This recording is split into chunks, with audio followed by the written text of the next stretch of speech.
Obunu gini kama chozunu Imana chukwa kosi womo Onyele miu Nyelu yumi What am I looking for?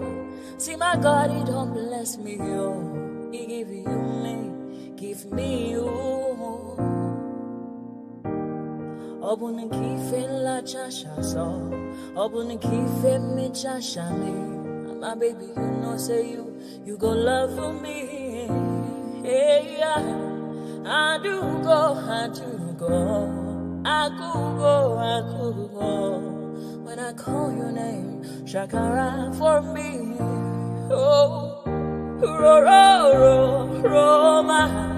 I will be your Romeo. You go be my Julie.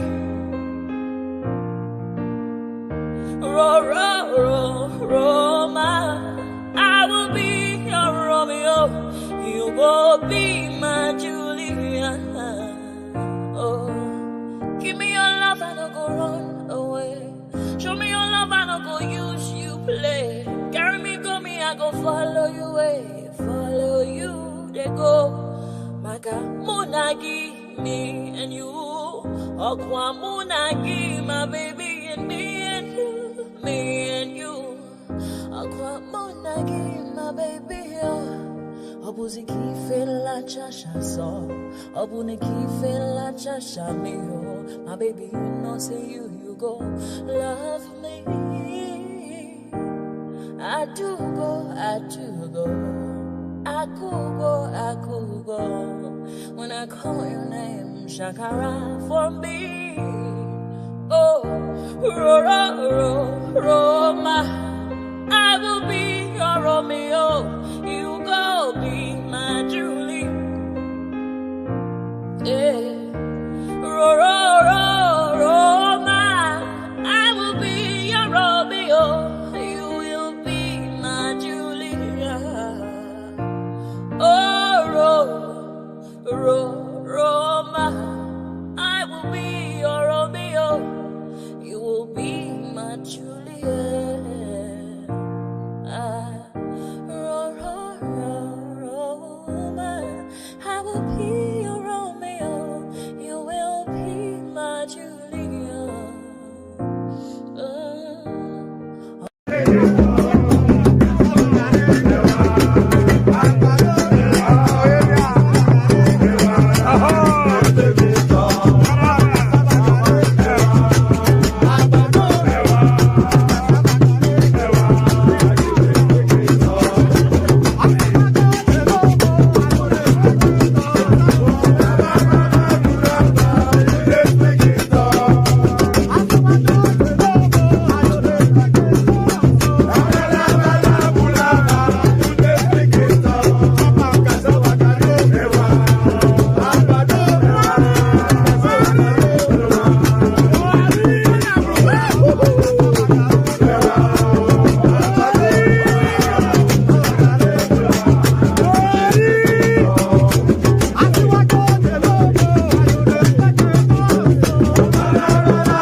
Soko sunu baby subramia. Ejemu Anamana, Ejemeje, Anamana, Wanemejemo, Anamu, Karatuba Dodri Chukuma, Tukutuba Dodri, the Mo, Karatuba Dodri Chukuma, Tukutuba Dodri, the Mo, Obodo Jisike Nubo Seruna, Oibo. It is everyone.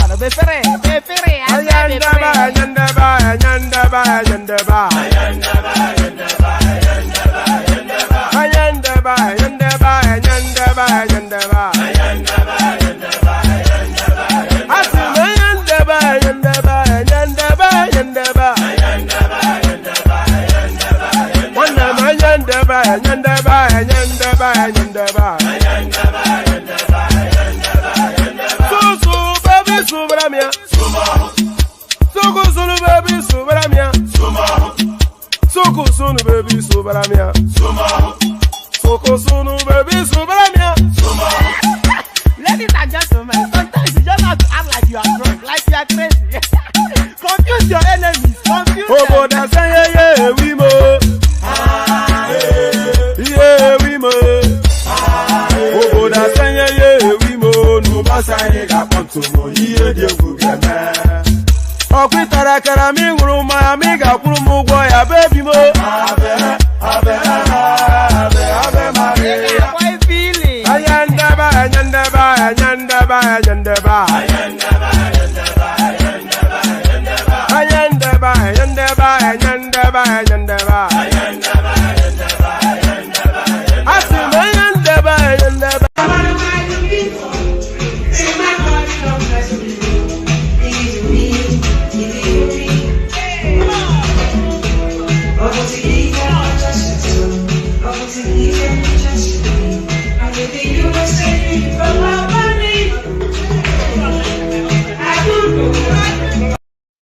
Ejemini ekebo akobi ewe ayo ewe tumeje itun lo ni ọtún ẹṣẹ ìfà ló ní kan fà ìmọ́ra àìbínú gbogbo àtàrẹ gbogbo méjì ọkà bàbà gbogbo mẹ́ta ọkà wáṣẹ orí ló túmọ̀ ẹnu gbogbo ọ̀nà ní túmọ̀ ẹsẹ̀.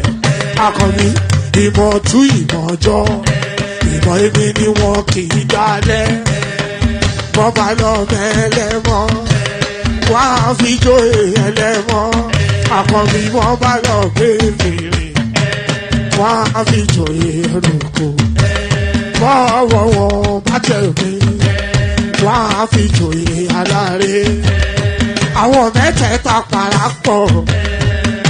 Wọ́n wá jọ ń pẹ́ mọ́ ẹ̀ẹ́mọ́ olóko jẹ wọ́n ń pa Akíntọ́lá ọmọ Ògún wọ́n ń pàdé Ìyọ̀dà ọmọ Àtàràbọ̀bà Àkànbí wọ́n ń pàdé Ṣàtàdàdẹ ọmọ ọba Ìjẹ̀bú Mèrè Aṣíwájú Odògbólùkẹrẹ Ajagun lólòdì ọ̀run. Tó bá ṣe pé tìyẹ tó bá ṣe pé tìyẹ lọ bá ń darí jọ wí àpérò mi kún gbọ́wọ́ ọ̀bọ tí ṣìgìdì bá gbé àbẹ́tì ló máa ń gbé àyàn tí ìlàyàn ewúrẹ́ Ọlọ́run dákun má padà lẹ́yìn ẹ kó má gbàgbé ọ̀rọ̀ tẹ́ Aṣíwájú Ọlọ́run dákun má padà lẹ́yìn ẹ. Àkànbí Ọlọ́run dákun wá padà lẹ́yìn ẹ̀. Ọkọ̀ Olúrẹ̀mí Ọlọ́run dákun wá padà lẹ́yìn ẹ̀. Òdòlé sọ bẹ́ẹ̀, gómìnà sọ bẹ́ẹ̀, dẹ́pútì sọ bẹ́ẹ̀, ọ̀túnba sọ bẹ́ẹ̀, spíkà sọ bẹ́ẹ̀, bàbá Ìjẹ̀bú. And there it is right there, Baba Ijebu, Baba Oyo. It's not Baba Ijebu, it's Baba Oyo. So there it is right there. Pardon me. It is not Baba Ijebu, but Baba Oyo. But nevertheless, there it is. It's a Baba or something or the other. So here we go again. Good day to you. Good to be in your company. And how are you? So hope you've had a glorious day. hope you've had a glorious day to happen into how you spent the rest of the evening. Of course, in your with your favorite or your laughing man, one man went to mow. So yes, no rehearsed lines here. It's just organically speaking. Although I say the same things every single day, so perhaps somewhat rehearsed. But I hope you've had a wonderfully glorious day. And what will make my day wonderful and glorious like yours is if you clicked on the like button. So do that. Click on the like button. Click on subscribe if you haven't done that as well. So click on like and subscribe.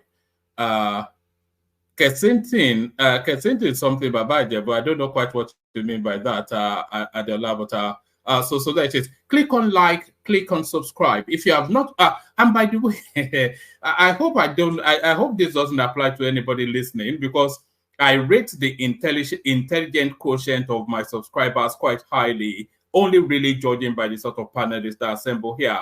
If you're already subscribed, don't click on subscribing. I hope you're not clicking on subscribe every day. When I say click on subscribe, it's a once in a lifetime click. So don't click on subscribe if you're already subscribed. So click on like and click on subscribe. So do those two things. Do them right now. The like you do daily. The subscribe you do as a one-off live event. So click on like, click on subscribe. And then if you want to be part of the conversation, click on this hyperlink right here that says StreamYard. It puts you into a studio space. Soon as I finish fleshing out the conversation in terms of reading out the articles and all of that, as soon as I've done all that, I'll let you onto the screen and then I'll invite your thoughts. So it's nothing complex, nothing complicated. So click on like, click on subscribe, click on that hyperlink that says StreamYard, and the $sign, as you can see already, as elegantly put forward already immediately by Ayo right there, the eagle has landed. So that tells you how far back Ayo goes with this stream, because that's how we used to, anytime I come on screen, I'll say one man went to mow, the eagle has landed. So I'm not quite sure why we stopped saying that. Maybe we should bring that back. So click on that $sign at the bottom of the screen, super chat, super sticker, super any and everything. We have the anticipation of a minimum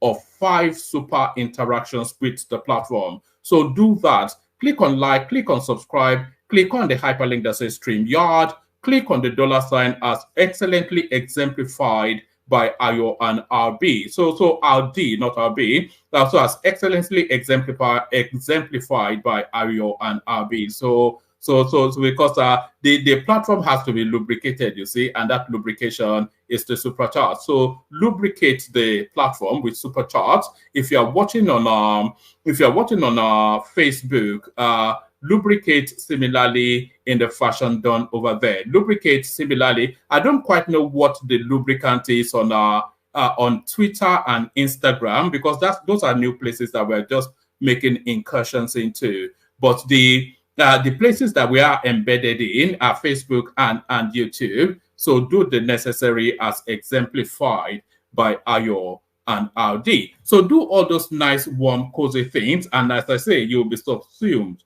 with a glowing feeling of warmth. Once you've done that, you'll be subsumed. Your body will suddenly glow with warmth once you've done all that. So do all those nice and funky things. All those nice and funky things. So what's the funk today? The funk, of course, Nigerian news. So the funk, of course, Nigerian news. And we're circulating especially around Atiku Abubakar. So we're circulating especially around Atiku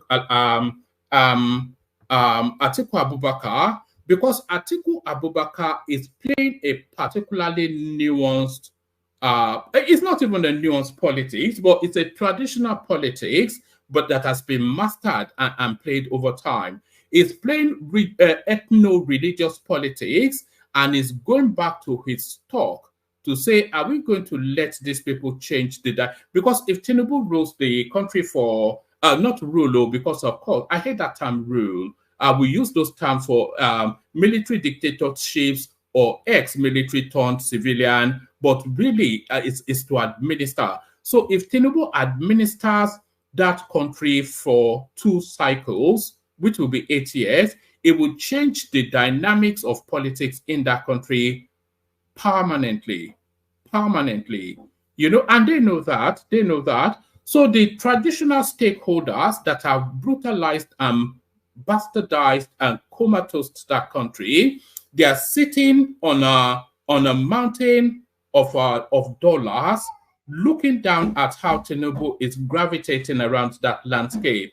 And they are wanting to make the decision then that do they go out and destroy him and revert back to how they were?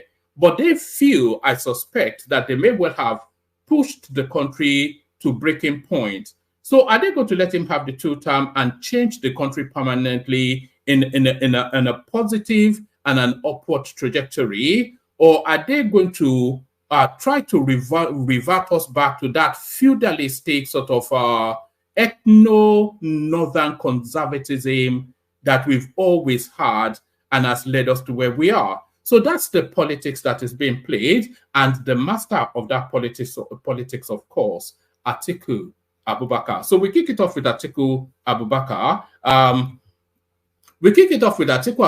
So, oh no, after all that long speech, I've landed on the wrong. So let's kick it off from. Actually, let's kick it off from with a couple of clips. It's just micro clips, so it's not anything that it's tortuous and longer. It's just barely a few seconds. So this is Atiku arriving at Buhari's place.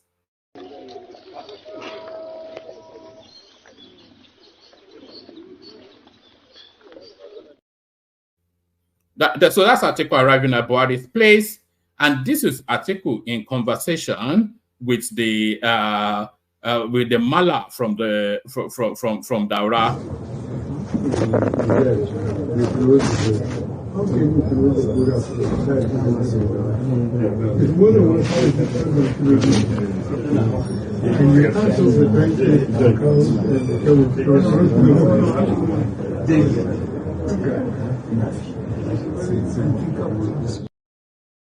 So there it is right there. So that's ethno. So what does that tell us? That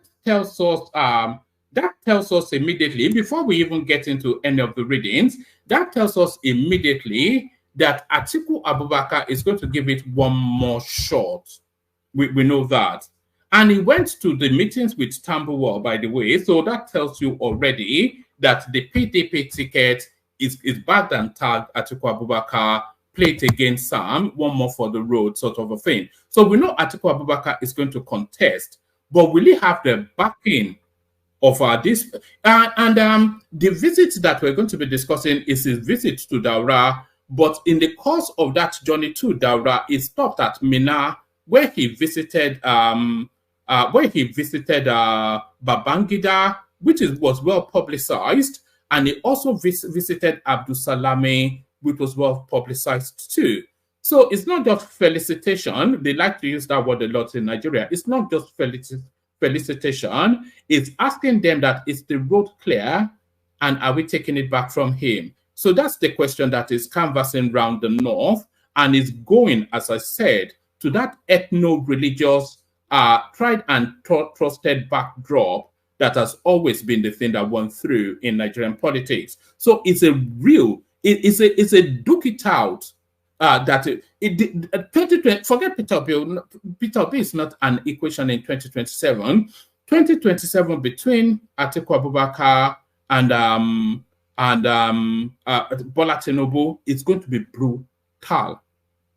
Do you get it? It's going to be. You see, I broke it into 2 syllables just for the emphasis of it. It's going to be brutal because it's the last throw of the dice for Atiku Abubakar, and is going to launch everything he can launch at it. And Tinubu, with the might of state, and having waited 30 years, because Tinubu lost presidential ambitions in 1999.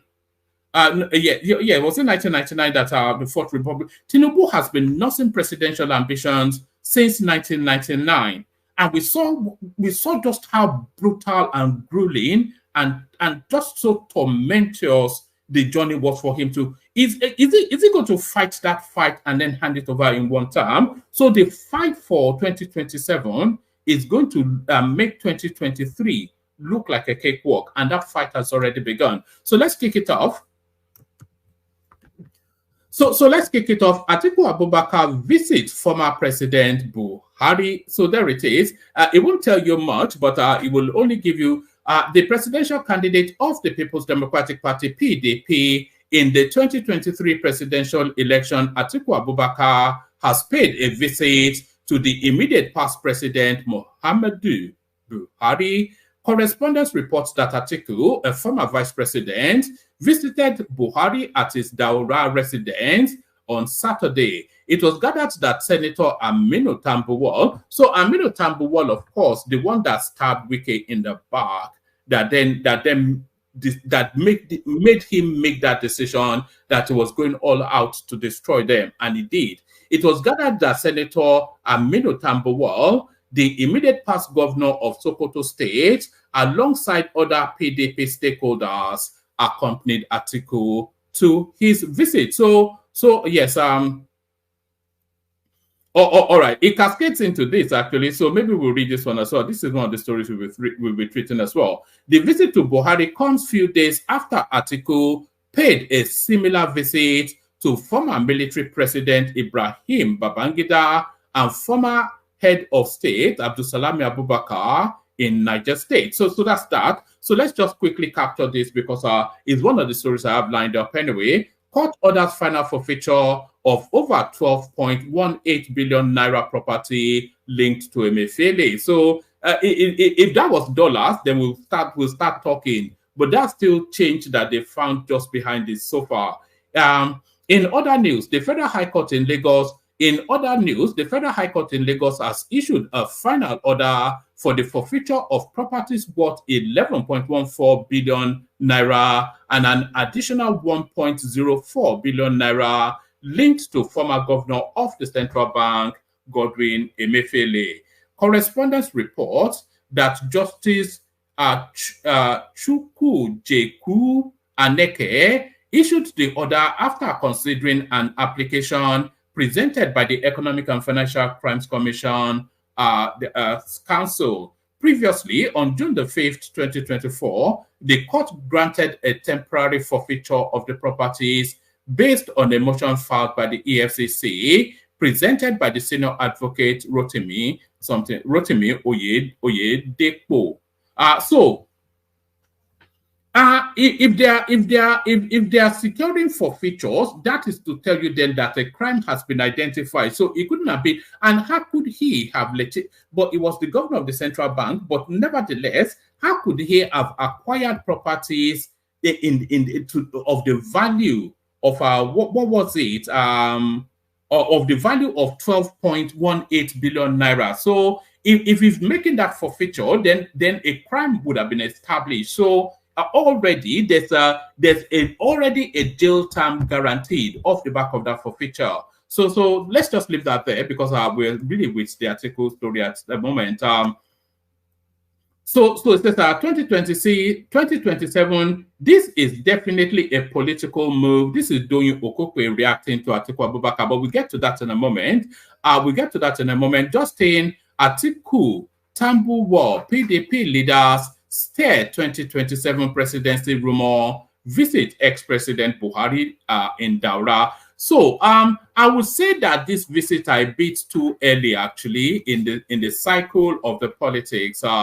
I'd say this visit I beat too early. But let's come to this one. Article reveals how PDP would resolve internal crisis ahead of 2027 election. So all of these moves, I think we are all certain now that Atiku Abubakar will be on the ballot in 2027 because he has amassed, according to his own worldview, he has gathered so much information, so much ammunition that he can, because the Chicago something still remains unresolved. The drug narrative is still there to be launched out. So there's so much information he feels he has gathered, even to the point of being able to stop Tinubu from contending at all, never mind winning an election. So he wants to use all of his armory to launch at one final assault. Article reveals how PDP will resolve internal crises ahead of 2027 election. So that will be his first test, actually, because he mismanaged that party to then lead on to him losing that election. So he did not show any signs of being able to manage a party, which then, of course, then cascaded in then, of course, not being able to manage a campaign and subsequently leading to a loss. So if he's able to bring the party together, but then, of course, there's the factor of Wike. So how does he even resolve that? The presidential candidate of the People's Democratic Party, PDP, in the last election, Atiku Abubakar, has revealed how the party will resolve its internal crisis in Katsina State ahead of the 2027 polls. Correspondents reported earlier that the former vice president was in Daura in Katsina State to pay a courtesy visit to the immediate past President Muhammadu Buhari. Atiku was fielding questions from journalists after the meeting with the former leader. Atiku was fielding questions from journalists after meeting the former leader. The forthcoming party congresses will resolve the lingering crisis rocking the PDP in Katsina State. There will soon be congresses, so people will elect whom they want to be their party leaders, Atiku said. This news platform understands that there is an ongoing disagreement with the PDP leadership in Katsina State. So, you know that the Katsina State is actually the epicenter of the Fulani race. You know, that and is essentially the epicenter of the north as well, not Sokoto, but Katsina. A lot of people might not know that, and a lot of people would not even know why. It is the epicenter of the north for reasons of being the epicenter of the Fulani race. A group called PDP Major Stakeholders and the State Caretaker Committee are at loggerheads over the sale of Congress forms. I don't know quite what this means. While the group claimed that they were denied the purchase of the forms, the State Caretaker Committee remained silent on the issue, despite several efforts to hear from them about the allegations. Having briefly spoken about the party crisis, Atiku noted that he was in Katsina to sympathize with the Emir of Katsina on the demise of his son, Abdullah Abdul Mumuni. I also condoled with the family of the former governor of the defunct Kaduna State, late Alhaji Lawal Keita, over the death of his widow, Hajia X said. Atiku also extended his visitation to the home of the so essentially it's rallying the clan is just really there is no reading outside that other than rallying the clan. Why I visited ex-president Buhari in Daura, this is still Atiku. Former Nigerian Vice President Atiku Abubakar paid a surprise visit to former President Muhammadu Buhari in Daura on Saturday, June the 22nd, sparking speculation about his political intentions ahead of the 2027 presidential election. Atiku, however, said the visit was a courtesy call to offer Salah homage. So, my goodness me, why would he go to Daura to go and pay a courtesy call to Buhari? Of course, it's a political meeting. In a statement signed by correspondent, but in a statement cited by correspondents, the former vice president said he was accompanied by key stakeholders of the. So, if you are paying a Salah visit, why would you take heavyweight political functionaries? So, in a statement cited by correspondents, and by the way, Buhari has to tell us where his alignment is. He's a senior figure within the APC, and its 2 terms were entirely, were wholly, if not solely, Tinubu's doing. If it wasn't for Tinubu, Buhari would never ever have been president, and if it wasn't for Tinubu, Buhari would not have been re-elected. Remember when they sent bullion vans from the CBN to Bodilion to ask Tinubu to use state money to rig Buhari back? So where is his loyalty, or his loyalty, of course, always with tribe? In a statement cited by correspondents, the former vice president said he was accompanied by key stakeholders of the opposition People's Democratic Party (PDP) are accompanied by some stakeholders of our great party. We visited the Daura residence of former President Muhammadu Buhari to pay a courtesy call and offer Salah homage. So there it is right there. And so a picture tells 1,000 tales. So here are the outtakes from that space. So here are the outtakes from the space. So there it is right there. I wonder how these sort of meetings go. Is it going? I don't know, man. I think they'll be speaking in coded words, won't they? So they'll be speaking in coded words. But let's now see now what let's now see now what politics is making of these visits. Let's see now what politics is making of these visits. 2027, this is definitely a political move. Donye Okupe writes as Atiku visits Buhari in Daura. So of course, we didn't really thank you, Sherlock, but we knew that already. Let's see what other insight we might glean from it. Right.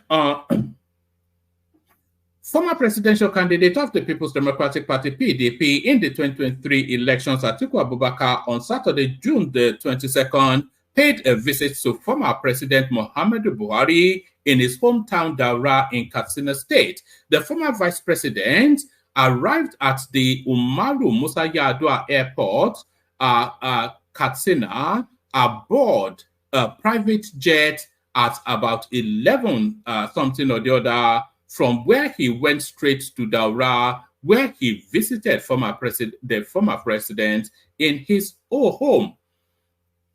Right. Let's pick it up from where I think we've gotten. So reacting to photos from the visit, Donye Okupe, like some Nigerians, believe the visit is politically motivated and is geared towards the 2027 election. Atiku, in a recent interview, said he will continue to contest for presidency as long as he's healthy. So he's not healthy, of course. So I think as long as he can draw breath, I think it's more likely the case. Atiku Tambuwal and other PDP stakeholders visited Atiku Tambuwal and other PDP stakeholders visit to Buhari is a deft political move that can only be decoded by masters of the game. This is Okupe speaking, of course. I'm not quite sure that it's a deft. It's signaling, isn't it? Really, it's signal. One is stating categorically that he's running a game, which is always somewhat inferred, but I think it's beyond equivocation now that he will be running again. So it states that with this well-wind tour of our former heads of state, Buhari, Babangida, Abdul Salami. So is making it known. But why is it just doing it this early? Is just what I don't get. Because a lot can change still. This sort of moves, I wouldn't even say it's a masterstroke political move, because this sort of move already signals intent with 3 years still left in the game. So it's already signaled intent, so they can politic against this ambition already, but I'm not quite sure if it's deft. Atiku Tambuwal and other PDP stakeholders visit to Buhari is a deft political move that can only be decoded by masters of the game. When it comes to regional interest, and as I said, it's playing to ethnic whatnot. When it comes to regional interest, the North becomes non-partisan. So, that implies. I'm not quite sure that we can. I'm not quite sure that we can continue to harp that narrative as fervently, because we saw it with the Abiola election, who defeated the Kanoman Tofa. We saw it with Tinubu, who defeated an Adamawa man, Atiku.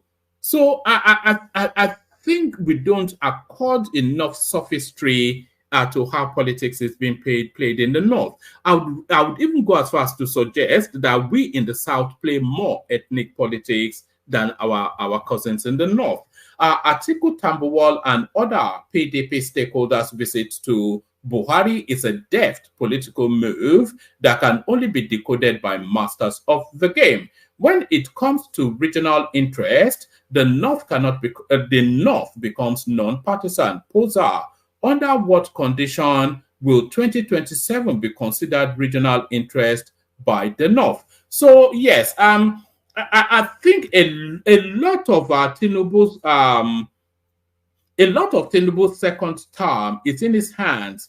So if he goes, because they not expect that there will be they saw how prejudiced Buhari was towards his own side, and I don't think they'll be too offended if Tinubu prejudices to his own side. But if he pushes too hard against their entrenched interest and they feel ethnically threatened, then of course they will circle the wagon. But I don't think Tinubu just governing and jailing a few northerners. So it has to, the deftness has to be how Tinubu plays this his first term. But then, of course, Tinubu can go brutal for brutal, of course, because he has the instrumentality of state. So there is that space. So the politics has begun, and Atiku shows his hand. The politics has begun, and Atiku shows his hand. I did not take my first dethronement to court because I would not be happy working with Ganduje. So this is and this still plays into politics, by the way, because of course a lot of people see this Sanusi narrative as yes, a lot of people see this Sanusi narrative as essentially a Kwakwanso move. So, because the palace has a lot of sway when it comes to election, and if the Kwakwanso camp reinstalls Lamido Sanusi as the emir, and that sticks, then I won't say he'll pledge fealty to them, of course, because he's a king, but his loyalty, of course, naturally sways towards, because it was Kwakwanso that made him king in the first instance. When they bypassed the Bayero space, that was under the Goodluck Jonathan administration, the actual person that should have been the emir of Kano, when Sanusi was crowned originally, was still this Aminu Bayero that is now fighting with still. Because when Bayero, the elder, when he died, when the kingmakers went into council, the first name that they came out with was Aminu Bayero, but they pushed them back to go and reverse that to give it to Lamido Sanusi. That was under the Goodluck Jonathan administration, with Kwakwanso being the governor of Kano State then. So they pushed them back to go and return Sanusi, because Sanusi was a Buhariist and they needed a Buhariist to be on the throne to facilitate the rigging that was going to take place. You know, of course, Nigerian election revolves around two or three main spaces, Katsina, Kano, and Lagos. So they needed those Kano votes. So a lot of convoluted goings on there. But this essentially, this move now is Kwakwanso's permutation towards 2027. He wants to lock down Kano State so that he can leverage it as a bargaining chip for politics to come. I did not take my first dethronement to court because I would not be happy working with Ganduje. This is the erstwhile former, now re-emerged Emir of Kano. The Emir of Kano, Mohammed Sanusi II, I wonder if it should now be Mohammed, just to be pedantic a little bit, I wonder if it should now be Mohammed Sanusi III. Do you understand? Because I think his grandfather was Mohammed Sanusi I, who was an emir of Kano. And then when he became the emir of Kano, I'm talking about Lamido Sanusi, he then became Mohammed Sanusi II. So he was dethroned, now re-enthroned. So should that then make him, anyway, that's just, you understand what I mean? The emir of Kano, Mohammed Sanusi II, has opened up on that should be why, the Emir of Kano, Mohammed Sanusi II, has opened up on why he did not challenge his removal as the Emir by the former governor of the state, Abdullahi Umar Ganduje. Sanusi, a former governor of the Central Bank of Nigeria, who spoke in an interview with correspondents, explained that he is one of hundreds of princes of the emirate and therefore does not have fundamental right to be emir. Asked why he did not challenge his dethronement by the former governor Ganduje, I'll only give you one more paragraph. Asked why he did not challenge his dethronement by the former governor Ganduje, Sanusi said, a number of reasons. I have told you that I don't have a fundamental right to be an emir. I am one of hundreds of princes. God chose me. And if God says I should live for me, I take it that God knows better than me why I had to live. Okay, let's say I go to court. Let me even say this. I just got a letter that said I had been dethroned for insubordination. I have never been queried for insubordination, he explained. The details of the insubordination were not given. I had not been given any chance to defend myself. So it was clear that the state and the federal government had both decided that it was time for me to go. Okay. So that would have been what? That was still the Buhari administration, having facilitated, of course, the emergence of Buhari as the president. Because I'm saying that because actually during the campaign, Sanusi then, as the governor of the central bank, donated about 3.5 billion naira to the Buhari campaign, and he marked it under the CBN social responsibility. So it was frontally for Buhari during that campaign. He revealed that even if he had gone to court and the court returned him, he would not have been able to work with the administration of Ganduje. So let's even assume that the court said I should come back. Do you think I was looking forward to working with that government?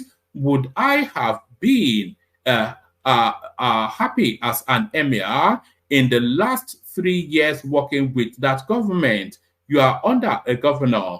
The law gives him the power to be on top of you. He has said he doesn't like you. He has made it clear. So there is a anyway. So that's the gist of that. A lot of it still heavily embedded, of course, in politics, as we said.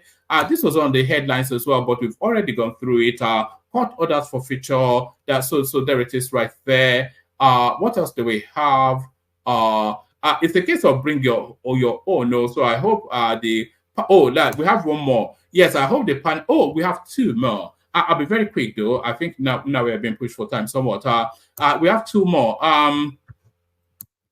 So this one, a Papa faction makes you turn. Backs Abure as Labour Party chairman. So it's the language of surrender, but what's the politics of it? A couple of paragraphs and then we move on. A year after the leadership of the opposition Labour Party was separated, with the incumbent national chairman Julius Abure and the deputy chairman of the party Lamidi Apapa laying claim to the mantle of leadership, both camps have agreed to sheathe their swords and work together. Loyalists from both camps were torn apart in April 2023 following a court judgment restraining Abure and 3 others from parading themselves as national officers of the party. But Abure fought back fiercely to retain his seat with the help of the parent body, Nigeria Labour Congress, under the leadership of its national chairman, Joe Ajaero.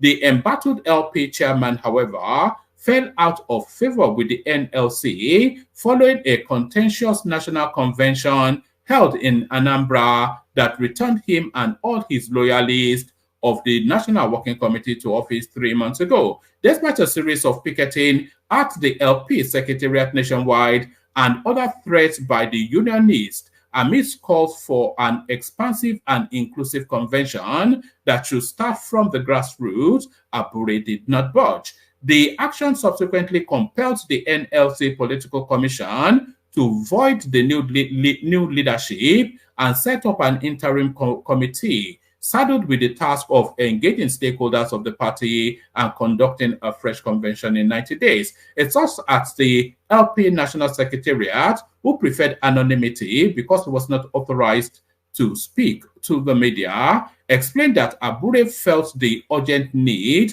to close ranks with Lamidi Apapa's faction following the open revolt. So it looks as though money has changed hands. So to close ranks is to say that money has changed hands. So all those dollars from the campaign still are wash, of course. Yes,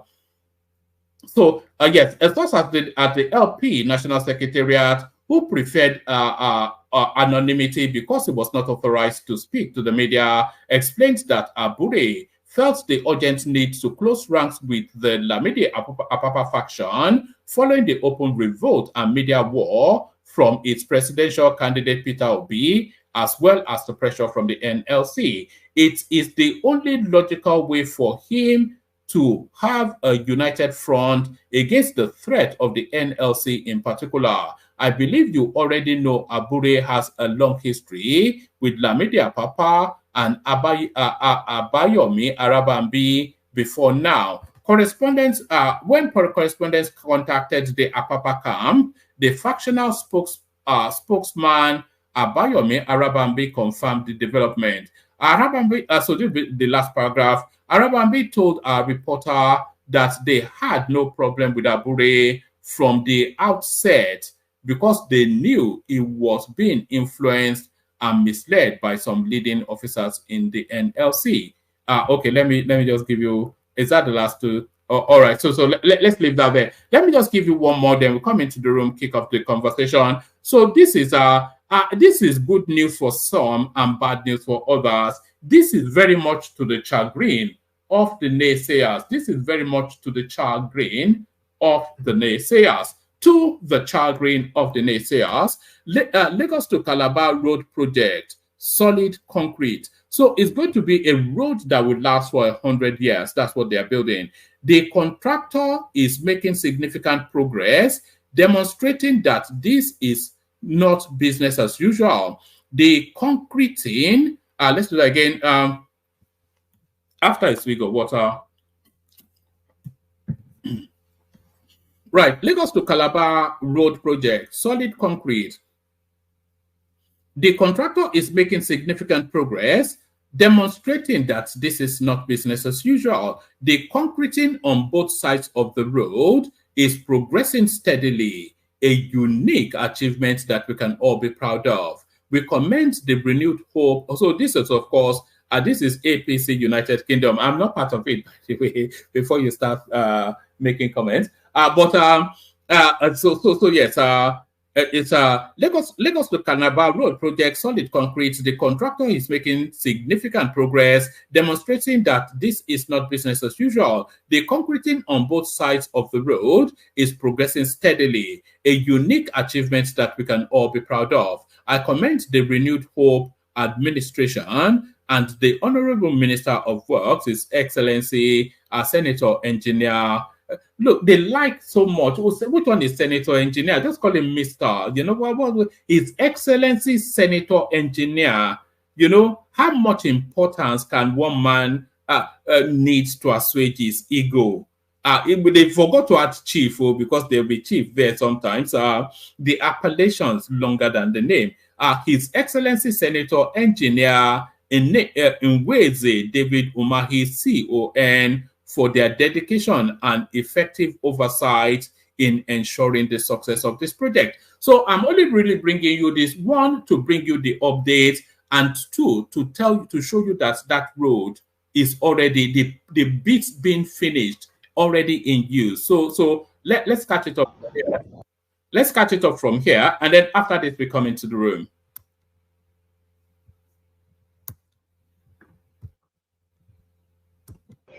On the way to Calabar. Yes, so road is going, man. On the way to Calabar. Calabar Street. Absolutely stunning, man. Calabar show up. Absolutely. Oh, Calabar Street. Calabar Street. Oh, God. And he said in law.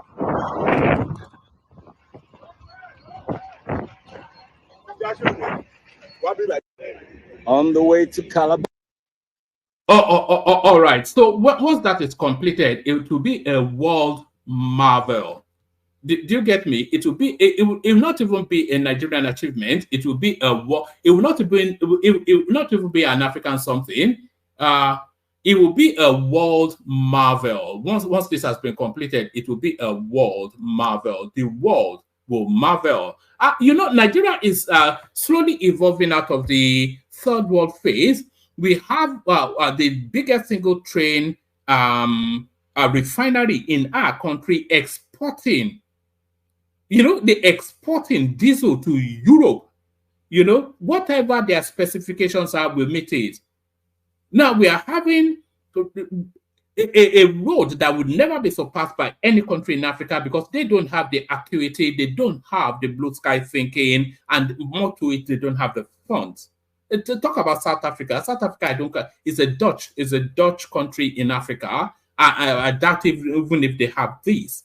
So the road is already being trafficked, but the naysayers will still say, but there it is right there. Also, there it is right there. I think that's sufficient enough to be going on with. Let me not keep people hanging around for too long. Play the Kegite music, bring the panelists on, the conversation commence. But first, the Kegites. Egbe Lemu, the Kegites. Have you got your calabash ready? Only water, where they see my water. Oh, yes,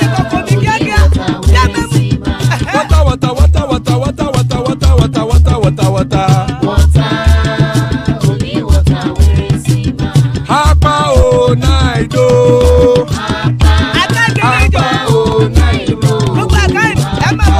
Hapa you don't come o.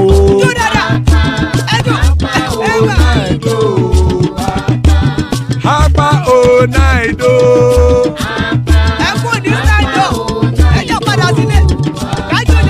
Oro kẹ̀kẹ́ ẹlẹ́mù yé o. Ilé sọ́dí kẹ̀kẹ́ ẹlẹ́mù ré o. Bobby master kẹ̀kẹ́ ẹlẹ́mù ré o. Chief Wáìlà tí kẹ̀kẹ́ ẹlẹ́mù ré o. Eruku lẹ̀lẹ̀ ẹlẹ́mù dé. Eruku lẹ̀lẹ̀ ẹgbẹ́ ẹlẹ́mù dòde ojàre o. Eruku lẹ̀lẹ̀ Ghana ti dé ẹgbẹ́ bọ́dì o. Ọmọ ẹlẹ́yẹ ẹyẹ o ó dilé o. Odúyẹ̀lá ẹyẹ o ó dilé o. Petrosonama ẹyẹ o ó dilé o. Petrosodúnkẹ́ ẹyẹ rẹ̀ ó dilé o. Ẹlẹ́kọ̀ ọ̀run mú ìní o.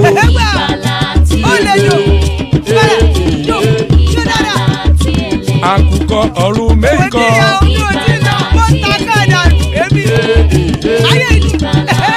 Ikú kò ní ríwà gbéṣe o.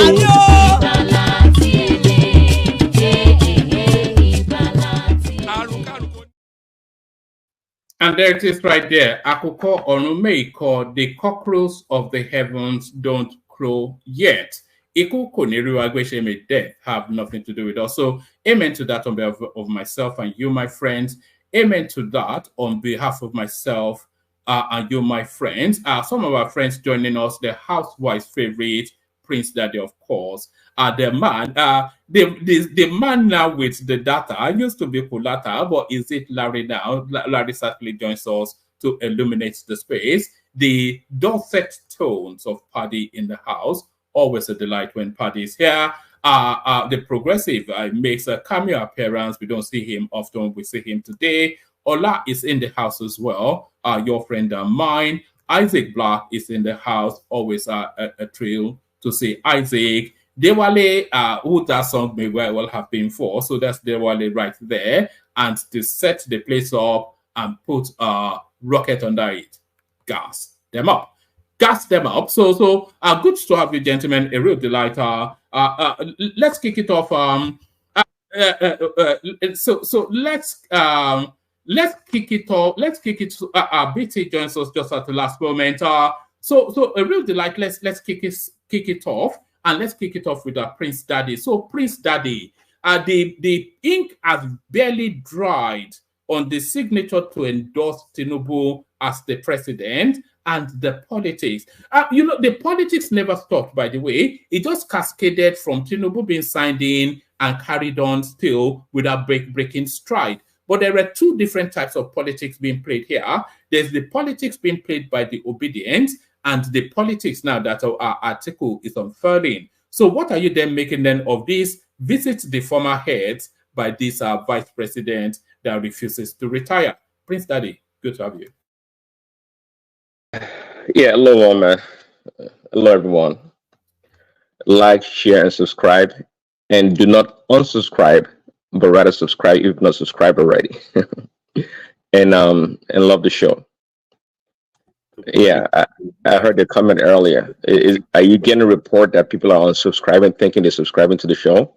No, I wondered, because sometimes you see it spike up and then you take a couple of notches down and then spike up again. So I think some people may think when I say subscribe, it's something they have to do every day. So hopefully nobody watching this stream is like. One man, instead of saying they should click tell them to click the bell button.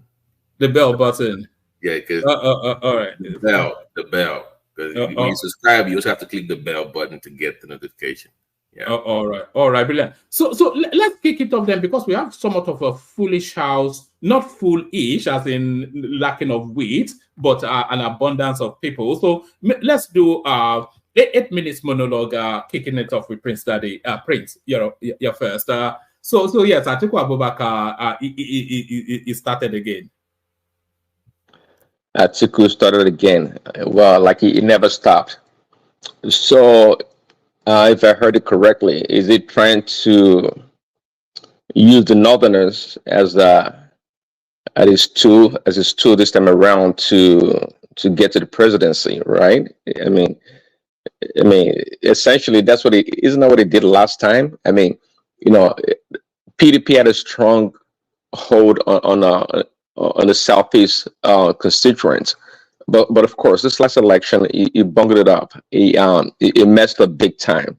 Could not resolve the issues with the what do you call it, the G5 and with Wike. So essentially lost, the Southeast woefully to Peter Obi.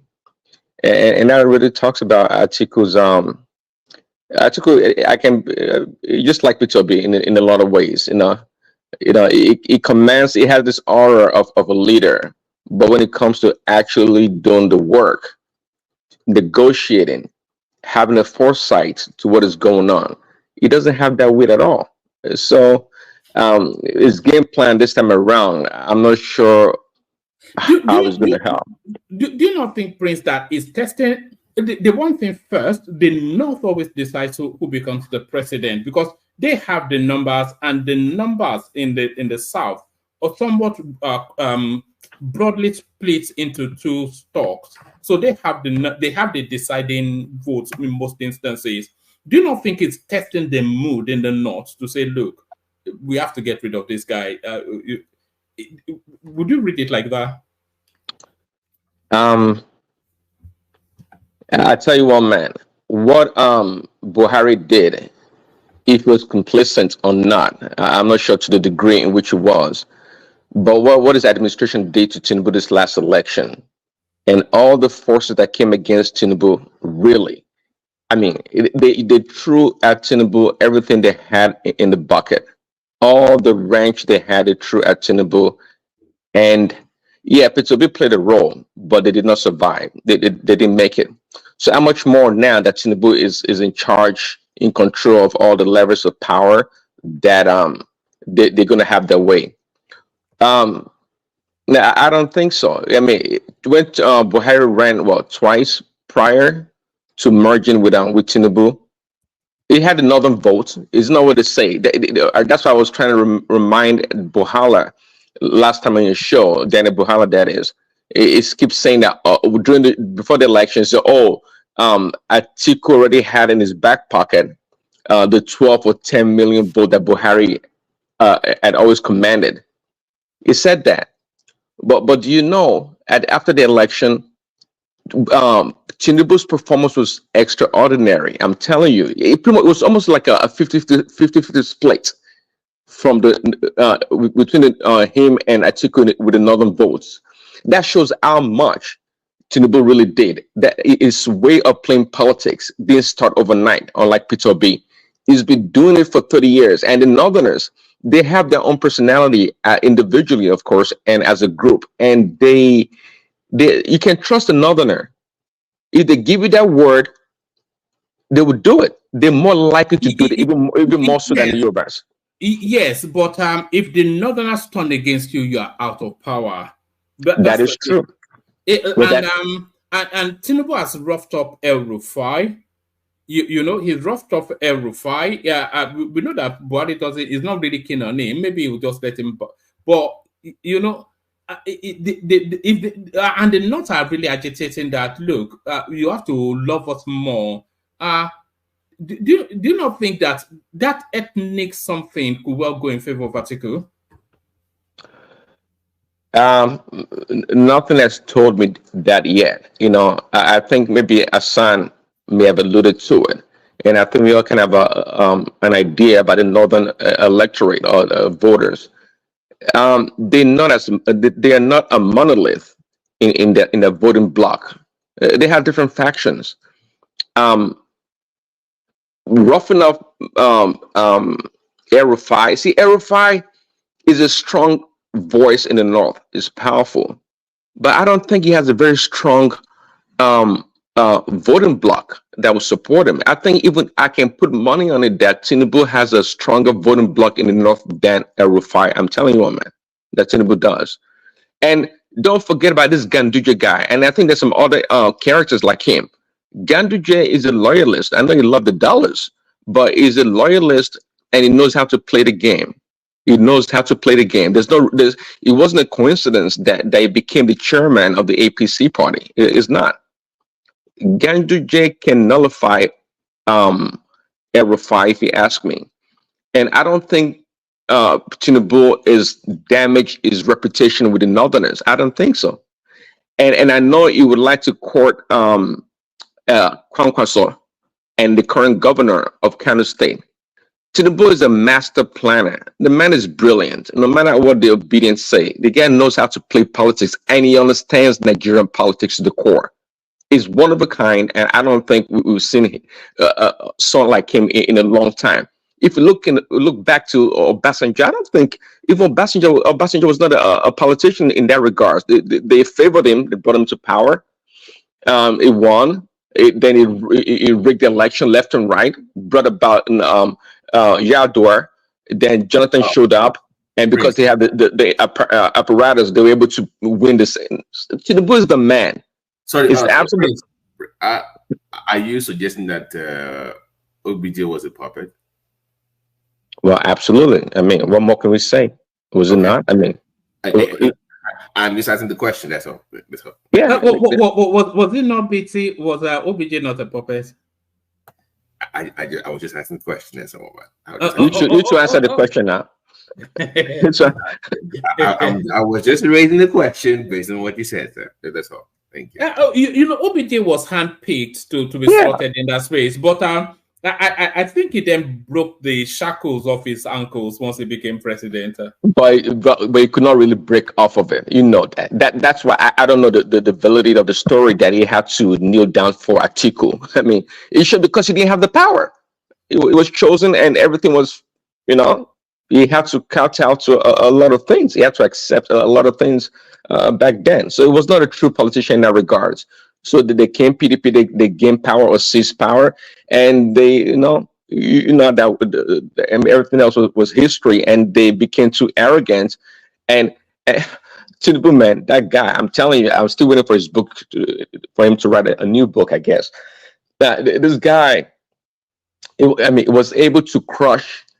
I used to hear that there was a saying back then, the PDP are going to be in power for 60 years or so. That was the mantra, that nobody's going to displace them, the biggest party in Africa, this other stuff. But there comes Tinubu. Okay. He said, Buhari was crying. He brought Buhari together. I mean, Buhari that was getting 10 or 20, 12 million votes could not win. So as important as the northern vote is, let's not try to over exaggerate, the politician that will control that vote. Northern vote did not get Buhari in. He needed the other parts of the country also. He needed the Southwest and other parts. So, sorry, Prince, once again, please. I'm just asking a question because I'm just listening.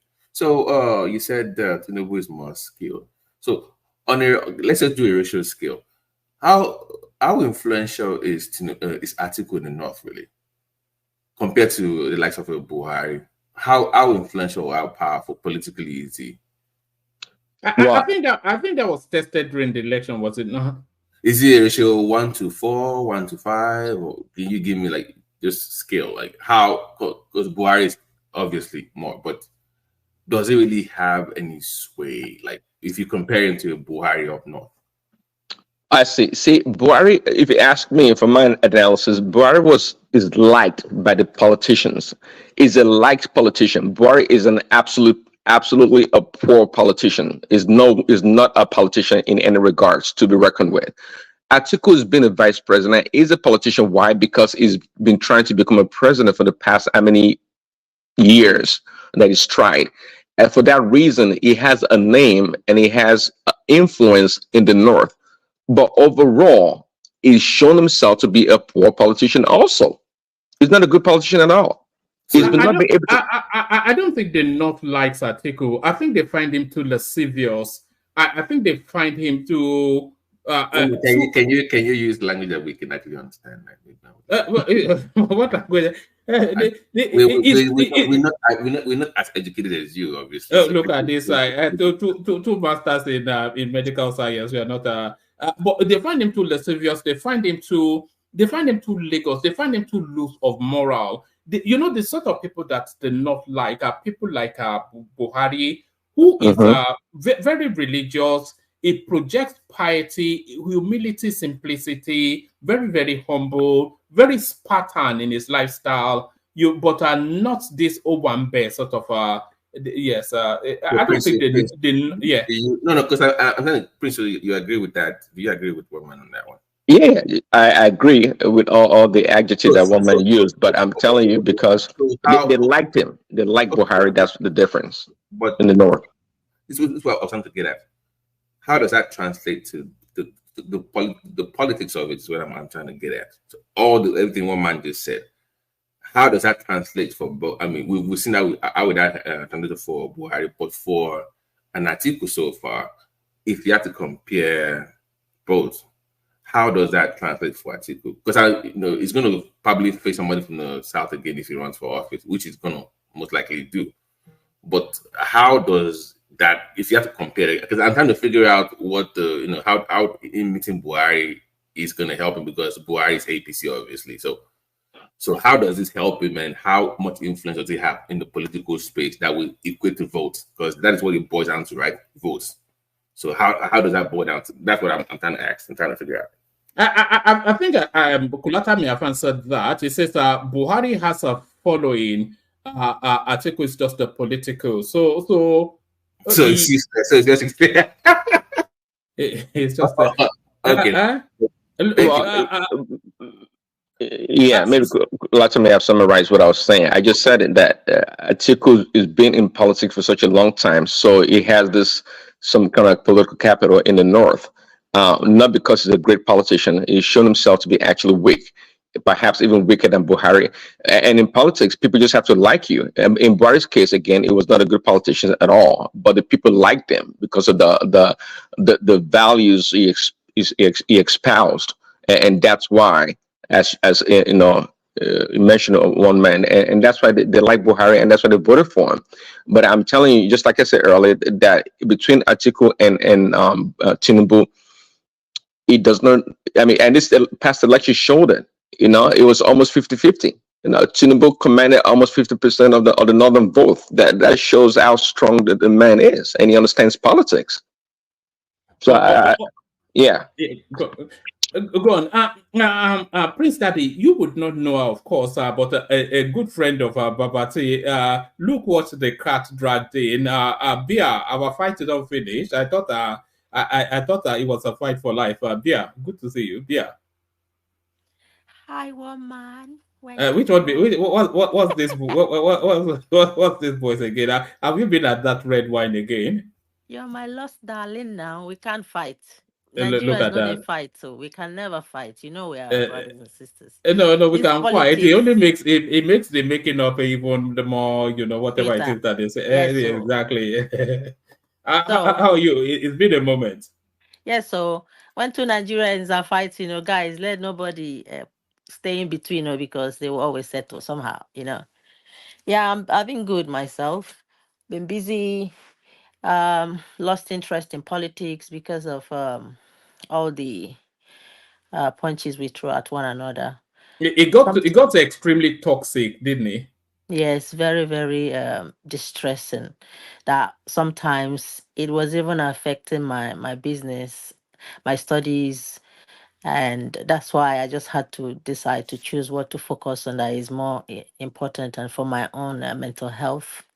Because you it's just it doesn't make sense to fight so long, losing a lot of energy, no progressions, nothing progressive. And then there is no love. We should learn to love one another. We cannot afford to hate. Hate eat people. We should do constructive politics. Even if we are Yoruba, Igbo, Fulani, we are all one people, regardless where we are born. We can That's all. have opinions. That's all nice and flowery. But politics is an ugly game. It's kill or be killed, isn't it? It's it's a fight to finish. That's just politics, isn't it? It's fight to finish, but if we fight, the grass will suffer, and then there is no nation, and we will not stand. We fight constructively to build. We don't fight to kill each other with hate and bitterness because we are from different religion, all those things. Things that divide us should um, be, not that we shouldn't be who we are, be proud of our origins, our religions, but we should look beyond that.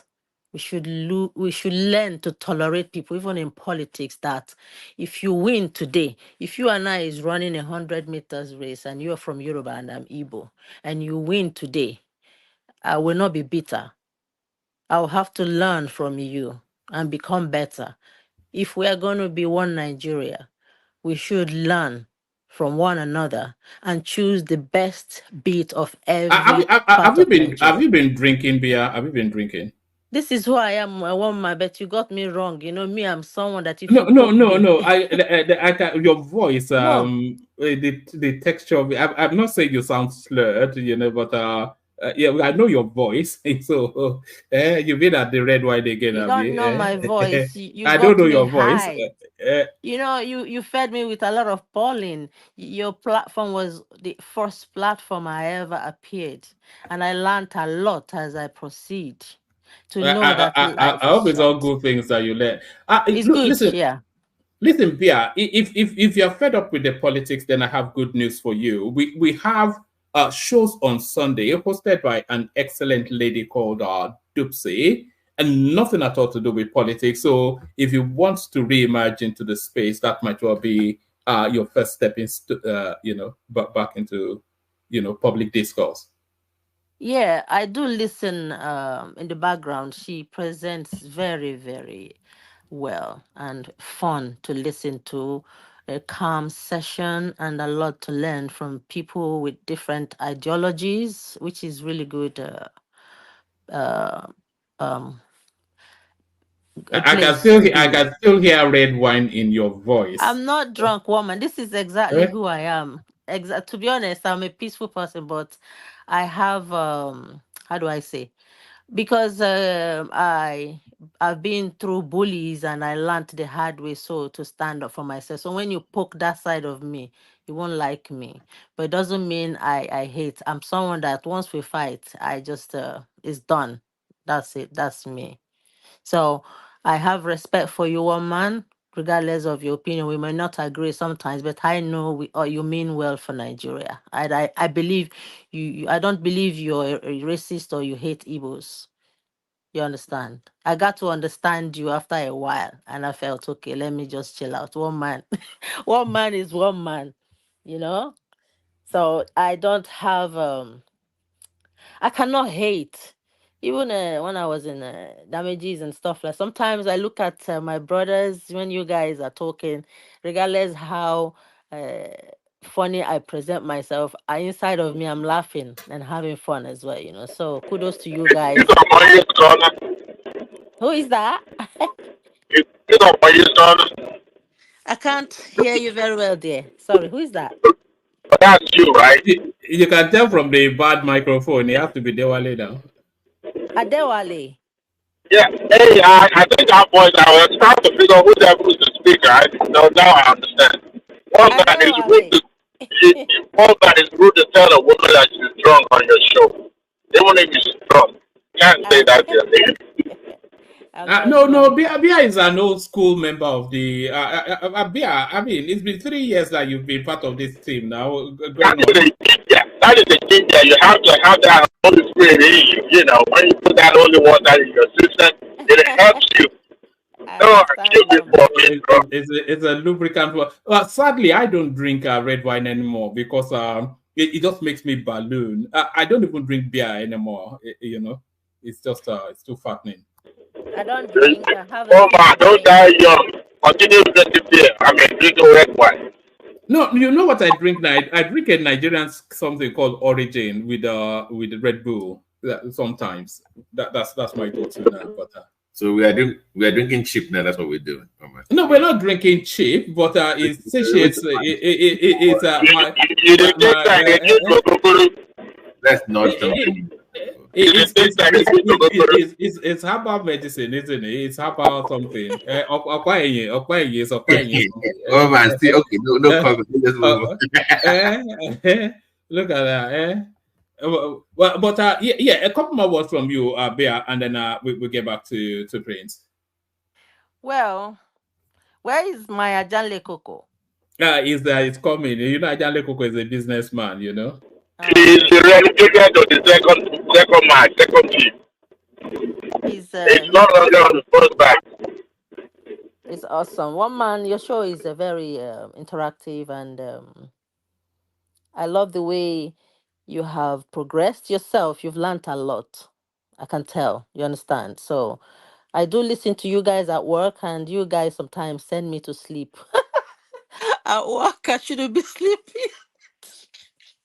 Oh, forgive me. I'm not sure that's a good commendation. We should be agitating your thoughts to the point that you are throwing something at your computer. That No, no, no. what are these idiots talking I've about? learned, one man. I've grown. Remember before, I used to come to the Instagram and give you some poking, but I felt Yes, you know some of the things you said to me, man. so sorry, man. I'm still recovering.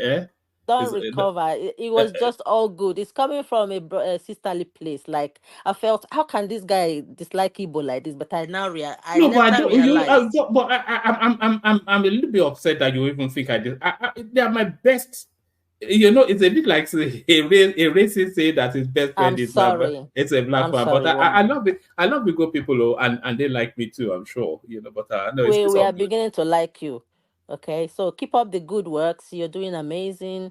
The standard of discussions here are quite um very, very reasonable, and I learn a lot from your platform. I say it Where the way did the it is. banter come in? Where did the Banter. banter come No, in? no, no, no, don't say that, please, because every person that comes here is unique. Yeah, they bring their vibes regardless. It's like sometimes they say you can see A and you say A talks stupid, and people may love A. So everyone's personality is unique, and that makes each and every one of us beautiful. You don't have to agree with Pansat. I respect his opinions. He's quite an intelligent guy, but he may not gel with your ideology, which is absolutely okay. That makes us unique. And if we all sound alike, actor like, then it's gonna be a boring place. So keep up the good I'm works. not sure if I'll agree with you. I'd say Pansat it affects being intelligent without actually being having the necessary crew treatment to I'm not sure that it's not the full ticket. I told him it's there in the comment section. It's a Walter Mitty personality. Mitty, Walter Mitty personality. If you know what that is, then you know who Pansat is. It's a Walter Mitty personality. But there it is, Pansat. You always get a poke from me. But thank you, Pia. Join us more often. I think you're ready to reemerge into public discourse. So hopefully we see more of you, Pia. Yeah, not in politics. The other one maybe. All right. Thank you very much, woman. Guys, have fun. No, I think BT wants to say no, it's good to see her. No, I don't want to. I know she has to go. Yo, BT, my guy. How are you? Long time. How you did? Long time. I do, bros. Yeah.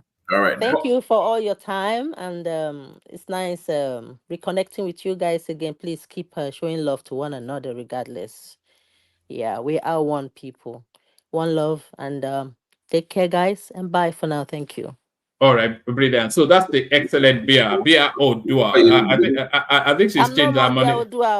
Yeah, now Lou now. I'm a yes, I know you are Lucia, but I didn't know you wanted the fullness of your name said. I know you're a very private person. I know your name now.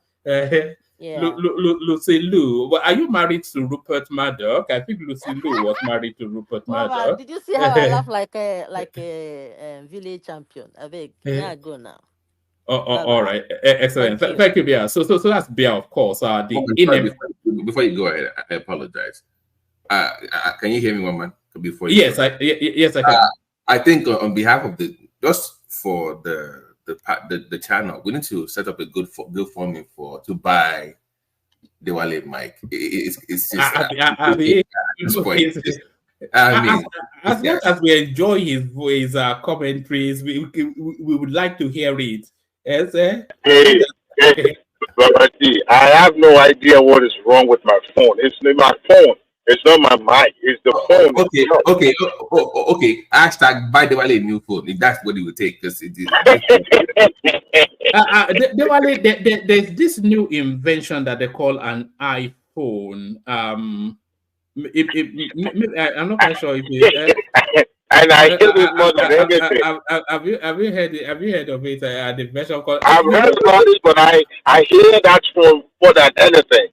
I used to be with you, but I had to surrender. I had to surrender to it eventually. I too hated the idea. I felt I was being manipulated, and I thought I would never join them until my wife just went and bought one. I said, "Look, man, you're embarrassing me," But I think it's more of the Bluetooth. I think it's the Bluetooth. I have. Yeah. I'm not, even when I don't use Bluetooth. Okay, last night I joined the show before Thomas abruptly, shut it down. But by the way, I'm going to sue Thomas. One man. In fact, I don't. I'm doing it with Thomas. Thomas shut everybody out. Can you do the after? This after? Don't do this. He has to go to work now. So. Even with that, it was well put on in the background and let us continue that discussion. He chose to shut it down and just left, and he was playing one Yenatu music like that. Can you imagine?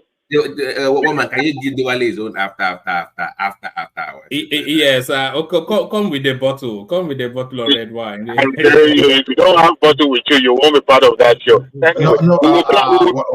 One man.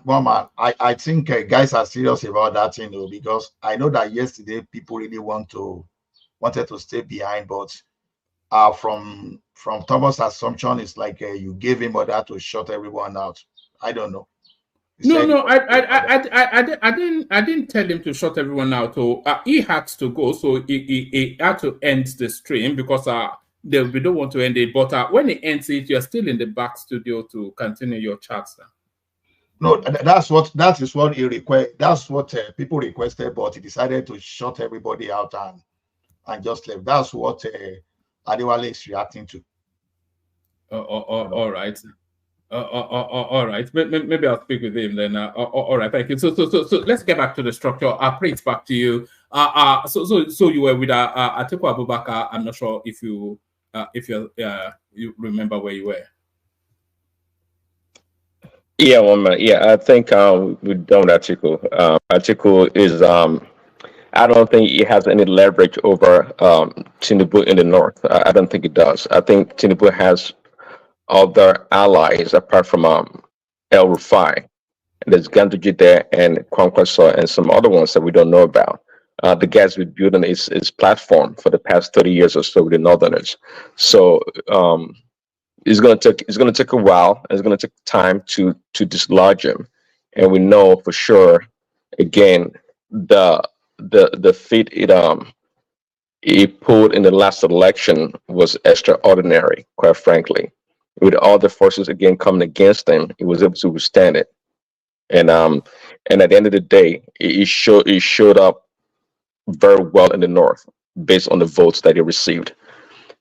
He is a more truthfully, is more a Nigerian candidate. He had his win was spread across the country, even in the southeast, as poorly as everyone did, apart from Peter Obi. He's still Labour Party. We were just talking yesterday. Labour Party has two governors in the southeast. That's huge. If you think about it, they only have 5 states, and two of the states are APC governors. That's great.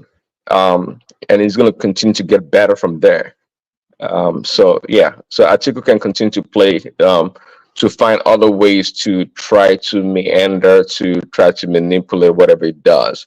He's just overall a poor politician, and that also speaks to you, one man, because you think he's such he command this respect or this personality as a leader.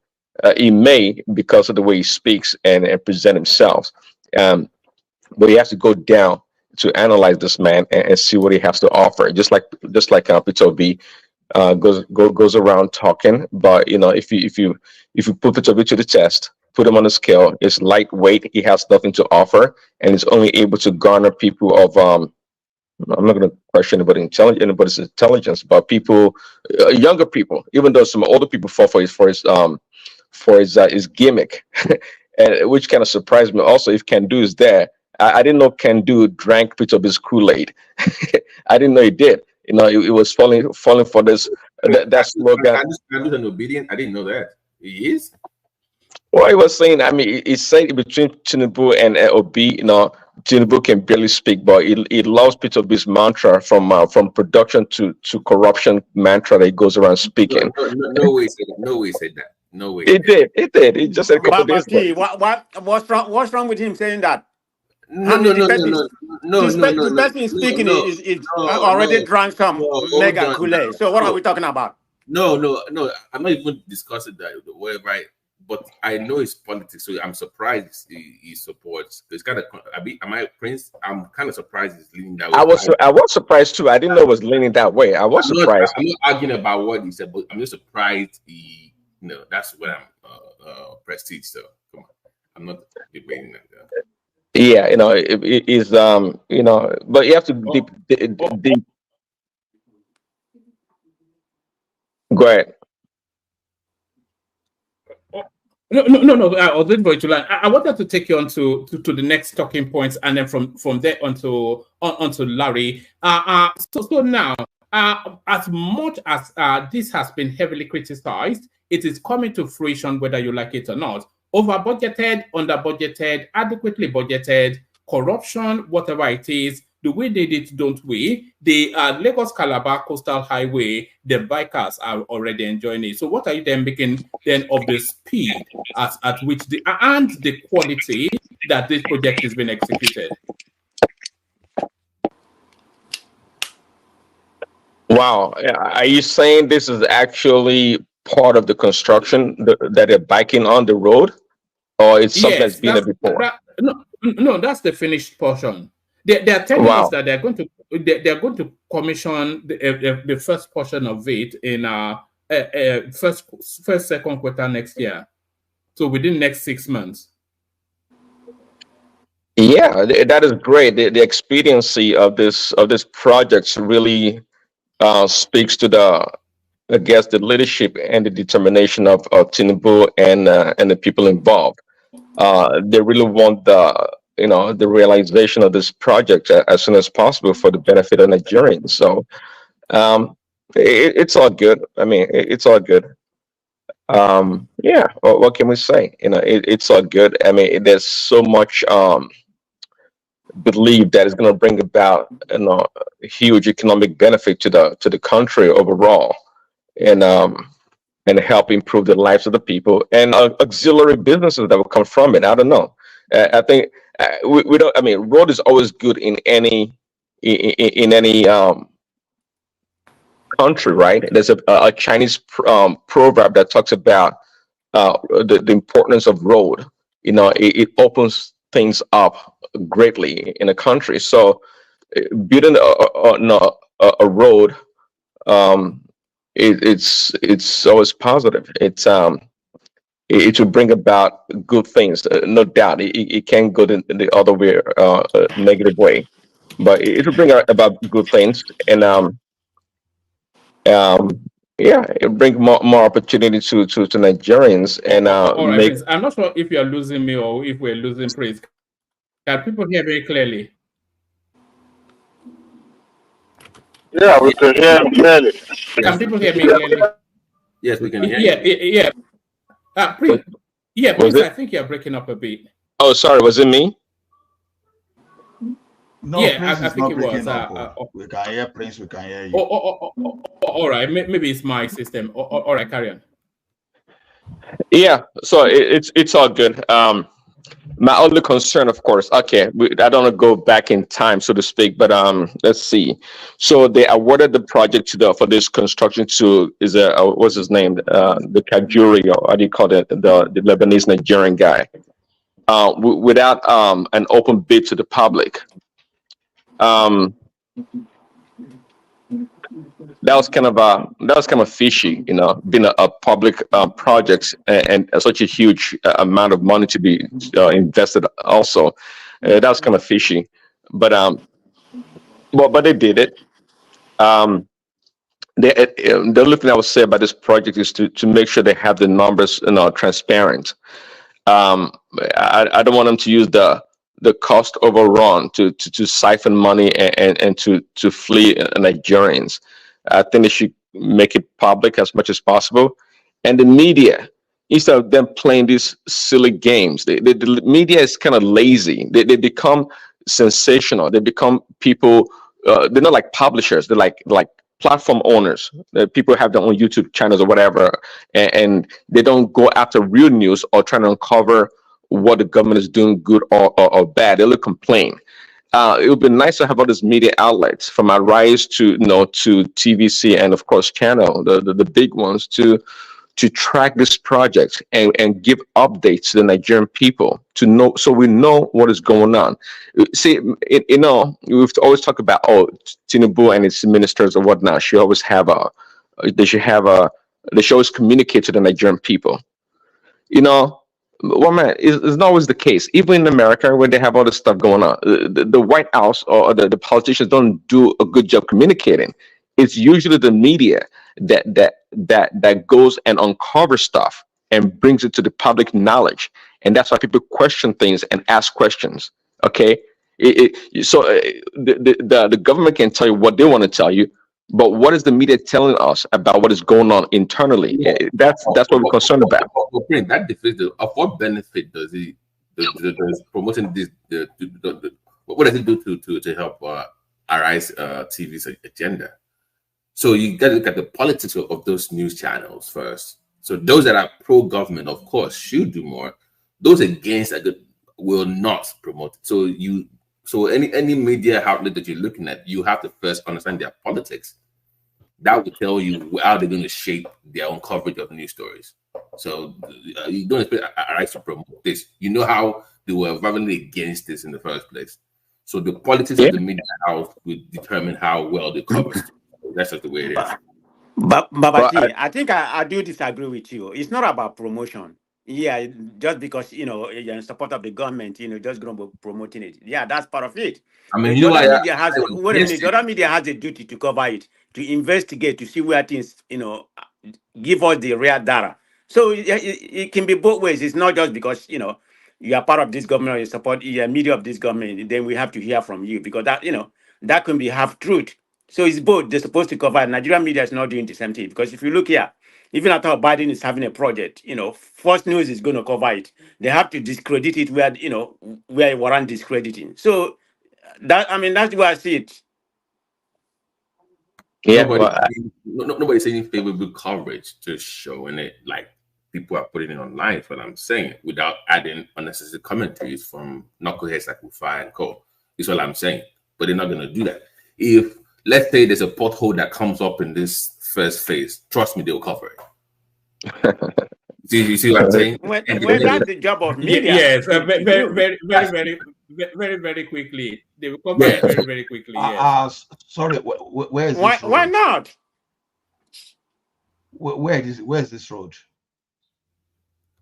That's the Lagos. That's the finished portion of the Lagos Calabar Express Road. One man, I hate to I have to interject. Oh, the coastal road. Are you sure? Are you sure you're bringing out the right picture? This is just not a narrative from the Tinubu administration. No, it's because not. I've been trying to find out what you just portrayed right now. This is from I've not. Hold on. I've not seen anything. I've been googling and doing all research. I'm not saying it's not, but I don't believe in it. I'm not saying they're not doing something, but for them to go up to this extent for how many months in the Nigerian space, even at all, you look at the railway, the railway project that started about 5 or 6 years ago. We haven't heard from that one that's supposed to be. Wait. Where is that right now? We haven't heard anything about that. Hold on, let me land. But they embark on new project. I mean, what is that?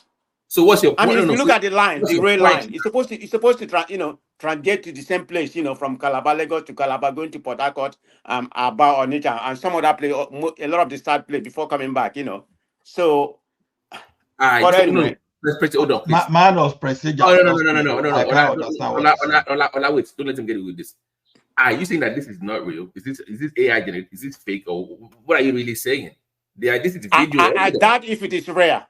I have a doubt in anything coming out from Nigerian social media. So this is fake. No. So this is fake to you. This is fake.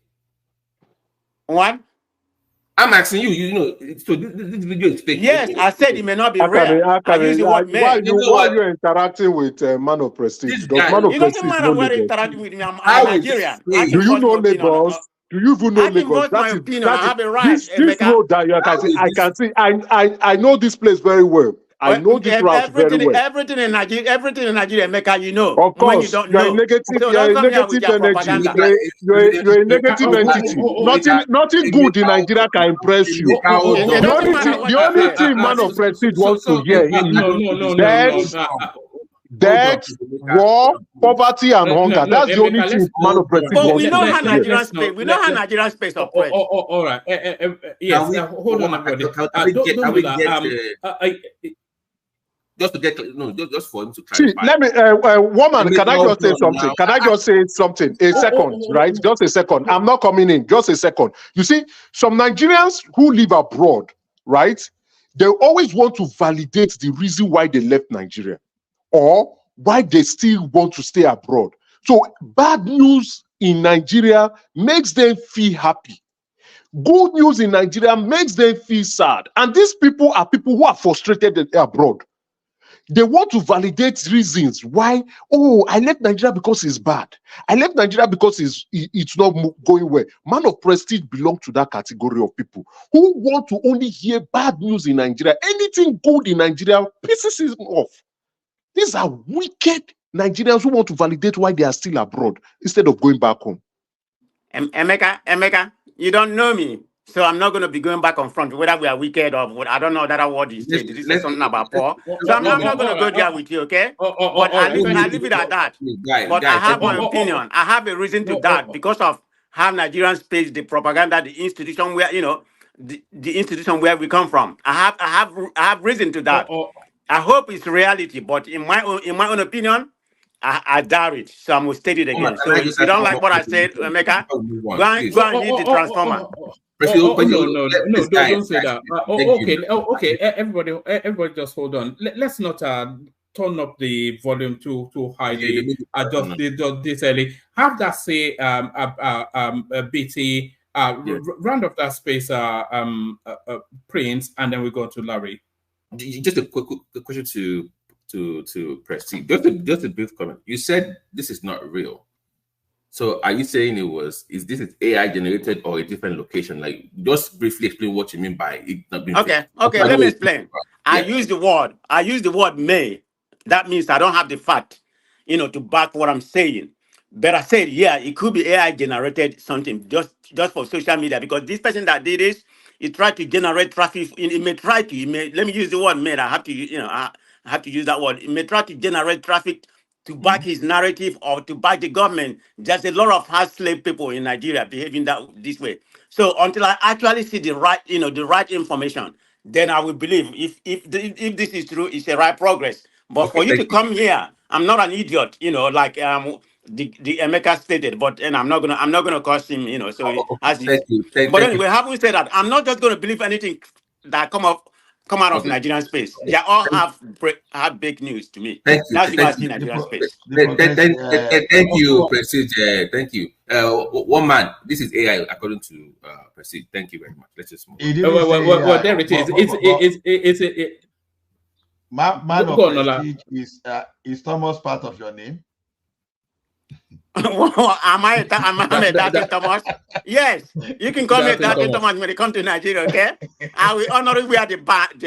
Yes. All right. Let's get back. Prestige. Let's get back to Prince, just so that we can get to voices quicker. Prince, back to you. Okay, let me try and wrap it up. See, that's one thing. If Man of Prestige applies the same principles across the board, even in the country where it resides, especially in California, that'd be nice. But Man of Prestige goes around believing everything he hears from the liberal media, but he wants to doubt everything that comes out of Nigeria. In fact, I like the fact that he doubts and he questions if this is true. That we should all do that, and the onus falls on the media, the Nigerian media, to investigate and give us the right information. Yeah, I know they all have their own slants. They play partisan politics or whatever they do. That is fine. But I tell you, overall, the Nigerian media is far much better than American media in trying to give you information. They're not that too biased. They're not. But in America, it's a cesspool of misinformation, malinformation, and all kinds of ways to deceive the people. And Man of Prestige happens to be one of those people that drinks that Kool-Aid all the time. And I definitely also falls into that category. Thanks, woman. Prince Daddy, do you know there's some independent news I media? beg your pardon. Hold on. No, Let me talk to him. I'm not going to back to him. He's a good guy to me. But do you know there's some independent media that can verify and counter other narrative, maybe coming from what's considered to be a West-leaning media or West media, left media or right media. We always have to have some independent, but in that Nigerian space, it's difficult to find. So this is why I'm a doubting Thomas, like Ola said, when it comes to Nigeria place. So that's me. Well, actually, that's a good point. That's a really good point. And my source of information, actually, I detest Fox News, believe it or not. I don't care for CNN. MSNBC is a joke. So there are alternative news outlets, no doubt about that. You can get concrete news, and you can verify and collaborate the news information I that you know get. where you go. You go to Newsmax. That's even worse. If I know the truth, actually, get out of here, man. I don't even watch Newsmax. I don't watch Newsmax. You are Americans. How can you say you don't like what? Hey, listen. My I don't watch Newsmax, but it's Man of Prestige spreading propaganda. Hold on, gentlemen, we've got 9 people waiting. We've got Wama. Studio. Yeah. Wama, do you know there's a Biafra TV? There's a what? Biafra TV. I'm sure there is, but hold on, everybody, hold on. We've got 9 people waiting. We've got 3 people, not you, BT. The 3 people not in the studio, so we have to sort of try and move it around a little bit quicker. Larry, I'm just trying to confirm that there's a Biafra television. Yes. No, that's fine. Let's hear from Larry. Sorry, Dewale. Larry, you're up next. Yeah. Good evening, everybody. Good evening. Good evening to you. Yeah. So Larry, yes. The real hub of the conversation really is Atiku Abubakar and this sort of shall we say, it's not even a nuanced politics. It's going the traditional route politics, but starting early. But where would that land him? So we're talking about that.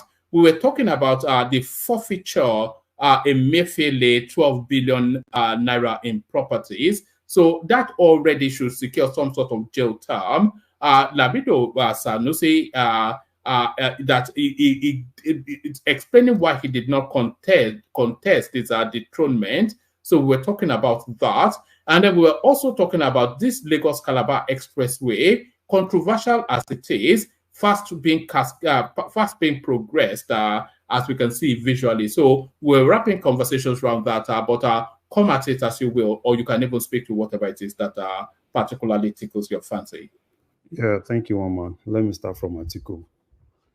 Personally, I like what Atiku is doing because personally, I feel it's going to make the Tinubu government on their toes to ensure that they do the right thing.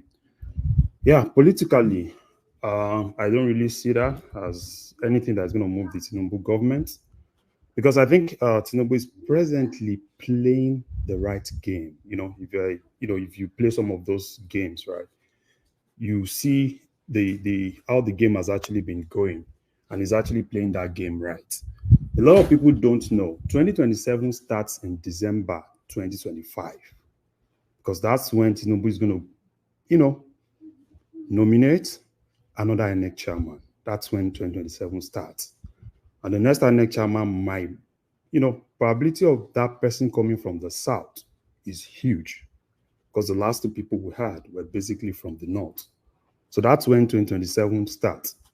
Now, if you look at the strategies actually been using, if you've looked at across all the states in Nigeria, almost every governor, except Kano, is currently fighting their godfather, which is a good strategy.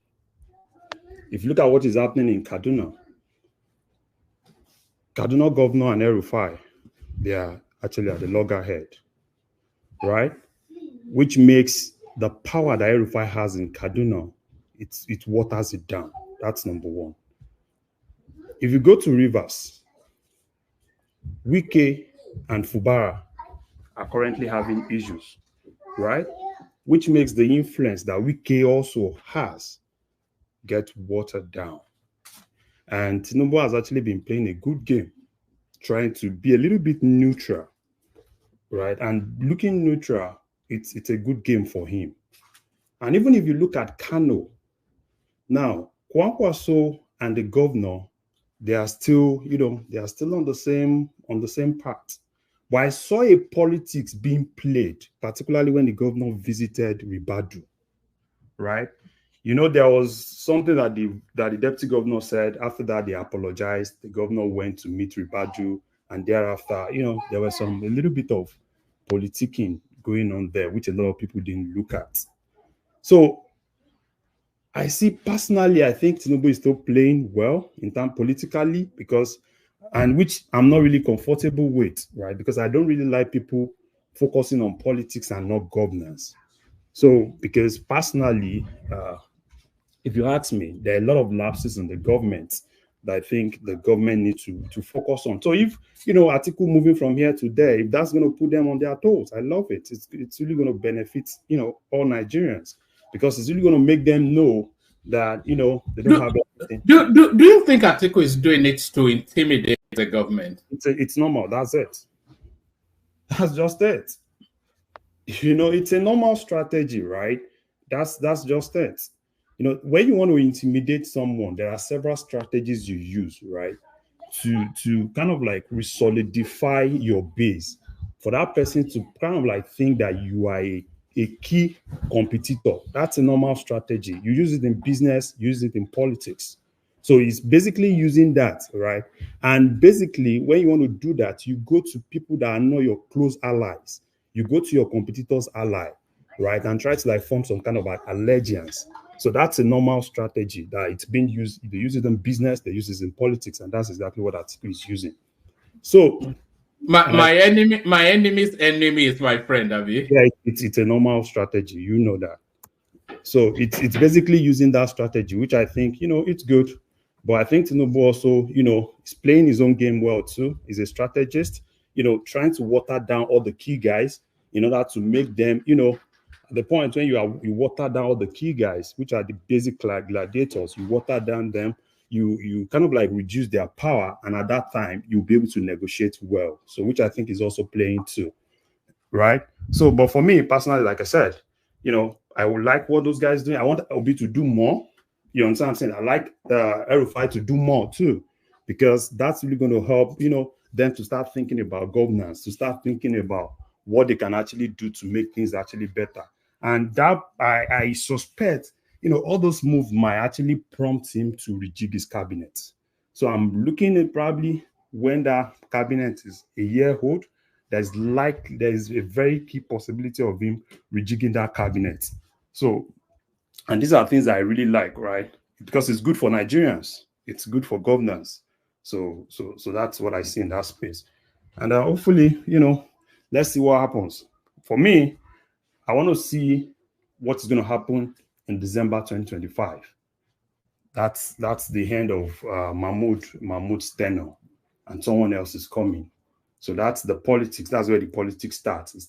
Where do you see it going to? It's coming to the south, but I don't know either southwest or south. No, it can't come to the southwest now. It has to go to the south. See, one man. These are politicians, right? These are politicians. So, and don't Tinubu cannot have a Yoruba INEC chairman declaring him as returned. It will be too mucky. Would you not? That's why I said, that's why I said, those guys, you can trust them, I don't know. I don't know their mind. I don't know who they have. Woma, you remember what I said? Politics is about power. Anything is all on the table to win. He can even go to his village and make that person the INEC chairman. Yeah. So as long as he returns in 2027, confirmed. So there's something I don't know. I didn't get the name of the person saying. Larry. There's something Larry said that most things I agree, but there was something he said I don't think I agree that it will get the Tinubu's administration to provide good governance because Atiku is visiting the former president, and that's not true. Rather, it will get them to begin to work more politically to understand what's the meaning of that visit. What is Atiku trying to do with the former president? Because the former president has a huge following, a cult following rather. Is the Atiku trying to take over that northern machination of Buhari and not good governance? Let's forget about anything the president is doing on governance is because he wants to do them. It's not about the politics itself. The politics is completely different. Well, the thing is with politics, this is my own view, right? There's one thing, for you to do things genuinely, and there's another thing for you to want to do things for you to kind of like please people. So when I say in terms of governance, it might not really be the realistic, them kind of. Okay, I understand what you mean. To please his important stakeholders, right? Yeah. I get your point. If it's to please the man of prestige, them. They can go and hit their head in the nearest stone. Those are part of, but I don't want him to fall into the trap that Jonathan fell into, right? Because anytime things like this happen, you see them wanting to please the North, which I think I don't. Jonathan pandered to the North too much. Yeah, so I'm not really expecting him to go that line because I think he understands the game, right? He understands the game and he's playing it well, particularly watering down the powerful guys, watering down their capacity and bringing new gladiators, even in the North, right? He's bringing new gladiators that didn't have power in 2023. He's now bringing them in because they are now beginning to have influence. Somebody like Ribadu is now beginning to have influence, right, in the North. So, and there are other people too in the North that are now beginning. Ribadu has no political influence now. Yeah, you see, we just gave him appointment. He has no political interest. He could not even win. Where? He could not even When you don't have power. no political issue now. Let me tell you, just sorry. Tinubu has to perform. Tinubu, you see all this arrangement that he's not going to do well because he wants to win election, which means that Nigerians don't have choices in when they go to polling booths. Those things are gradually changing. We saw what happened. Solid, is it Solid that is speaking? Patrick. Patrick, sorry, Patrick. What are you, brother? We are getting it. We keep getting things twisted. We still think I think the Lagos and Abuja electorate, they keep thinking differently. I can understand why, but they think Nigeria revolves around them. Patrick, let me be very honest with you. The president does not need to lift an arm in governance. He's going to win an election. He doesn't need to build any damn road. He doesn't need to. Patrick, I will explain it to you. I will explain it to you. He doesn't, let me say it clearly, categorically clear. Let me say it categorically clear. Like what Buhari did in 2015 to 2019, when everybody was shouting, we entered into the first recession. And people were saying, no, let's kick Buhari out. Buhari came and he won his election again. Right? And I will say it categorically clear here that the Lagos. Allow me to land so that I think your mic is a bit bad.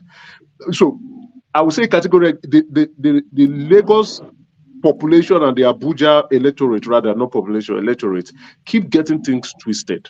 Nigeria is not Lagos and Abuja or even Rivers State. Nigeria is 36 states plus the FCT. And not just only that alone. Nigeria, the people who control the structures matters. Those are the people the president needs to attend to. Okay, so apart from Lagos and Abuja, other places they don't have voice. It's just those. No, that's what I'm trying to tell you now. You are not. That's what you are not listening properly. I said the Lagos electorate and the Abuja electorate keep getting things twisted. They keep thinking good governance will lead you to power. It's a lie. What leads you to power is understanding. What I'm saying is this: the electorates know a good government when they see one now, because this democracy is maturing. When this democracy started, we didn't even know it was going to be possible. People like Fayose came out. The activists like Falana and Andres that were supposed to run, they didn't run. They held back. Then things started evolving. More people started coming out. Then we have more election participation. We have more activity. People are becoming more sensitive. Those things that the Northerners don't have brain to identify who is a good leader or not. You see, do you know what head mechanism is? Let Prince come in.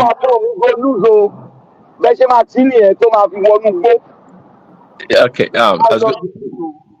Emeka has a. Hold on, Patrick. We can barely hear you. Anyway, your connection. Oh, all right. Let me mute you for a moment. Yes, Prince. Have that interjection. We get back to Larry. Yeah, quickly. So, to Emeka's point, yeah, it's a good point. It's about, and I think was the guy that was from the LP person that spoke during Kukwe, right? He said the other day, and I quoted him. I can't remember the quote anymore. And the guy, it's about if you understand how to play politics. Okay, and he talked about how the Labour Party doesn't have enough agents across the polling booths across the nation, right? He talked about it. So to Emeka's point, yes, you have to understand how to play the politics in Nigeria. It's not necessarily about your performance, right? But at the same time, what Petoskey is talking about, yeah, people are beginning to recognize good governance, unlike before. and they would rather want to vote We along should that line. stop this, Prince. See, these are the same people you give 2,000. These are the same people you give 10,000 on the line, and they go and vote for you. To that point, These are wait now, calm down now. These are the same people you give bag of rice, and they will vote for you. These are the same people their chief will tell them go and vote APC, they will vote for you. These are the same people the governor will tell them I want you to vote for APC, and they will vote for you. Why are you people talking like this? No. Well, if you listen to my point, I say you're correct in from where you're coming from. It's not winning an election is not dependent on your performance, and I agree with you. And also, I agree with Petoskey that the electorate they're becoming much wiser or understanding how politics play. That is what I am trying to say. Let me land the point. I'm not talking again. They keep mistaking Nigerians for Lagos and Abuja and Port Harcourt. It is not true. Nigerians are not Lagos, Abuja, and Port Harcourt. Lagos, Abuja, and Port Harcourt are politically insured. The exposure there is different. The experience is different. That is a metropolitan city. Those cities are metropolitan cities. You can't compare them with the inner cities or the inner villages. Let's quit this rubbish. The people are not walking up. They will never walk up. All right, but Emeka, people have a contrary view, so let them express it. Okay, which is a good point. And at the end of the day, sometimes it doesn't matter your performance. Tinubu can perform excellently. Do you think Obidient would do their best or to support Tinubu over Obi if he runs in 2027? No. So it doesn't matter how great of a performance Tinubu could do in his term. It wouldn't matter. So that's the point, that your good governance, your success does not really translate to people supporting you. And to wrap it up quickly, Larry, the things you're saying about Atiku is your own conjecture to the core. Atiku is not that level of performer the way you're trying to give him credit for. It does everything, haphazardly. He just goes up and down. Whatever sticks to the wall, that's what it goes with. Don't think he has some special plan. He does not. I don't think so. You give him a lot of credit, which is fine. Yeah, did you hear me? I never talked about probably Atiku performing or anything. I only said Atiku moving round, right? It's good for the government to sit tight and be able to do more, even if it's not real, right? That was what I said. I never talked about Atiku being a performer or anything, because personally, I don't really believe Atiku can do anything different. All right, take us to another space. Do you want to speak to the Lagos Calabar road that is fast progressing, much to the chagrin? I have to use that word again, of the naysayers, or do you want to speak to a Emefiele who continues to forfeit to the state, or Lamido Sanusi harkening back to his fight we can do, Jay? Yeah, let me quickly say one or two things about the coastal road. I think, I like the fact that even with everything, they still continue that project, because that project, to me, I think it's something that is really great, particularly for the South, because everything the pots that all of us are actually eating in now comes from that place. So if any key project is going to that place, I think I support it 100%. So, there was a lot of distraction, a lot of things. So they had to stop it. They had to do that. They had to do every other thing to stop it. And I like the fact that they didn't stop the road. They kept doing the road. Even if it's going to cost us, fortune, in as much as it's going to South, I support it 100%.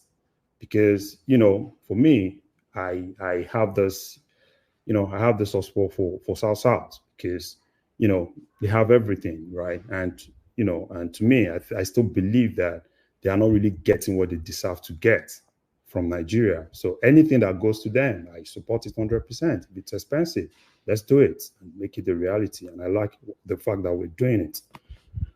And but the Southwest benefits equally, because it rolls through vast swathes of the Southwest to go into the South. Yeah, everybody benefits, right? Because if you look at it, right, it's just going to be making it easier for South to be in Lagos. And it's going to help trade across not just South. It's going to help trade across, because you can actually use that. If they can actually do the train, and you can see things going from Apapa, if it's easy, from Apapa, use the rail straight to Cross River, Calabar. So which is actually good. It's good for business. It's good for trade.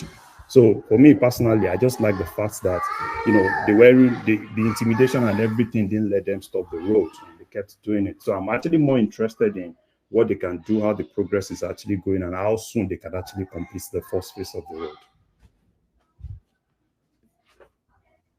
So I think the next thing is all right. Do you want to take us through the space instead, Larry? A Papa faction make you turn back Abure as LP. Dollars have changed hands. I want to skip. I really don't. All right, take us to wherever you want to go then. Yes. Yeah, let me just say a little bit about Emefiele. So Emefiele dropping 12 billion naira, I think it's just a drop in an ocean, right? There are still a lot that our guys still need the governments need to get from that guy. 12 billion is just, it's just chicken change from what that guy has.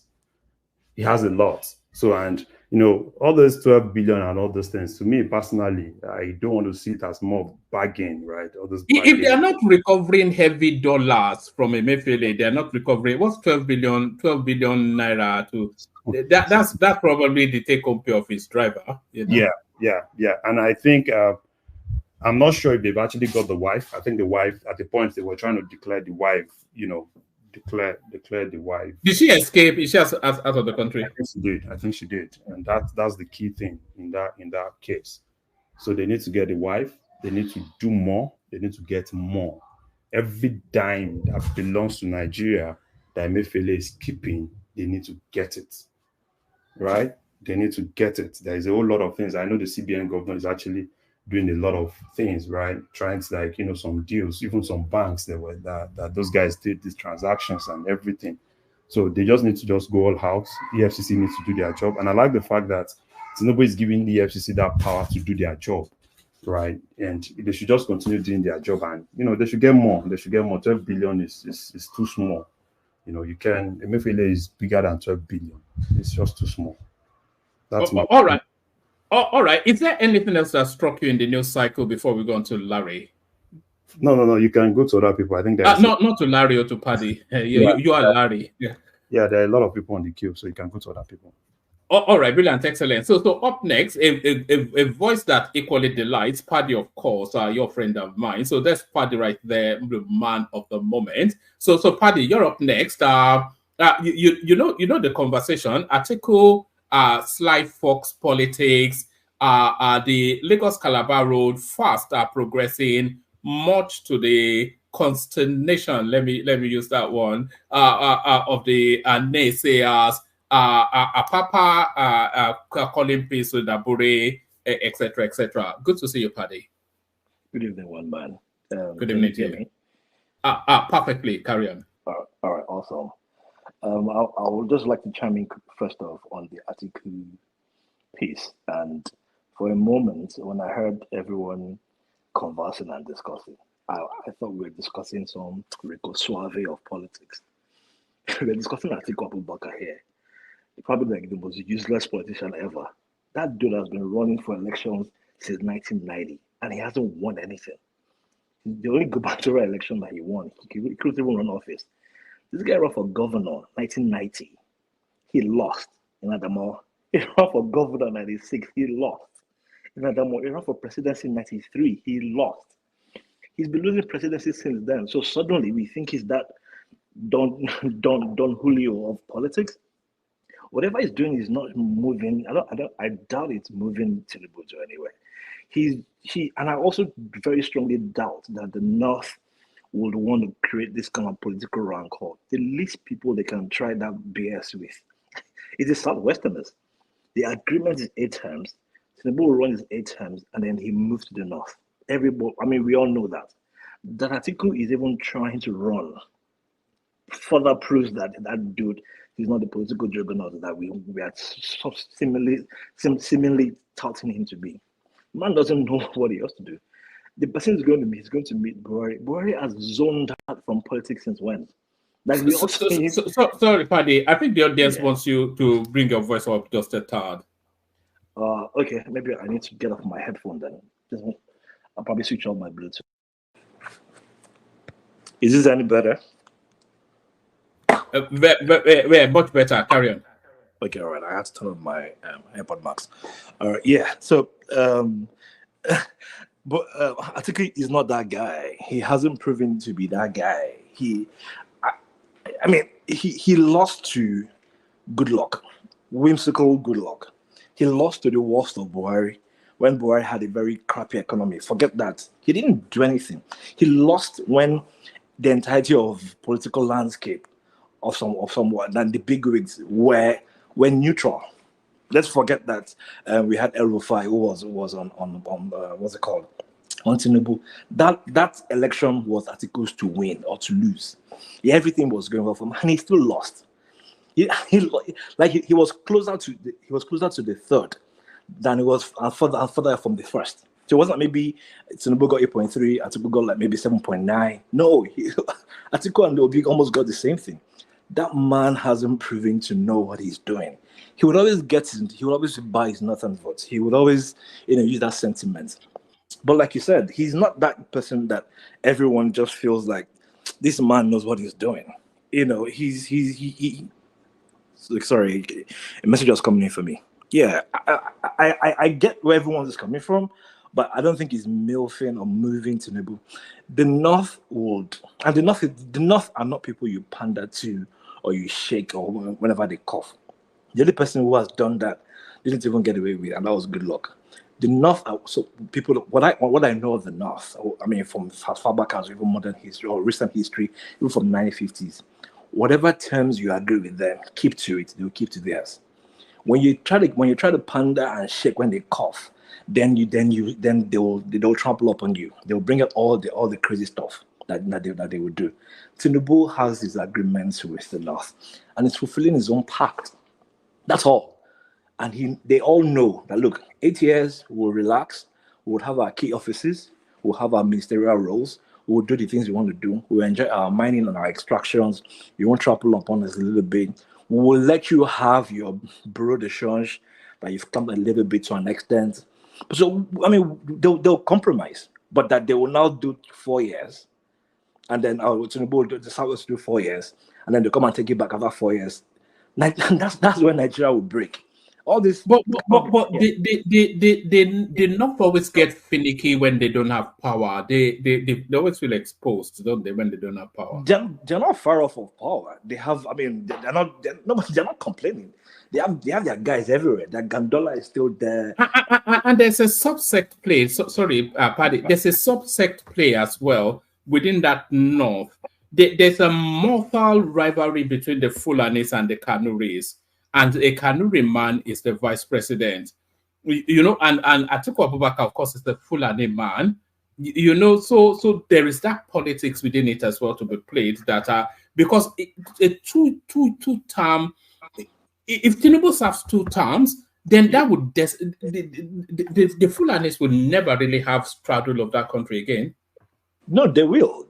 They know they're going to get it back. They know that no one from the North can take over power from them. See, the Fullers are one of the most patient people when it comes to taking power. They're not very aggressive. When they want to come to trample upon you, they will. But if we go as far back as history, the only ethnic group that has handled and humbled the Fulanis very well are the Yorubas. They know not to mess with them. I mean, from the Kiriji War, War, historically, everybody knows their lane. Agreement is clear and simple. You've done yours. We've backed you up for the 8 years. The Fulanis don't forget. They don't break bounds. They don't break bonds like that. They don't act on impulse. They know that, look, the moment this guy has won, is 8 years. We'll go ahead and do our 8 years. And even if you look at the landscape, North Central belongs to Tinubu. There's no, I mean, he belongs to Tinubu. Southwest belongs to Tinubu. He will get a little bit from here, south, here and there. He will get 40% from the north. So and he's won. Atiku will still have issues again with Obi. He will still contest. He won't even get anything from the southeast because he can't use Obi as his VP. He can't. Obi has become too proudful to want to become, even if he wanted to be, even if Obi doesn't even mind being VP, his movement will not allow him to become VP. He already has a presidential ticket. Labour Party already set for him, uncontested. So how would you leave that to go and Daniel Kuku has shown him that the only thing he can do that can make Obi have a pathway is to join PDP. If he goes to PDP, the people in PDP will not agree for him to come back. So Obi has to run in Labour or APGA or wherever he chooses to run. And that divides Atiku's vote already. So that Southeast already lost. South already divided. It's going to be shared amongst three of them. And now with this coastal road, Atiku will not get zilt in the South. He won't get anything. These strongholds, the 25%, they can get a few 25% here and maybe Delta. Even Delta is not even sure for him. So where does he have his political? Forget even the Osho State he got, he won't get it again. Whatever it was that he got in Osho State under what's it called? Davido's uncle, what's that saying? Adeleke. He's not going to get it again. Adedansa, according to Enigmatic, Adedansa. Adedansa is already aligning. I mean, it's gone. Maybe you get some strong vote. They will tell him this is what Atiku should get there. He will be second. And Tinubu doesn't need to win everywhere. He knows where he needs to win. Abuja is already APC. I mean, they have light show. Look at what Abuja has done to all those Christian votes that's if Abuja doesn't go to APC, then there is no justice in politics. No. For all that Wike has been doing, Abuja is not going anywhere again. The only reason Abuja went as far as it went, well, of course, we had the Igbo votes and we also had the Christian votes. But it's not working anymore. Who remembers today that our VP is Muslim? Nobody's the whole Boko Haram Islamization. It's gone. All the fear factors they used is no longer there. Tinubu is fine. The only place where I somewhat agree with Larry to an extent is yes, he needs to govern, and he will govern. If you look at how Tinubu ran Lagos in the first gubernatorial election he had to pander to politics. He had to be very partisan. He gave this and that. But his second term, dude came out guns blazing, wiped out all the people that he owed allegiance to, brought in his technocrats, and Lagos has become better for it. The same thing will happen in 2027. He will come in there, he will pander to who he needs to pander to right now. Whomever the Fulani candidate will be for the next presidential, I'm suspecting Nuru Ribadu or whomever, that person will be very prominent in Tinubu's second term. The blueprint is already there. We're just trying to. I feel like we are skipping the obvious, and we are beginning to somewhat doubt the price of politics. Politics has already been cleared from day one, done and dusted. Atiku is not doing anything that he is going to. He just does his normal huff and puff, blows the hoof breeze on straws, but not on brick walls. This foundation. Look, here's the thing. The Fulanis already the North understand that if they do anything contrarian to this 8-year agenda of the South, there's going to be a political unrest that they're not even willing to deal with, and that could even be what will lead to Nigeria breaking apart. And people will be shocked that even the South and the Southwest will become a stronger force. Even some part of the Southeast will divide. Because I think he'll want to come in and then he'll want to use a Southeastern VP, hoping that he'll get some votes from Southeast. But there's nobody that Atiku is in the Southeast that will break Obi's votes.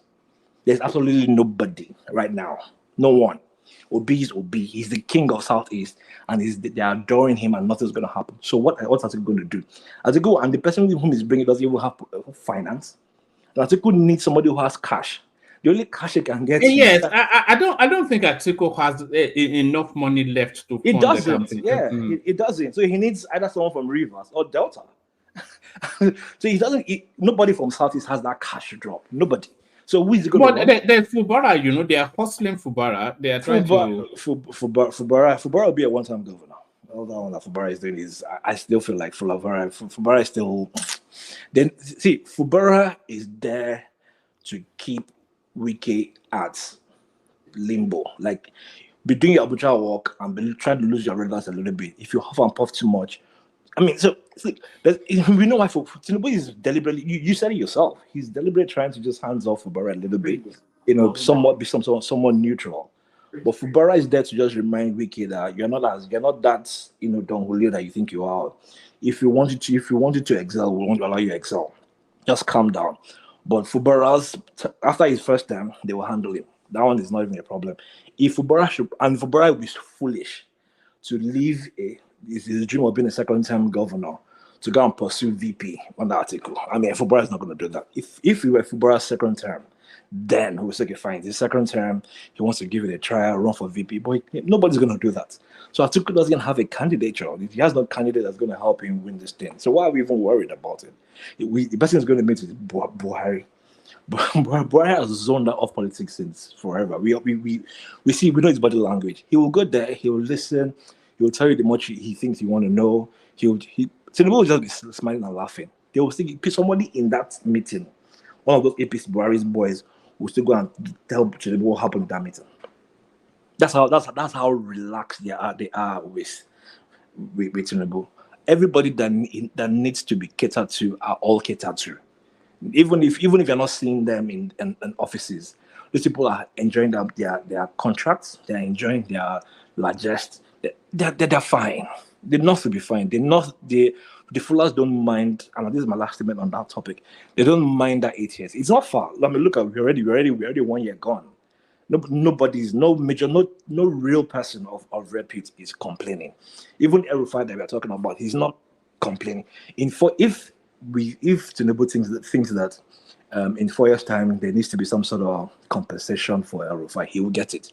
Everybody will get what is due to theirs. 2 years, I mean, I think it was Larry that mentioned it. End of 2025, everybody, you start seeing things happening. People start getting aligned. Everybody is catering to their pulse. How much money does Atiku want to release to the people that will buy them votes? The only vote he will get are the ones he will get his Northwest here and there. Tinubu only needs 25% there. He will get 25%. He's not catering to those numbers. We know how this is going to go. But, maybe for the sake of conversation, yes. But Atiku is the least of my worries. Atiku is the least of my worries. All right. So many things count against him. His age being one of and his health too. It's not a healthy man, and it's not a young man. And then, of course, Wike as well. So anyway, he has to try though, because what else will Atiku get out of bed for, other than he's not chasing money. He's got enough money to last generations. The only thing that keeps him alive is just this still narrative, isn't it? I think is at a point where I think he just probably just likes the buzz of campaigns. He probably it's the only time he gets lots of people around him and he gets his name mentioned in the news and people are seeing him. I think he's already used to it. I mean, if you've been doing something since 1990, there are very many people who were not born in 1990. Probably on your shows listening in or something. Many Gen Zs were not born. Many Obedients were not born in 1990. That's how far back these guys were running. He loved that pizzazz. He loves to see his posters and banners. He enjoys it. And I think he's living for his campaign. So let's just leave it. Let's enjoy his campaign. This is definitely going to... I'll be damned if Atiku doesn't run again after in 2031. One man, I'll be damned if he doesn't run again. Only death. Well, he will be damned if he does, though. He will be damned if he does. First off, we've established that age is not necessarily that hindrance in political landscape in Nigeria. As long as you can still walk and raise your hands and hold your umbrella or hold your broom, you can still run. I mean, Tinubu is old. He's older than even the age he claims. I mean, I believe it, even though I'm batified. But as long as you can walk, you can speak, you can galvanize people, you'll be fine. Atiku is just maybe there's some sort of compensation he gets from it. Aside maybe donations here and there from the north to give him funds here and there, which is like a Showore thing, and then ANEC will give you funds. Atiku's probably getting funds from some sort of nothing. Paddy, how did you know that? It has to be. because that's why it's always running. That's why Showore is always running. Yeah, so Shorezo is obvious now. He has a family in the US. He has to pay mortgage. So if you want to get 40 million from INEC and everyone is fine. No, not just only INEC. You know the guys who this NGO that funds Sahara reporters. Yeah, no, I mean I'm just he gets money from them. McCarthy Foundation. Yeah. He gets money from them too. Yeah, that one is. I mean, that's how people are running. Just make some extra cash here and there. If you want to even run here, we should nominate someone from the one-man show to have like a one-man party, and and have someone here. Let's everybody squeeze some 40 million naira or something, and we have people with political ambitions. I think Emeka somewhat nurses one. So when it's ready, we'll all go to the east and go and blow grammar there. Yeah, as long as man of prestige is willing to bring his California funds. Look at that. One man. We never have a man like Emeka who is about you, in my own opinion, to come and govern a part of Southeast. Speaking of man of prestige, you go shock you one day. As long as you bring your California force, we are going there. Senator Emeka, he will do Senate for one term, and then he will go to State House to go and be your governor. Meanwhile, speaking I had that ambition once upon a time as well to be a senator. You should not try.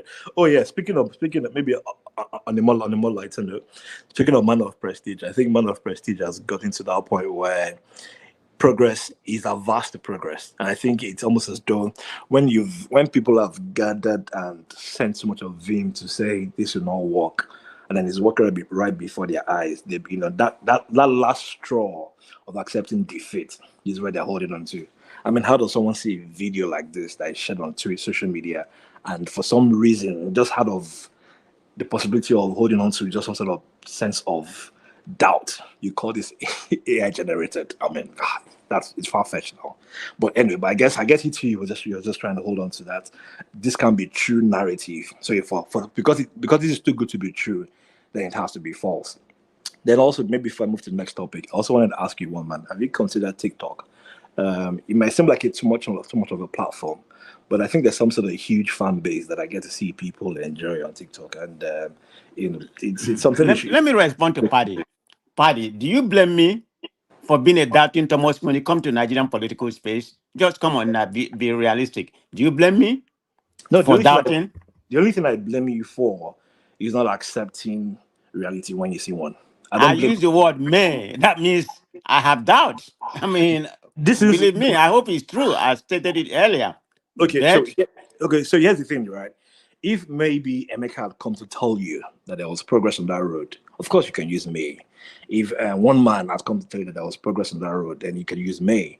But if you are seeing it right in front of you on a show like one, what is this? We are living in AI generated.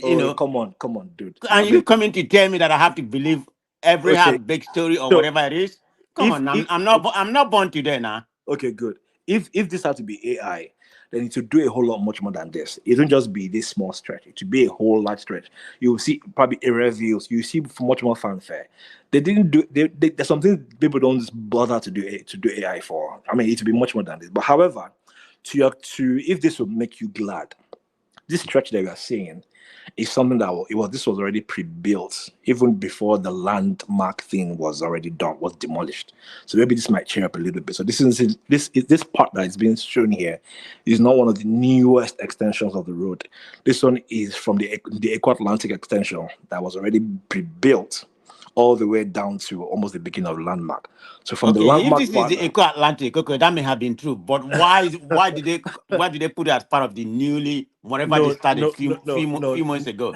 Is it not an illusion they try to present to us? No. And you want me to believe that? No. See again, because you're very, you really want it to fail. That's why you're acting like this. I mean that's your opinion, but I know how I see Nigeria, but that's fine. Okay, good. Hold on, but have in mind, these are just regular Saturday morning cyclists having their first field. That guy is well known actually. Yeah, it goes riding on all this landmark. He did one on the third. Is it not the one that went on the third mainland bridge? No, it's not. know this chap here. So these are just regular Well, cyclists. sorry, Paddy. One man, I've seen that guy's video. It's really real, for real. Great, yeah. That guy's perfect.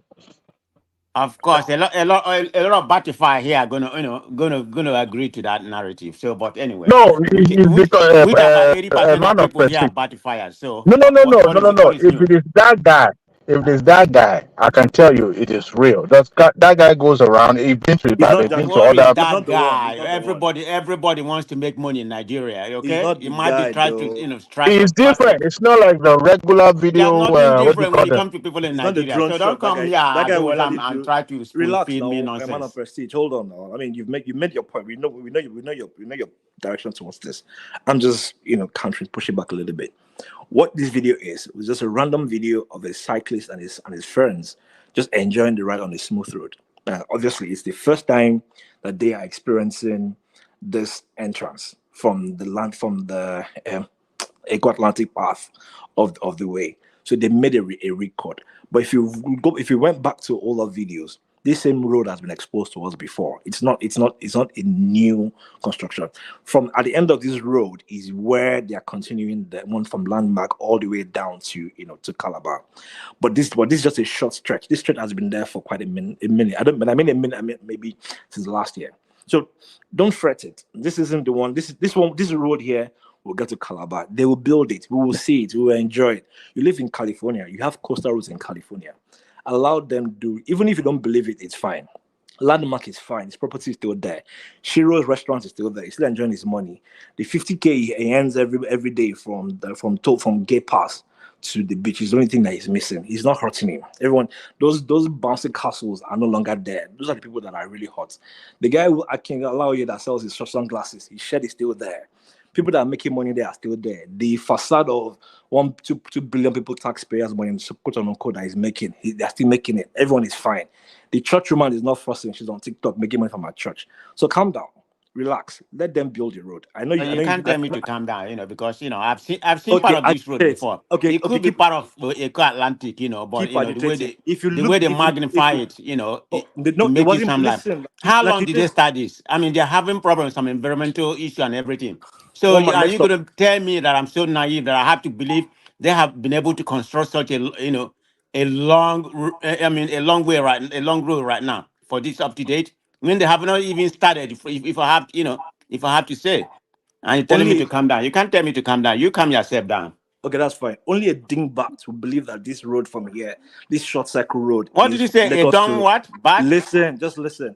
Only a dingbat will believe that this road from this is the. And what are you if I am? Hold on. Just hold on. Don't insult me, because if you do that, I'm going to come at you too. So that means you're taking it. I didn't insult you. All I'm saying, only a dingbat will believe that this road that we are seeing here is Lagos to Calabar all the way to the end. We all know this is just a short road. We can see street lights there. This is a short glimpse of the road. Why are we arguing over this? One man, please, next topic. I try to humor you, but I think you're taking it too serious. All right. Take us to, do you want to take us to Emefiele's for features, or, yes, take us there, or? I don't know. It's same old one man. Same old. We know this was going to happen. It's just ludicrous how much this man has taken. He'll forfeit the ones that he needs to forfeit. And by the way, Paddy, we're not restricted to the talking points. If anything else excites you more, just speak to it. I mean, the news has been slow for me today. I was just hoping to bond with the gentleman for this week and I'll probably go back to my reality next week. I just wanted to enjoy my 1 week with a one-man show. So look at that. Well done. Headlines. It'd be lovely. Wait. Did you say you are running away from the show? No. It's unacceptable.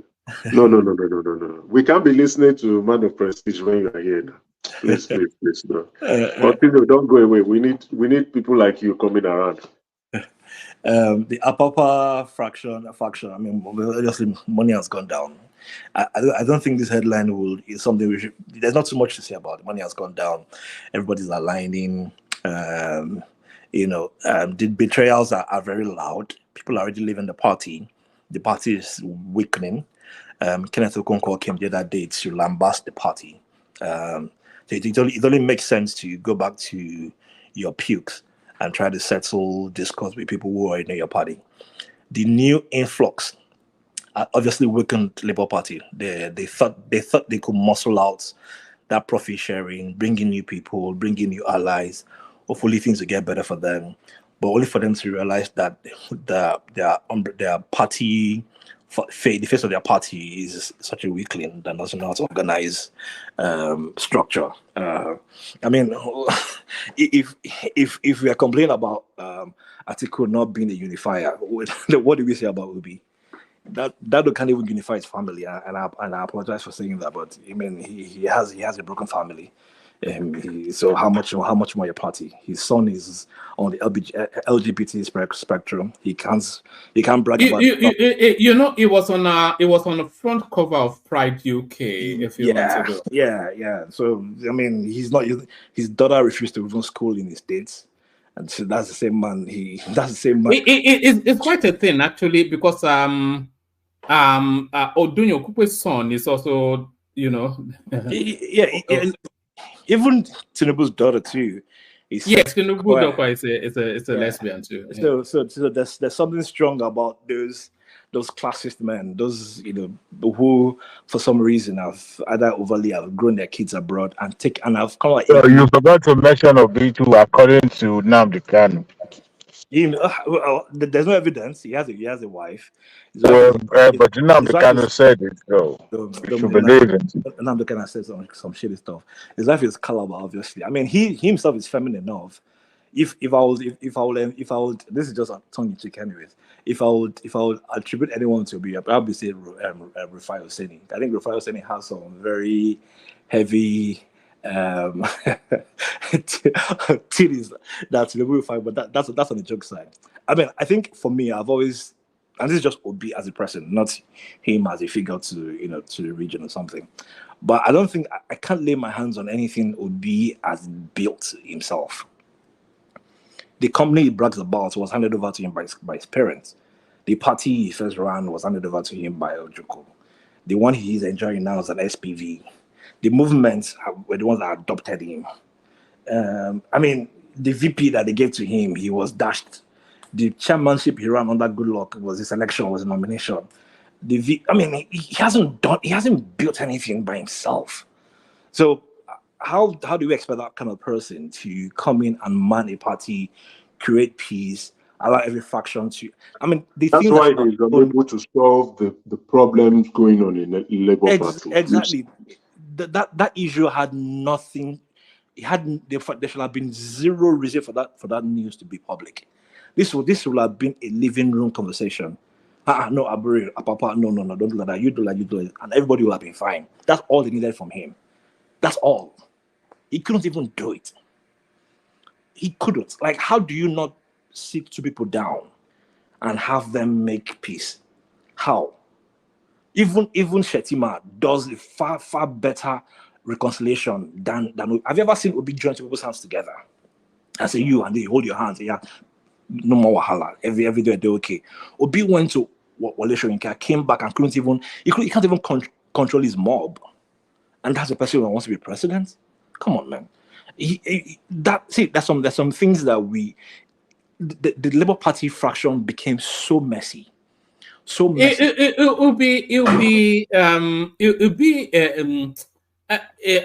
not sure that it's something we want. If Tinubu doesn't get tested in 2027, it should be tested now.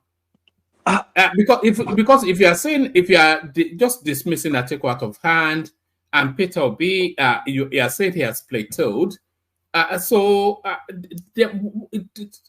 it should be tested now. It should feel it now. It should feel the pain now. One man. We don't want him coasting through. Atiku lost to Goodluck Jonathan. Do you understand how weak Goodluck Jonathan was? Yeah, but where is the push against Tinubu in 2027? Where's it going to come from? That's the only political juggernaut we have in Nigeria. There's nobody that has proven to have the wit that man has. Nobody. And look, beyond anything, even Atiku himself understands Atiku reversed him himself. One man, are you not seeing how people are aligning without even giving them deals? Doyokupe just came and threw LP or be under the bus. Like Like someone So saying, I think Patutomi did something similar too. Patutomi has always been a Tinubu's boy now. I mean, one man plays that video every day. Like every day, one man show, we see Patutomi carrying Tinubu's bag behind him. Like there's almost nobody, even Atiku himself was a Tinubu's boy. Yeah, but is that what we want though? That's not what we want now. Paddy, can I ask you something? Yeah, sure. So I don't know. With this Aisha Buhari, I saw something recently where Aisha Buhari was kind of like saying, "Oh, Obidient didn't make Obidient movement. It's kind of like aftermath of NSAS." Is she trying to throw B under the bus? What's she doing? I don't know. Yeah, she's only stating the fact. I think the tweet was as a result of letting people understand the genesis of the Obidient group. It's a follow-up to subsequent tweets that she has done. I think she did that yesterday, right? So, just like what Paddy is saying, Obi is just an opportunist, keying in when he sees an opportunity, and he will exploit it. The Obidient movement was from NSAS, people who were frustrated and angry, and they told them to go and vote, and they said, okay, no problem, we are good, we'll make our votes count. So Obi saw that and exploited the opportunity. But Paddy, please go ahead, you're doing a lovely job. Yeah, the Obidient movements are first breakouts from IPOB, breakouts from NSAS, breakout from disgruntled minorities in the North and North Central, and breakout from fearful Christians. That was the Obidient movement, and that movement has broken down again. So we still have some sort of NSAS movement in there, but it's already weakening. The IPOB beat is still there, full frontal. The Christian minority votes can now set rest because we can't use that church movement again. Udepo and the likes cannot go back and start saying this is a Christian war. Just daddy will not work anymore. The ones Islamatize Nigeria will not work anymore. So all the claims that was made. You know, I'm glad you're saying all this, Paddy, because people keep talking about Obi 6 million votes, like you're describing, it's like a disparate, strange bedfellows coming together because they had the NSAS crew. They've grown up, so they've grown out of all this nonsense. They've gotten jobs and gotten married and moved on. So that yes, daddy Christian something that's not available anymore. Yeah, you know, so. And that's a huge chunk, you know. And if they release Nnamdi Kanu, the IPOB element will at least it will half. Yeah, you know. So I'm not sure that Obi carries more than 3 million votes into 2027 guaranteed. Yeah, 3-4 million marks. You know, and I mean, and those 4 million will just be breakouts that are outside of that region, and then the Baba winning world with a shake, he's no longer, he's gone. Baba is healthier than ever. So that's why the propagandas they're using now are those very fickle ones. Even the one that he fell couldn't last 2 days. Like Tinubu, one man, think about it. Tinubu fell on national TV, and that video could not pan more than 2 days. It should just show you how people have come up zoned out of that space. I mean, Tinubu falling should have been a video, song, meme every day. That's like what we'll be seeing from. But 2 days and everybody's moved on. And the only people, I think many people have said over and over again, the real people who can galvanize opposition in Nigeria, as far back as history, from AD Awolowo up to this very day, are the Southwesterners. And they're not doing it. We've seen so many funded campaigns, so many funded opposition rallies. And we see small one boss, two boss, one somebody with a megaphone, few women shouted down Sinebing power on post holding placards, and they're gone. They've taken their money and they've moved on. So PDP have tried over and over again to try to fund the rally. That's failing. NLC, they've moved on. Like, see, again, I understand that it's almost as though why come there's nobody who is bold enough or strong enough to hold down Tinubu? Like it's bad for our politics. It's bad for Nigeria. We need a very strong, viable opposition. But here's the thing. This particular man, unfortunately for everyone, has played on every ground. So he's played opposition, he's played advocacy, he's fought for democracy, he's fought against democracy. Tinubu was part of the people that ensured Jonathan became president. He was part of those people. In fact, his voice was even one of the subtle loudest ones that ensured that when Yar'Adua passed on, Goodluck had to be president. This man has fought for everybody. He gave Atiku a platform.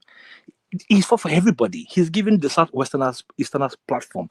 Like, so it's almost as though people are paying. You know, it's very rare that somebody that's walked that journey, that they ultimately then gets the prize. Somebody that fought for democracy to come back, then becomes president. I think we had it with Mandela, but it's very rare that happens. Even Mandela didn't have it as good. Mandela was more of, he went to jail, he spent time in jail, okay, let him for peace. He's the face of that one person, like an MLK. This other guy was going from grassroots. I think so. Somebody somewhere, I can't remember what that interview. I'm sure somebody here might have seen it before, of how somebody made a case of how a local councillor, somebody they call them in Nigeria, honorable, some street council was able to call Tinubu's phone, so that's how grassroots people had this man's number. We've seen the son of is it Gandoje's son that greeted Tinubu and almost didn't bow. So sorry, talking about Gandoje's son. Apologies, Paddy. We may, don't hold me to it, or we may start doing all those personality things from next week. Well, that'll be nice. Yes, we're in talks with about 3 people. One is a son of a prominent person whose name has actually been mentioned in the course of this conversation. But so we may from next week start to bring personalities again. That'd be nice. If you can bring Bill Rufai's son, I would. That dude is a very smart. I'm actually, don't worry, you'll be surprised though. But not him though. But I want him though, but it's not the one I'm in talks with. Yeah. Right. So just look at how. I mean, see that gesture and understand how Tinubu plays. Tinubu is using his fickle body to his stress. I think this was an argument we were having some days back when we were talking about brain and black people and everything. That people who have smaller body and smaller posture tend to use their brain a whole lot more. This man will bow to anyone. All those gestures that people see and they're laughing. He's in South Africa. He's bowing to everybody. He's creating that humility perception and he's finding his way all the way to the top. He understands that, look, I am fickle, I am weak, but I will play so slight to you that I'll get what I want and nobody will see me coming. And that's how he's been playing politics all along. He goes in there and everybody respects him. His Jagaban title wasn't even given to him by the Yorubas. It was given to him by the Northerners. So he's fine. Unfortunately, it's the Gaban of Bogu. I think that's is that not in Bauchi or somewhere? Yeah, I mean, so this man has been balling for so long. He has allies everywhere. The reason why the 2023 election went the way he thought it went was there was so much divide, and for some reason the CPC fraction of the APC felt a little bit power drunk, and then they tried to look like if this guy's gonna come in here, he's gonna get this off us. I mean, this is a space where someone was a recharge card seller, now owns a PJ. So those people don't want someone to come in. And of course, Oshibajo came in and fed himself.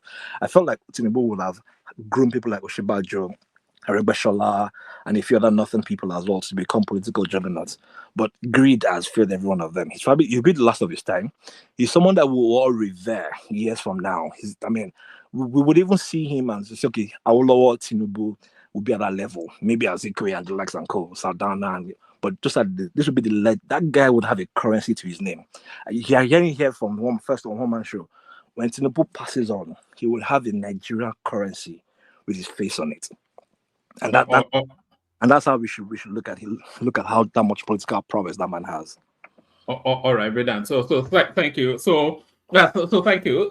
Let me move the conversation or move it around. I did say 5-7 minutes, but we've not been sticking to that. But let me move it in the direction of man of prestige. Man of Prestige, we may start to be a bit rigid with the time now, but let me use this clip to bring you in. It's just because so many people still waiting to speak. But let me use this clip to bring you in. I've seen a little bit of it, but not the fullness of. So let's watch this together. It is very easy to distinguish between someone who knows what he's doing and someone who doesn't know what he's doing. Those who know what they are doing are usually cool, calm, and collected. They don't show their guests that they are in charge by trying to intimidate them. They show them that they are in charge by relaxing them. And I can tell you without missing words that Shehu Okinbaloye knows what he's doing. Shehu Okinbaloye understands his onion very well. Whether he agrees with you or not does not matter. Whether he likes you or not does not matter. He will make sure you are very relaxed going into the interview. He will ask you all the right questions. He will never allow his emotion to overshadow the interview. The worst that can happen is that if you are dodging his question, he will drag it further, he will stretch it further. He will rather present to you people's opinion than his personal opinion. His personal opinion never really matters during his interviews. Now compare him with Hussein Rufai, who usually starts his interview by intimidating his guest. As soon as you walk into the studio and sees his face, you will know that he is not happy with you. You know that he does not agree with you, irrespective of whatever you are going to say, irrespective of the fact you are presenting. He does not want to hear your opinion. Everything he puts forward is his personal opinion, his personal sentiment, his personal bias towards the issue. When he likes you, he shows it that he likes you. Even when you are not saying anything meaningful in the studio, even when the information you are putting out does not align with the facts on ground, he will be covering it up, and that is lack of professionalism. You cannot compare Hussein Rufai to Shehu Okinbaloye. Shehu Okinbaloye is far more professional than Hussein Rufai. Hussein Rufai is usually very aggressive. Those that doesn't know what they are doing are usually very aggressive. They are usually very antagonistic. They attack you first, they show their emotion, they show their bias, they make sure their guests are not relaxed. Somebody like Hussein Rufai should not be allowed to be on Nigerian television. He lacks professionalism. He does not have respect. He insults people at will on a national television. He does not carry with him any form of African value, any form of Nigerian value. All his activities on television are antithetical to Nigerian value. He violates every single code of conduct guiding the profession of journalism. Shehu Okinbaloye is a far more professional compared to Hussein Rufai, and this is my humble opinion.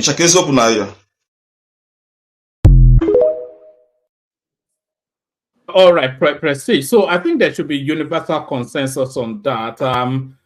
Just in terms of setting aside whether people agree with him or not, in terms of presentation, in terms of professionalism, in terms of just the common courtesy of human decency, a lot of people would rather Rufai Hussein not be on television. It's just too crass.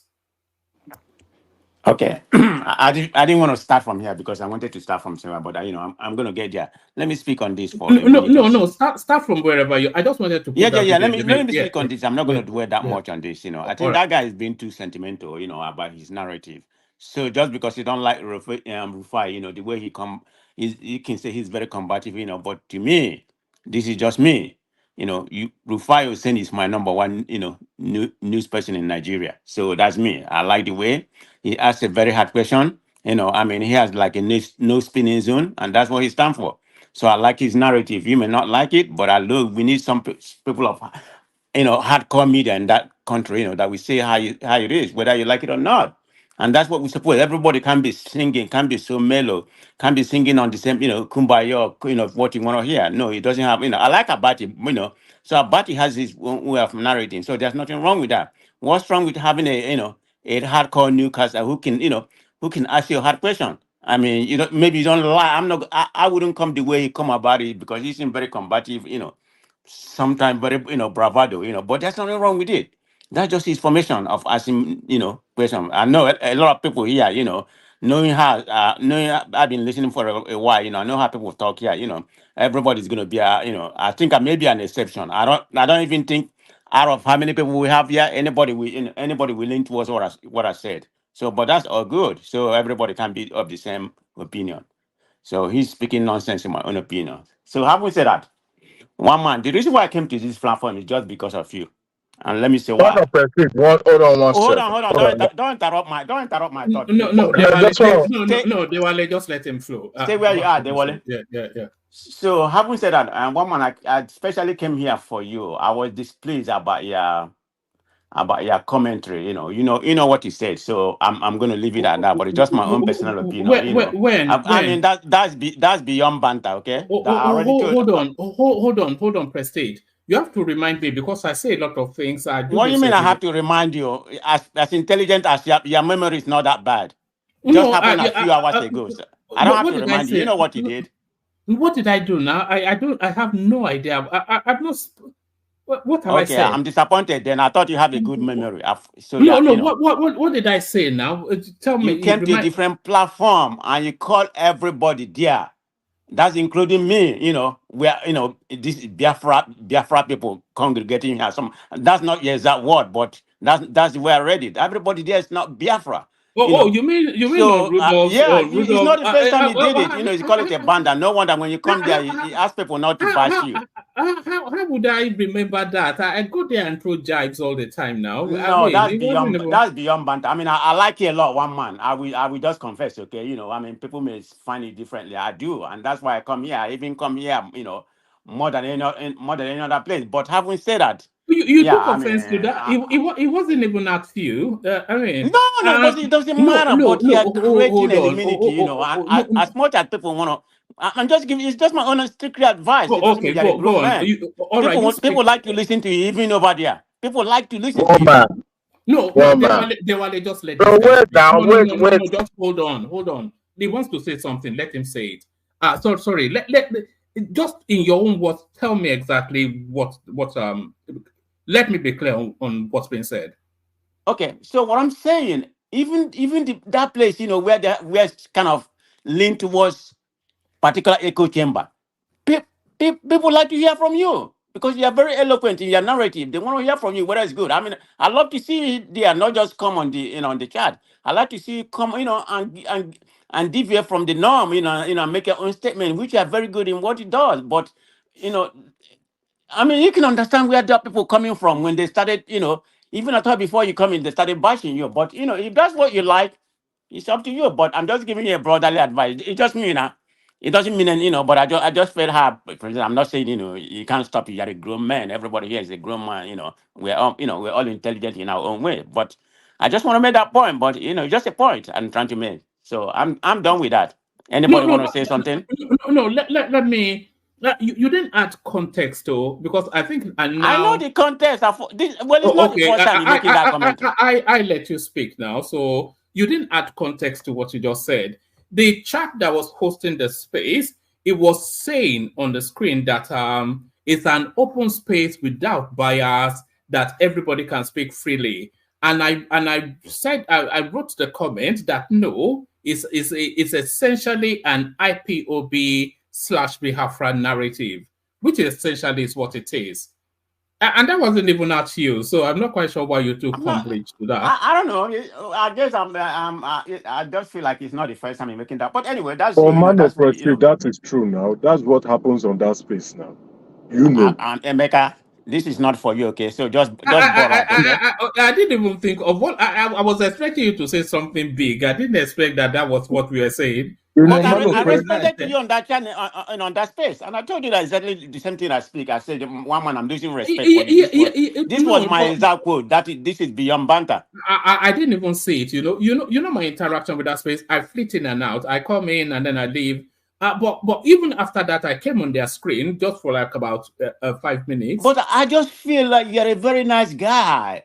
I am a nice. What do you hear from you, and I do. Not just here. I want to hear from you when you are not a moderator.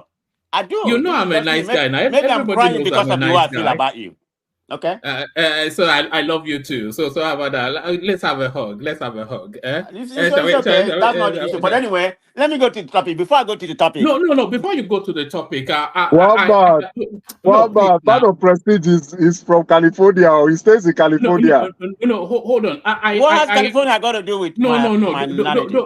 Don't go there. Stay with what you're saying. I appreciate what you just attempted to do there, because what you were doing is to give me feedback, so I appreciate that didn't go past me. So I think what you're saying is that if I toned it down, that place would I would enjoy that space more, and that space would enjoy me more. But One if man, I don't have to I say anymore. You just summarize you just summarize where I'm coming from. Without no that I may have pivot to very wider narrow, but this is just in a narrow nutshell what I I'm know, saying. but I enjoy poking fun at them. Well, that's just the thing. Okay, But I take your feedback though. I take it. Okay, that's fine. All right. To the conversation. So Yeah. sorry, So Dewale, before I I wanted him to proceed, speak. Yeah. there's something that was said here earlier. I don't want to be coming here like I'm complaining, but there was something that was said when we were talking about who is going to be the next INEC chairman. So everybody was saying, I don't know, two or three people that spoke said about Southwest and the South. What's wrong with Southeast? Why nobody make commentary? I mean, are there not APC supporters in the Southeast? We know anybody that's going to be the next INEC chairman is going to be Tinubu loyalist. Are you telling me that nobody's Tinubu loyalist in the South in the Southeast? Why the Southeast sometimes being delegated to the bottom? I mean, what? I mean, that's what That's what I'm trying to ask some people that make that statement.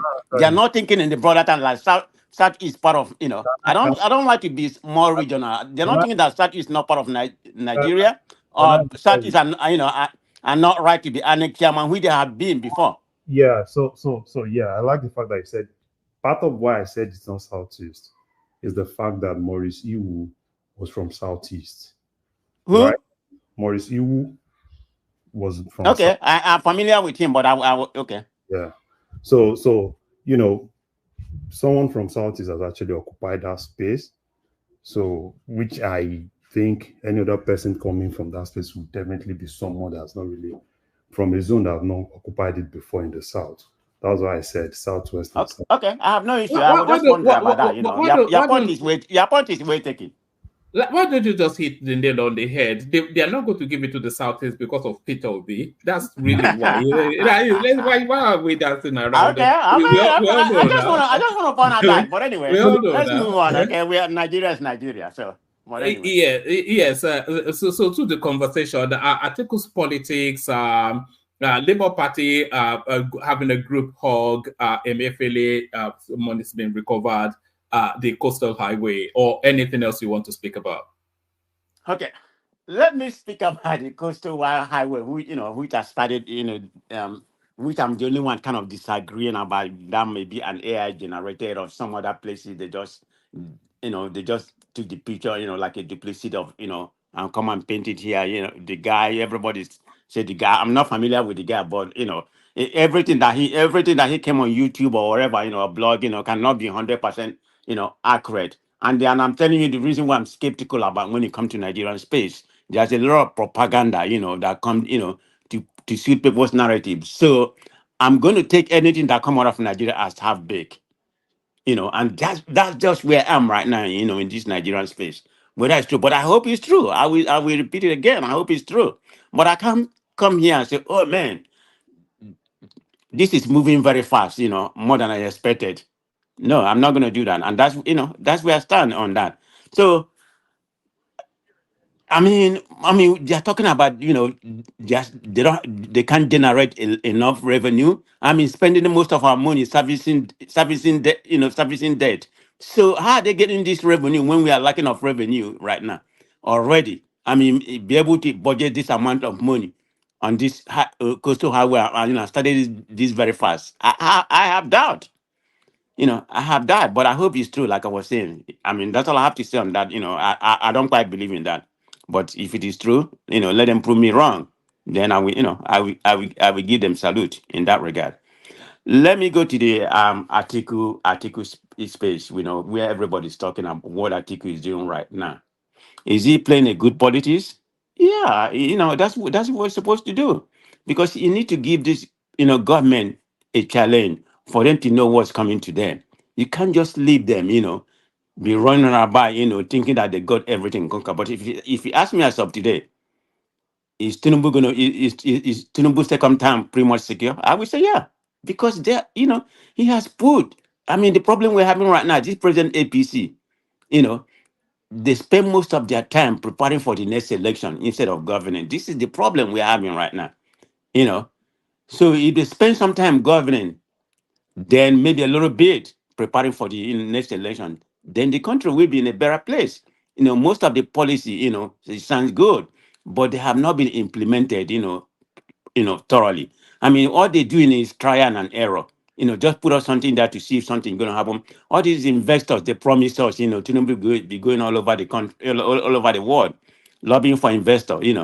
Which one of them has come? Instead of most of them are living, like most of the little ones we have are living in Nigeria. I mean, no investors coming into Nigeria because they have not done the needful, the proper thing to do, which we all know, security and some other things we are lacking. I mean, electricity. If you don't have that foundation, nothing is going to happen in that country. But anyway, is Atiku playing a good politics? Yeah, he's playing a good politics. I mean, definitely, Tinubu need to, have a challenge. But somebody stated here now that everything is forgone. They're going to win the next election or something like that. But you're forgetting about where we are at the present time. Things are not moving in the right direction. You know, People are more matured, than they used to be before. So it's not going to be kumbaya. Everybody singing to Tinubu too, like he already captured the north. It's not going to be easy. Remember, there's some disintegration going on in the north right now. Erufai and Kwankwaso. I don't know where Kwankwaso is right now. Whether it's gonna join APC or whatever going on in Kanu right now. So like it's not gonna be easy if let's assume everything is fair election, which I don't foresee that in Nigeria. I mean, I would think it doesn't matter what Atiku is doing, but is he doing the right thing? Yeah, he's doing the right thing. Hopefully, we can have a free election. That's why I fought people like Obi. I mean, what he's doing, going around, towards the north and everything, doing it's all good politics, but he's not focusing on the right thing, in my own opinion, because his main focus or whatever they call obedience and some other, good people in Nigeria should be focusing about the election, how to conduct a proper election, restructure the election process in Nigeria, particularly the INEC and everything, to make sure it's working, it's functioning right, not just what we have right now, because what we have right now is an APC machine that need to be dislodged. It doesn't really matter what anybody do in Nigeria if INEC is still in the hand of a particular party, like it is now, which is APC. APC is going to win. I mean, look at the governors they have. They have, let me just start from the southeast. They have Ebonyi State. They have APC. Of course, my state. They have Crooked Uzodema. So believe me, if APC didn't win it before, they're gonna win all those states again. But Rivers, we don't know where things stand right now. Whether Wike has properly been dislodged until the Supreme Court decide on that. We don't know what's going to happen in that case. But what I'm trying to say is that APC have put their lawyer apparatus in different part of the country right now. So it's going to be very, very difficult to dislodge them. How old Atiku is going to be before in 3 years' time? How old? Do you know one man? Can you inform me? 80 what? Or 80? It'll be right about 81 thereabouts. Imagine Okay, that. but he look healthy. My president here is 80 something, but look very fragile. So, but So if and he that's comes in at 81, then he will leave at 89. yeah. I mean, he look Yeah. healthy. I mean, I'm just saying outside. We don't know what's inside him. So all we see, in terms of in terms of appearance, he look healthier than Tinubu. I'm not a doctor, so I'm not trying to diagnose anybody. But it's an appearance that I see. But we don't know what he's suffering inside. But yeah, he stand a very good chance. Of run. It's not a stand a very good chance. He's going to run. That's right. Because like some people properly state here, he has nothing else to do. I mean, he has all money he can get. What can he do in order to keep? Because what you have to understand, one man, there's something that keep people going. Regardless of how old they are, they have something that make their self-esteem, make their life going. If Atiku leave politics today, he may, I don't mean to cause him. He may not last long because this is his lifetime dream. You are exactly right now, because if he leaves politics, then he has nothing to live for. So exactly. So yeah, he's gonna run. Even the next if there's about 7 years, if he's still alive, hopefully he is. I'm not here to cause anybody. He's still gonna run. That's all you know what to do. So going to the north, cutting Buhari and something like that, is it trying to cut Buhari for us? Yeah, that may play a role, but in my own opinion, like I stated earlier, I don't see anybody dislodging this APC. And as far as I'm not an APC person, by no means, not just Tinubu APC, right from Buhari APC, they have taken this country, to a different level. Because one man, I was reading about the amount, the plan for the, debt servicing that we have. This year is going to be 8.7 trillion, naira that's going to be spent on debt servicing. The plan for 2025 is already going to be 10 trillion, naira. And the one for 26 is going to be 11 trillion naira. So we're going to be spending most of our money servicing debt, That's what's worrying me in this country, But if they're using this money, to generate revenue, then there's nothing bad. After all, America print a lot of money. America printed a lot more. Obama did the same thing, try to bail, the auto industry and some of the airline and some other things, Remember during George Bush course, when he was in power before Obama came in. So America print a lot of money too. They may call it borrowing, but they do print it. So there's nothing really wrong, but we are borrowing. We're not utilizing our borrowing, to benefit the country. So that's what I have an issue. Will Atiku? No, in my summary in that space, I don't think anybody has chance in Nigeria, in as far as APC is standing right. With Tinubu, because if Tinubu is not there, it might be more difficult for them. But I think he's gonna be there. So that's why I see it in that space. One man. What's the next topic? My minutes is not gone now. Don't don't truncate my time. No, I'm not truncating your time. We were talking about Emefiele. We were talking about Arabambi, Pata bowing to Julius Abure. So, Okay. like I keep saying, Prestige, you are not limited to the talking points. If there's anything else you want to speak to, just Okay. So I'm looking at the headline. So Apapa function, has made a U-turn, with Aburi, right now. Is that where they are together now? Yes, essentially they've You see, bowed, I'm they've surrendered to Obi his fans. authority. I'm not Obidient. I'm Obi fans. I like Obi, so I just I just like him. Would you have done better? I don't know, because he's not in power, so I'm not even going to talk about that. I mean, other people may come here and call him idiot and something like that, but that's the opinion. So I would you have done better? I don't know, because he's not in power. He hasn't give. So I won't talk about what's not happening. So I think Obi should get away from that party, because they don't. I mean, this party is so disunit. They don't even have any direction. He should go go to where? Afghan, in my own Abga. opinion. Yeah. So I think who said that? I think it was Soludo that said you need to come back to Afghan. So I mean, to try there. Whether If he goes to Abga, that's the end of his any realistic presidential. why you say that? Because of the obedience? No, because it's too regional. It's not a national Oh, party. okay, It's a regional. okay. Yeah. I think you may. I see that point. Yeah, they are not a national party. Yeah, that may play more. That may play more in regional. Remember, he said, "I don't. I'm going to be a president of Nigeria, not the president of Igbo, the Southeast, like he said." So yeah. I see that narrative. He may play to that. He may pander to that area.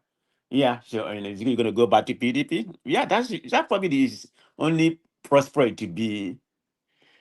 But I think he's going to want to be the president. I can't even imagine Atiku, will relinquishing that position for him. Say, okay, be there. Atiku can't be a vice president. He already, was a vice president once, so he can be another vice president. So that's not happening. So, the political situation in Nigeria is so dynamic that I don't even know, how it's going to play. But I don't really care who's in charge. I just want a better Nigeria. People will be thinking that, because I'm very pessimistic about this, that I don't want a better Nigeria. I'm from Nigeria, I mean, I love everything about Nigeria, from anything you can get. Of course, I'm not too much I mean, I listen to politics. I think I get most of my political information from here. Sometimes I listen to some of the news in Nigeria every now and then, but I'm not too much vast in that area. But I follow other, I follow other events that are happening to Nigeria. For example, I'm going to talk about, certain things happening in Nigeria when it comes to Nigerian soccer. I think that Nigeria is in trouble. Okay, why am I saying this? Because of their situation right now, where they stand in the World Cup. I mean, they are promo second to the last place. I think there's about, I don't know how many matches, but I know it's at least 6 to 10 matches left. So they have a chance, if they can win most of their matches, maybe at least win 8 out of 10. I don't know if it is 10. I'm just making that up, but I know it's at least 6. If they can win at least 6 out of 8 or 6, yeah, they stand a very good, they may qualify, but they're in a predicament right now. Why am I saying this? Because they seem like they don't have a direction where they want to go. So what they're trying to do right now, they're trying to hire a foreign coach, and the foreign coach they are leaning towards is called, I think, Harvey Renard, the present coach that is coaching French Olympic women team. But that's his contract. Is that not ridiculous? Right, and the contract is not going to end until after the Olympic. But why am I saying this? The reason why I brought that particular subject out is that where we are right now, I mean, just Nigeria, there's a lot of cabal. That's what I noticed when it comes to Nigeria. Just like we have in politics, there's a cabal, in the sports, let me just say, NFL, in this football area, because our female are doing good. The under 17 are doing good. So the women are the one carrying Nigerian flag right now in terms of even in other sports like athletic and other kind of things, Amusa and some other Ufile, Favor and other, they're the one carrying, the short put lady, I've forgotten her name. So they're the one pretty much shining in Nigeria, but the men, and I just don't blame the coaches. I think our boys are not patriotic. And I will call it how it is. Because they are very, we have the most talented and players in Africa. No doubt about it. Look at the numbers. Look at their playing in Europe and see how many players we have and what is their ranking in terms of African ranking. We have it in abundance, but then when it comes to playing for Nigeria, I think I don't think I don't think they put their best effort. Maybe because of what's going on in Nigeria, the NFL they are not they are not organized. The culture in NFL is so bad. I mean, this is people who said they don't have money to hire a foreign coach, one man, before they hire George Finidi within And one more thing, do you know one man? They did not even interview Finidi. Can you be? That's what NFL chairman was saying. He said he didn't interview Finidi before they hired him. Can you believe it? Somebody want to hire you at their job, and they didn't interview you. And this is a man who stated that Finidi, who has no national experience, he coached a very little club in, I think, second division or third division in Spanish. And you here and brought him. I mean, I did say was it not the manager of Enyimba United? What is manager of Enyimba, Nigerian local team that has no? Come on now, that don't give me any credential to be a national team, if I may say that. I mean, I think it was between here and Menike. I'm not saying Menike would have done better. Menike has a little bit of national exposure. What about Olise? Olise had managed the Eagles before. Yeah, Olise. No, Olise haven't managed the national team, but he has managed. He has FIFA credential. So I'm just saying they could have done their diligence. They didn't get it. It was just. Did Olise manage in Holland? I know there was one that was no, he managed it. He has FIFA credential, but he coached some clubs, I don't know up to what extent, but what I'm saying, none of them has managed a national team. The only person that come close to managing a national team is Emenike, but that was Tanzania. He helped them qualify once, but his credential is not that great. But the point I'm trying to make, one man, they claim at that particular time, which was about a month ago, that they don't have any money. But now they have money to hire a foreign coach. They say they're going to get the best of the best. So how can you just say you don't have money a month ago? They say Tinubu has. Why do you have to depend on Tinubu to give you money? They say because they don't have Tinubu backing. What's wrong with you? How can How can't you find a way to how can you find a way to get Forest in NFL, not just on the government? I mean, you have to do something. The way we do something in Nigeria is so backwards. So this is what baffles me. I just bring the football narrative in this angle to show, a lot of things are not going good in Nigeria. Of course, a little bit of them is good. It just depends on the individual. That's what we have in Nigerian space. So I just want to bring out, a little bit of things that I'm very vast when it comes to Nigerian, when it comes to Nigerian politics. And you say something that, go ahead. What was the last thing you said about Emefiele or whatever? Buri, I don't even want to talk about APC until Yes. We were just talking about Emefiele. It's hard to forfeit about 12 billion naira to the state. So it's just hemorrhaging money back. But man, that's a drop in the bucket. What? That's nothing. Yes. I mean, you know what I'm thinking? That man ended up gonna be free because it's just looking like they don't have. If they don't have that much case, but we know how Nigerian thing, is. I think they just want to leave him there, to extort as much money they can get out of him. But how much can they get out of him? Some of the money probably not going to see him. I bet you half of the money, is where you can reach, like in Swiss bank and something like that. Half of those money is gone. So they're not trying to get as much as they can get. Then after they're going to release him and say, for technical reason or something like that, because he didn't do all this thing by himself. Of course, he's at the helm of central bank at that time. So he has to carry the burden. But I think Buhari and I mean, of course, we know how Buhari is. He's like a lame dunk. Even when he was a president, you might as well call him a lame dunk who don't know he don't know what he's doing.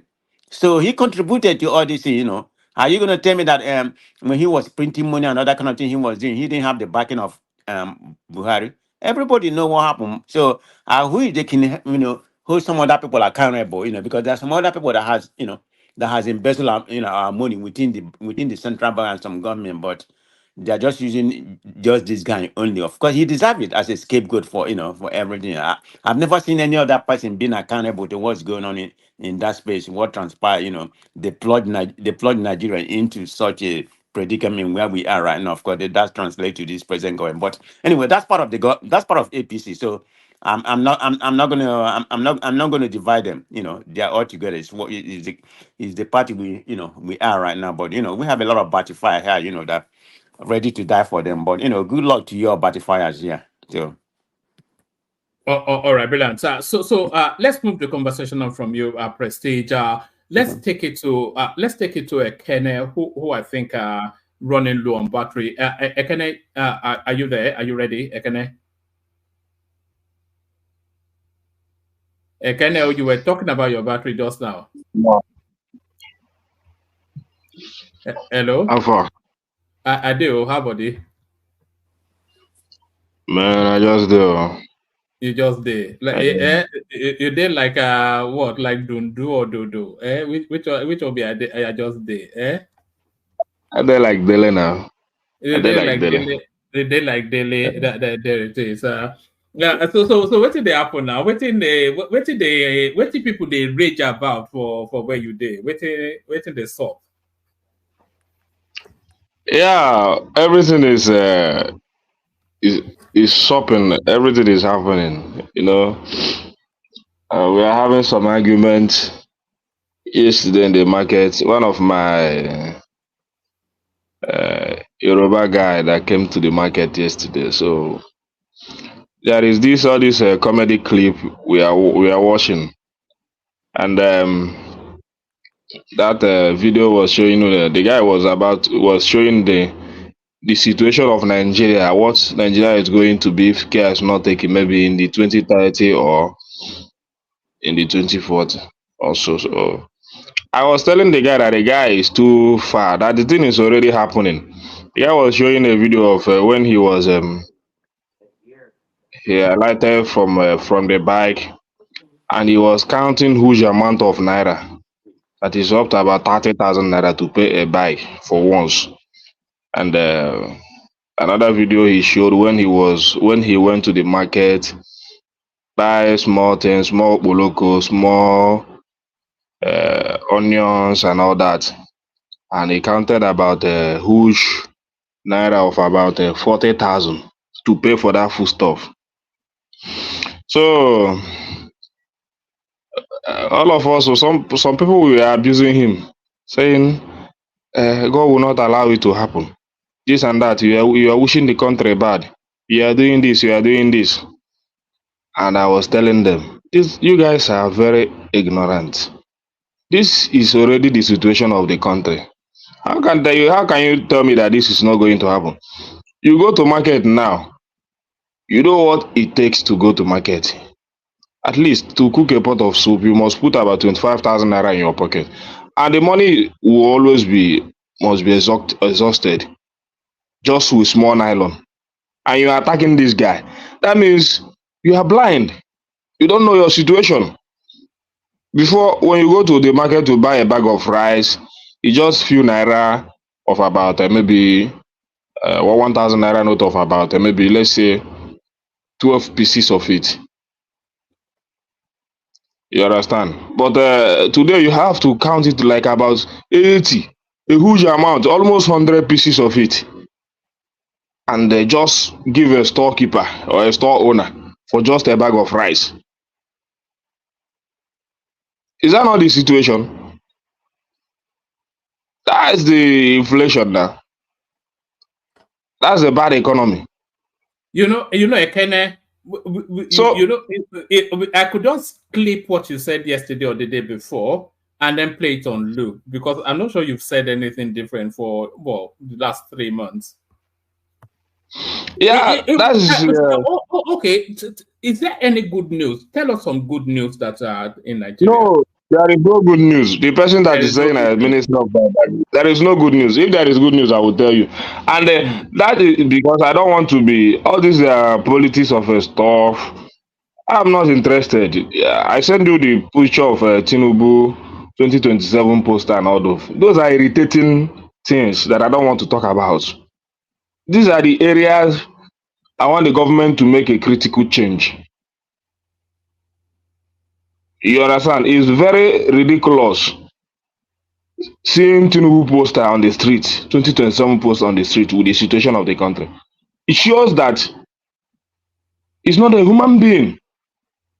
He's not aligned with the situation of the country. All he cares is about politics, how to survive. Wait. Who put the poster there? I don't know whether he's supporters or whatever. I don't know. So what influence does that poster must not be? Hold on. What influence does he have over there? He doesn't have He has a lot of. He has. Really? Yes. Yeah, he has a lot of influence. If I decide to go and spend my money to put the poster of Atiku Abubakar up in Oregon or Ibadan, what Atiku lives in Abu Dhabi. How would they know? What does they have no influence over these things? Ekene, you know that you are not sure of who pasted the poster. Yes, so now it's claiming to know. You can't say that you now. You are too sophisticated to. Yes, it's something that you are sure about, that you can speak strongly and be very emphatic. About. So since you are not sure of it, nobody is sure of it. We don't know who is doing. So we cannot start to blame. I'm pretty sure that Tinubu knows that he doesn't know that poster is there. How would he know? I mean, it's just 1 year. Why will it be? Let me say. Okay, Tinubu is not aware of it. That means APC supporters are very wicked, because that is his supporters doing that. So I will now leave Tinubu and blame his supporters. Okay. That means they are very fanatic. Yeah, we have some fanatics. Some people are so fanatical in their support. It's even sycophancy, isn't it? These are sycophants that are, you know how sometimes they take out adverts to say happy birthday, we love you, and all that. It's those sort of things in order to gain patronage at some point. It's not. It's just the way. It's just sycophancy now. It's not anything to. Yeah, we're not there yet. We're not at that point yet. Yeah, so it's going to be very wrong to start blaming Tinubu for that poster. I don't think he knows about it, and I don't think it's behind it. So people that are doing it, we don't know. You don't know. So it'd be wrong to go after Tinubu on that poster. Okay, Babaja, that means his supporters are so blind. You still have the flow, but it's getting somewhat desperate the way people are scrambling about just to look for something to. So you know what that who would have put that poster and why. So, but you still want to leverage it anyway. It's similar to that Aisha Yesufu clip that tells us that the South African president snubbed the president, even when she knew that wasn't it. There's somewhat of a desperation. It's just unseemly. It's just crude. Well, that means Nigeria love their oppressors, especially the APC part of it. They love their oppressors. So, and it's very ridiculous. You see, I was watching our debt profile to about 121 trillion. Tinubu has borrowed about more than almost 30-something trillion in just a year and a few months in office. He has borrowed about 30-something trillion. And how much is that in dollars? Maybe you should go and do the mathematics and check it. So billions of dollars. You understand? So all this that means to what effect? My question will always be to what effect? Because I'm not against him borrowing, but this issue of borrowing and sharing it is getting too much. When are we going to stop it? When are we going to see the real development that this money will affect? It's quite ridiculous that Nigeria is owing about 121 trillion today, and the country is still looking somehow. You understand? Especially the economy. So, and where is the money they say they are saving for? They have saved from the fuel subsidy removal and all those stuff. They continue to borrow, and all that. And most of the time, the way our senators react, all these APC senators, we survive this what's the name of that former one? Is it I've already even forgotten their name. Before Buhari? This no, the former Senate president. Is it Lawal or waiting? Ahmed Lawan. Ahmed Lawan. Yeah. Or Lawan. Yeah. And this Ababio signing everything signable. It's very unfortunate the kind of leaders we are producing in this country. Is it that they don't know basic economy?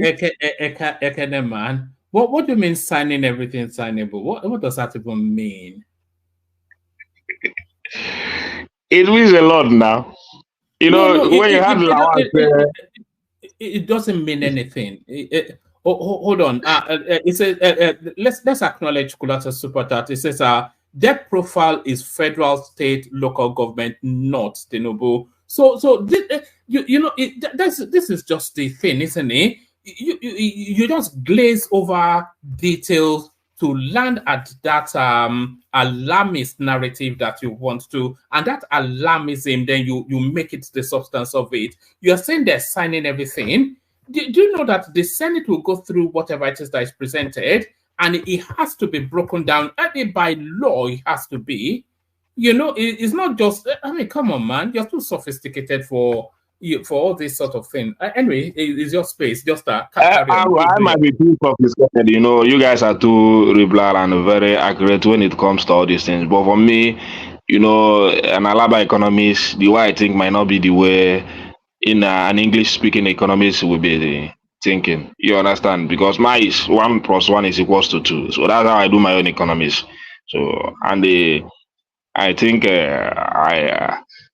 I'm also good in my own side of the economy. Sorry, I'll say this and then I'll shut up. Have you heard the phrase, the phrase, "Don't let facts get in the way of a good story"? Have you heard that? Have you heard that said before? Don't let facts get in the way of a good story. No, so where is a good story? No. You are telling the good story, devoid of facts. So abandon the facts and just give us the yarn. So give us the yarn. Let's hear it. Well, whatever you are trying to make out of you say I'm telling a good story without a fact. What fact am I going to make? Is there any money that comes to Nigeria today that Tinubu doesn't know about? Whether the one that is being given to the governors. So governors go to the World Bank and pluck in money without the approval of the Senate. Sometimes when Kulata talks, he thinks he's talking to children. Am I a child? What is he trying to? What point is he trying to? Why is he trying to exclude Tinubu in every failure of this government? Because you don't know what to say. Because your president don't know what he's doing. Then when we come out with what is happening, you just in a manner just to you slide it off. You push it aside to the governors, or even push it aside to the senators. You voted in an incapable president that doesn't know how to regulate the economy. Can I ask you one question? You said Akpabio has been signing everything. Don't you think it's embarrassing and insulting, particularly this particular Senate where we have so much, numbers from the opposition, and when none of them have actually come out to go against Akpabio if he's actually doing the wrong thing? And don't you think you have a voice, right, to be able to orchestrate that with probably Labour Party members that are actually in National Assembly than you blaming Akpabio? That's how also what you guys used to think. Who has the majority? APC still has the majority if they decide to do whatever they want to do. So don't bring that on me. APC still has the majority in the house. But do you know that whatever they want to do? Wait. Forget about when you combine PDP, Labour. Everybody has their own interest. They can even APC can even align with NMPP and do, or even Labour Party to do whatever they want to do. Okay. So don't bring that to me. We know how the Senate works. Let me tell you something. You understand? And I'm not talking about any of them. Yeah, I'm talking about the Senate president, because the Senate president has. I just think about the time of Bukola Saraki and the President Buhari, the fight that were going on between them, just because of all this nonsense, loan stuff and all these things. And that was the problem he had with the Bukola Saraki. Okay, yeah. So let me just do a little bit of pushback so that you actually understand. I will talk based on facts. So most things in National Assembly do not just pass by single majority. There are several critical bills, right, that in most cases you still need like 2/3, right, for at least for you to have that representation. And for you to have 2/3, that means in any critical thing, that means you need to have the support of the opposition. And in this present National Assembly, we have several people in that opposition that are chairman of committees. So if those chairman of committees who are actually part of the opposition are not talking, then don't you think then it's embarrassing, right? And it's insulting, for you to now come here and start blaming. The last time there was a Senate representing Anambra South or so, that lady that was challenging during the time of democracy.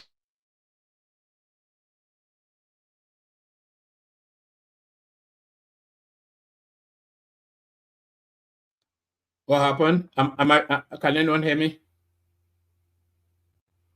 Yes, we can hear you, woman. Yeah. Can I? He may still be talking, or he's on the screen, but I think he has a glitch in his system. If I go to somebody else now, he will just start talking again. All right. Let's go to Uptown, which will not be dissimilar to Ekene. So let's go to Uptown to pick it up from where Ekene is. All right. So carry on with the "woe is me" that Ekene was fleshing out. Uptown. Woe is me. Woman. Okay. Good morning. Good morning to you. You sound like you're in bed. A long day. It's a long day, I guess. Yeah, I just said I must have to show up at the You've platform. been busy causing mischief on Twitter. You know, people clip they clip you and send it to. There's nothing you say on Twitter that they don't send to me. I don't And know. then, One month and then you, yeah, I and then am you going come here to and pretend like you're some choir boy. All your I'm mischief, going to everybody sends it to me. I'm going to make a tweet tomorrow because I don't know why I'm getting invaded by Agbados. Why is it that I'll make a tweet and 300 comments and 250 is from APC members? Like, why are you all following me? Like, guy, I'm not your president. I'm not an APC guy.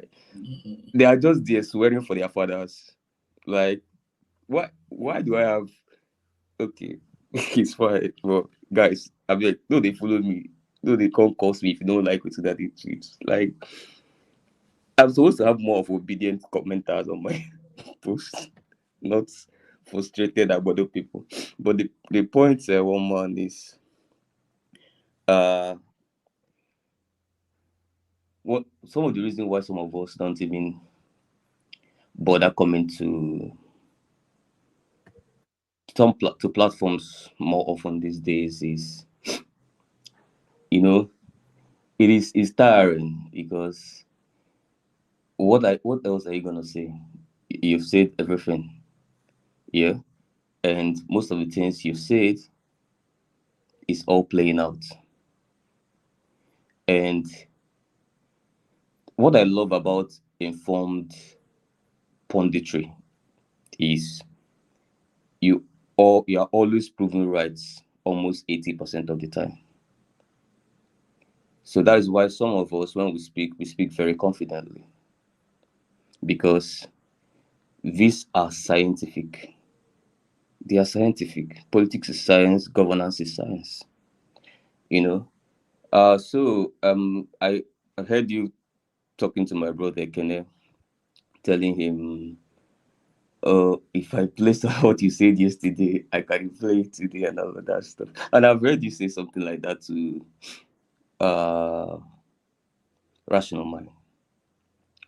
One man, the situation of Nigeria last week was the situation of Nigeria, is the situation of Nigeria rather this week, just that with an extra negative than it had last week. That is the reality. So if you truly want to hear something different from Ekene, maybe you should pose a different topic to him. But if you say what is going on in Nigeria and you want to hear something different, you're going to hear the same thing with an extra, like 3 tomatoes being 100 and 1,000 naira. That is unprecedented. How come other people are able to paint different narratives? Other people also in Nigeria, like Olajide, for instance. Can you tell me the narrative they are painting? Well, they are painting a narrative of things are difficult, but they can see the trajectory of the evolution out of it. Okay. One more. I gave a level of support to Buhari in 2015. I didn't support Jonathan. So that means that I once was in the same ship with people called Buharists, and I was in that ship for 1 year. I exited from that ship 2016 after I spent 6 months appointing a cabinet, and I immediately read the tea leaves immediately, and they couldn't. I made the dots, I made the tracings. I'm like, this is not going anywhere. The nepotism, the incompetence, the this. What is your plan for national unity? I can't see it. Your economic strategy plan, I can't find it. I exited the ship immediately. But at least I was Wait, with them. no. Where did you search for those plans and not to find them? You see? Where did you search for those plans not to find them? One man, Buhari has done 8 years. Yes. Have I not been proven right? Yes. Exactly. No, you are saying where this XYZ plan is nowhere to be seen. Where did you search for it, and what is your concept of those plans? Okay, let me explain. One man, I wanted to call you on Sunday to know if we can negotiate a section. I've been trying to do this since the election period, but probably we'll still do it in the future, where we have to talk without a lot of interjections and all of that stuff. Yes, we do that. That's actually in the pipeline, one-on-one with Uptown the homie. Yes. Yeah, where we can calm down, devoid of the urge for banters and all those things. Those things are distractions if you want to have a serious conversation. But you know the point I'm making is you by you I mean the broader strokes of where you are. You come up with all these peppy little sing along cliches that sounds almost pre-packaged, predetermined, and then you know they say if you repeat something often enough, it becomes a truth of its own. You say, well, this is and then that continues to regurgitate. It's just like a Kenny now that is telling us that they will present something to Akpabio and just sign it, only for Larry not to be able to bear it anymore, to tell him how the process actually works. So it's just allow me something or the other. I just One man, have I ever come to the platform and told you the price of rice? Well, you know, because exactly. you come from privilege. Maybe now, your maid, your maid will come and tell us. No, I know those things, but those are not my own trajectory of where I just from. For example, now, the day you will tell me we are going to have one-on-one conversation on this, and you will tell me about speaking to, which I have not done yet, to Tinubu's 1 year in office, I'm going to give you very pure metrics.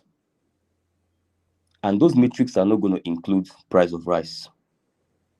They're not going to include, they're not going to necessarily even include inflation numbers. It won't include unemployment. They won't include any of those cliches. There are some level of arguments to make in those spaces, but they won't include that. I was not expecting any drastic backsliding of the inflation numbers and what have you. Why don't you even narrate everything for us? So let us have it now. I think it'll be better. Okay. I'm just gonna have it. Tell us. Let us. Bring everything out, and that will not include all those things that you mentioned. Okay. Again, that would be better done in the private section. But then let me just do a little. But give us the brief version though. Don't go long. Just because of that. Yeah. So 1 month, 1 year of leadership cannot show you results. Anybody that assumes it will probably is being a little bit too sensational. But there is something 1 year of leadership can show you. It can show you intentions. It can show you direction. It can show you ideology, and it can show you the plans, the strategies. You get what I'm saying? For example, I wanted to tell you, let's go through the entire Soludo section in the last platform. You guys just cut out the one that is sensational. You spoke to where he talked about minimum wage and the other sensational parts. But 1 month, you needed to even go and listen to the entire thing. It's a very long video. I wanted to ask you, go and watch the entire video and tell me if Soludo was not preaching righteous indignation for almost 80 minutes, almost 80% of the time of the entire hour he spoke.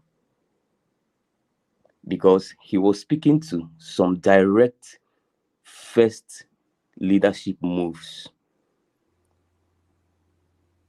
Mobilization, first of all.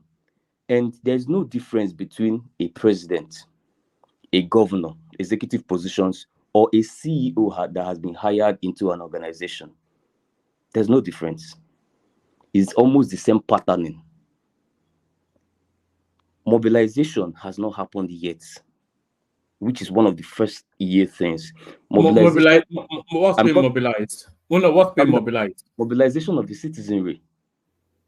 How do you mean? Expand that a little bit. Okay. So that first year is the year where you have to push the body language of a new sheriff is in town. That is number one. That means that's abstract. What are you talking? They are speaking in abstraction. No. Wait, allow me to learn now. Allow me to learn. You said I should expand. Yes, but anyway, yeah, go on. Yeah. You know, a leader is a mobilizer, right? Historically. No, it's not a mobilizer. No. A leader is not a mobilizer. No. It's not a facilitator. No. Okay. Most of the time, I feel. How can you say a leader is not a mobilizer? Is it not Tinubu that made himself a mobilizer? No, let's not do that, please. Sorry. I'm sorry, my brother. Wow. Why I asked that question is because I feel one of the reasons why some people are kind of out of loop with having a good judgment in terms of leadership is because they don't even understand it. They don't know what it entails.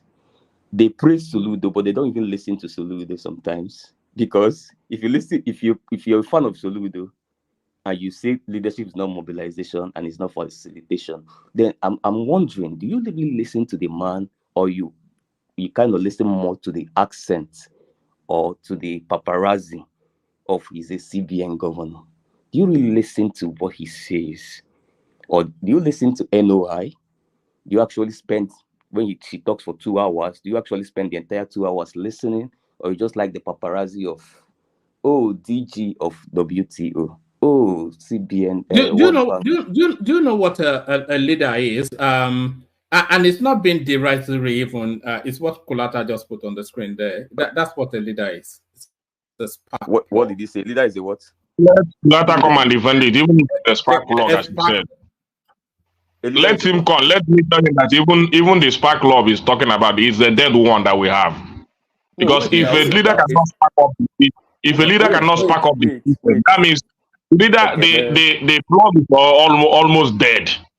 Maybe in corruption, maybe in nepotism, maybe in division, maybe in lack of economy. So that means if a leader is a spark plug, the leader of today is a dead plug. So why should he be putting stuff? Let's get back to Opta. Opta, you have 5 minutes, and then after that we go back to Ekene. Because otherwise it will expand. So 5 minutes uninterrupted. Opta. 1 month. The first leadership. 1 month. If you are going to enroll into Harvard today, and a professor in Harvard asks you this question, and you answer what you answered, I fear if they will want to admit you. I really fear if they will want to admit it, they will be like, okay, I mean, there's no basis really, because that's absolutely almost not. But that's by the way. The point is here, the main work, the leader is the chief marketing officer. And a leader deals in certain things. One is hope. A leader deals on hope. Wholesale is a merchandise of hope. A leader deals in putting out a direction of travel. And not just putting out a direction of travel, but loading the bus with the travelers to start heading to the direction. Not just starting the car and start driving it to the direction, whether there is people loaded on the car or not. Now, that is where I talked about the mobilization has not happened. Nigerians must be mobilized into the renewed hope bus. They are not in that bus. Even like Soludo said, and why I'm using Soludo, funny enough, I could have used I listened to some other economists from other countries. I just wanted to use your fan favorites so that I might be able to relate to you anyway. He seems to be your favorite. So for him, he will say, have you mobilized them to join the solution wagon? You have not mobilized Nigerians to join the solution wagon. Now, what is the body language of the leader? What is the key ideology that we are keying into? There is something Nigerians has to key into. if you talk to economists, and like starting economists have asked certain questions recently, one man, and funny enough, this is a question that Uptown asked just 1 month into a second month of the Tinubu administration. You can go back and click it out, and I can tell you economists that are not asking the same question. I asked a very important question. I said, what is Tinubu's strategy for implementation of his policies? Where is the strategy document that we are keying into? It is not in non-existence. Just I learned. It is in existence. It was in circulation. No, he just told Wale. He just told Wale to go and draw up one for him. No. Don't worry about all of that. These are just frivolous stuff.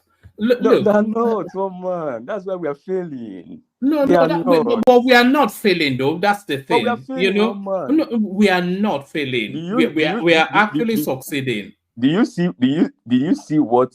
Do you know that in the last 1 year, Ghana has shrunk their inflation levels by almost 20%? Ghana is the example you are using. I want to use a very your mates. I don't want to go Ghana is 10 times in dire straits than Nigeria. One man, that's not their economy is near collapse. We do it here. One man, listen to me.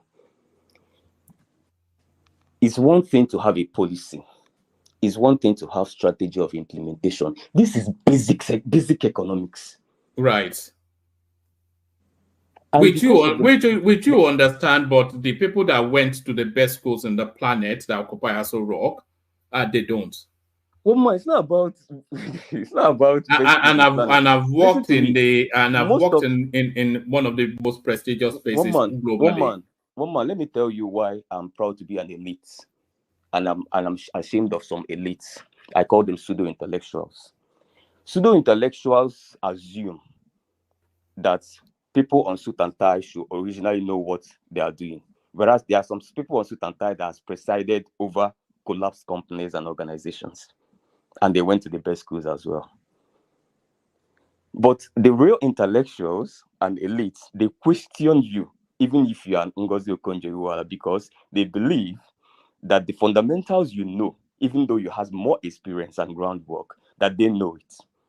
And they can also question you line by line.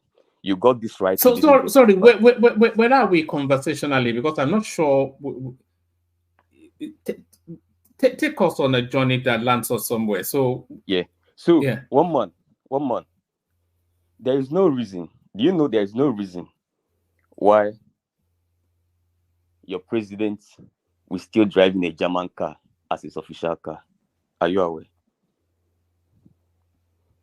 There's no reason. There's no reason why it should be driving innocent. It should drive innocent on any other Nigerian made or coupled car. Really? There is something they call symbolism in leadership, and that is one of the first year readings of leadership. That's why I told you I will not go to Price of Tomatoes in first year. First year is more about symbolism, and this is obtainable across organizations, not just presidency. Any leadership position, one man. Symbolism is massive. Symbolism is the reason why Mr. Femi will preside over an organization, and the workers in the organization will have low productivity, massive corruption, and the company will be collapsing, and you will get a Mr. Say one man that has almost the same education with Mr. Femi into the same organization, and the person will not sack or hire new staff, but make use of the same staff to get an absolutely different result. No. It's not. It's action plan is what you need, not symbolism or symbolism whatever. Is part of the action plan. What are no. Forget all of this. You just. Symbolism is the content of action plan. Do you know what? Do you know what word salad means? It's not word salad. You're just doing word salads. Okay, just throwing random. Throwing random words together. One man, let me tell you. One man. Yeah, just throwing random words together. You know, this is why I chose to use Soludo, because you're a fanboy of Soludo. One man, did you listen to Soludo's last outing? Full, the entire thing. No, I don't digest Soludo to that degree. Oh, nice. Okay, he suddenly maybe you want to wave him off now. No, I'm not waving him off. No. I'm not going to sit through any hours of listening to Soludo because I know the broad strokes of his politics, which is consistent with what he has always held to be true. So it speaks to politics of fastidiousness. It speaks to economic planning. It speaks to realism. It speaks to the complexity of the Nigerian dynamic, and so we know where Soludo is in the broad strokes of his politics. Can I ask you a question? I've not even said 1% of what I intended to say this night, but is there anything I've said this night that is not part of Soludo's ideology, economic ideology? One thing. I'm trying to get into what you're saying. That's why I'm saying I wasn't really. Okay, let's even talk about the symbolism. Is symbolism part of his economic ideology? I have no idea what you mean by symbolism. And you're a Soludo fanboy. You see, you are not actually a fanboy. No. I didn't say it wasn't part. You didn't listen. I didn't say it wasn't part of. I said I have no idea what you mean by symbolism. I mean what Soludo means as well. Which is what? Do you know the constant use of Soludo is just to be able to relate to you because he seemed to accept him, so that you won't be entirely a. I'm not alone. It's universally, globally accepted. It's a world figure. So why is it that when Soludo it's not even a Nigerian figure? It's a world figure. No, yes. Let's not worship. I'm not into all that. I'm not into all that. As opposed to your man who is just a regional figure. Yeah, just that the conversation is too intellectual for banters, so I won't go there. But the point is,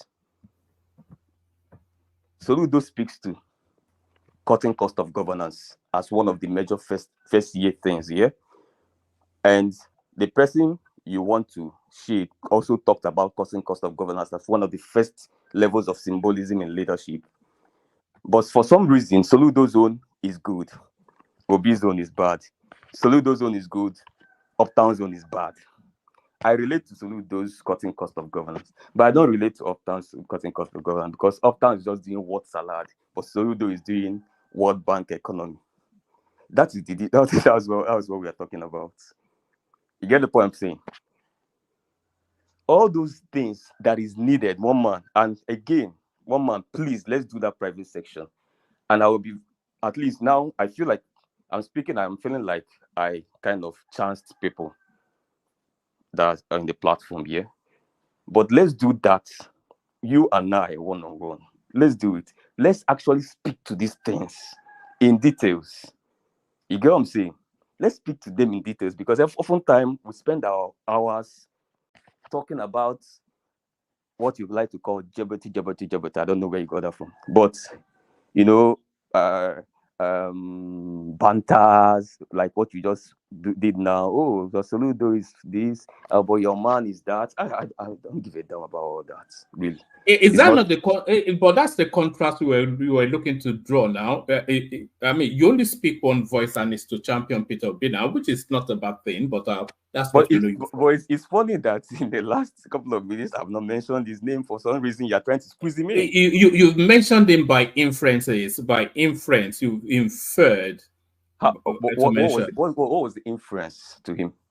Because you are saying you said Soludo said this, but if Obi said that, that was a response to you. Uptown, we know your politics now. So all right, one man, it's either you want to speak to intellectual conversations or you want to do politics. No, we can have an intellectual conversation if I'm able to keep up with you. But let's have it.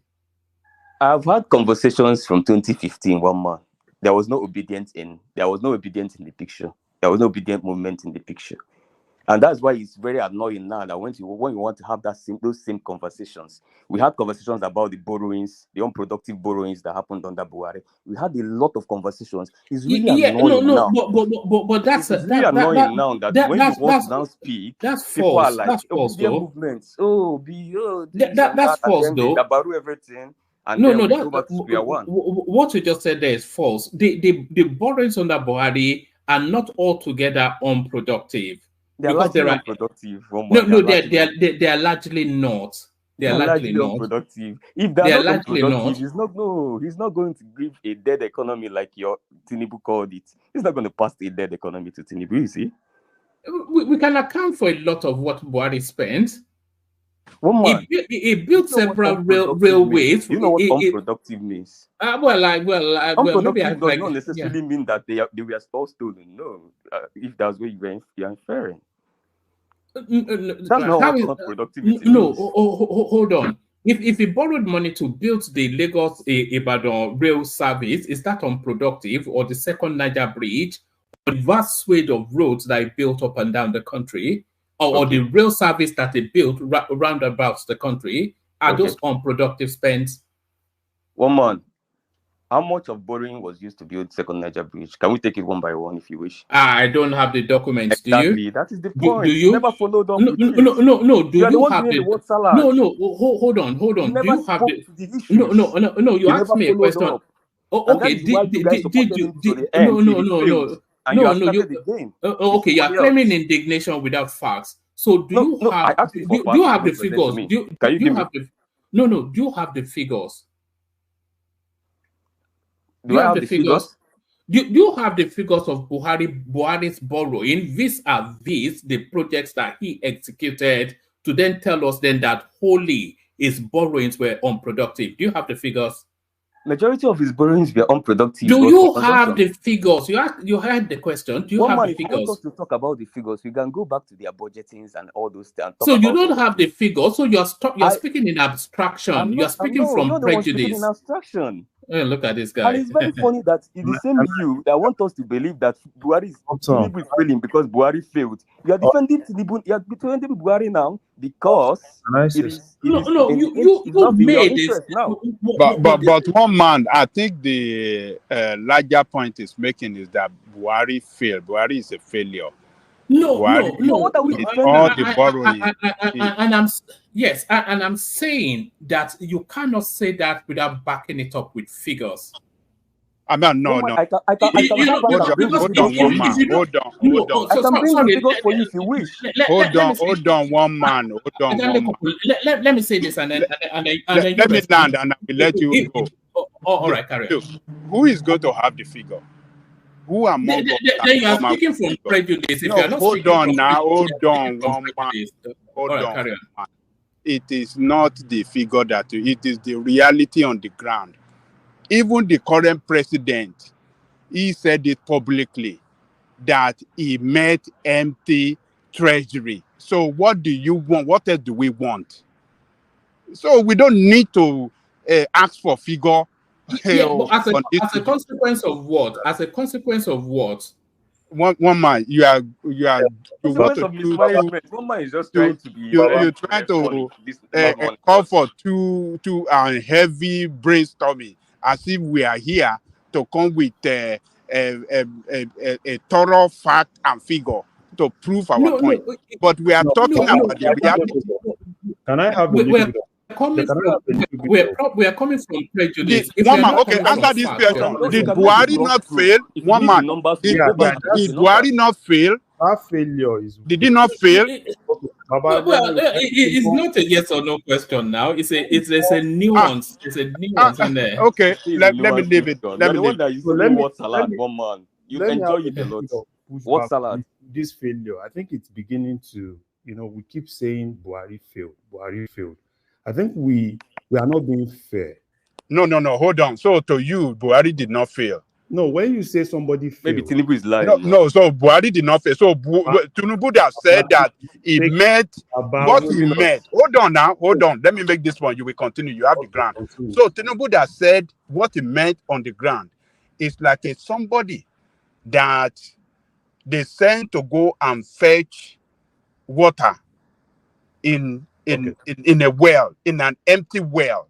He said that is what he met on the ground. So what are you guys trying to say now? Okay. I say, for God's sake. Let me talk now. Let me talk. Okay, continue. Because Tinubu met an empty treasury, right? Does that make Buhari a failure? No.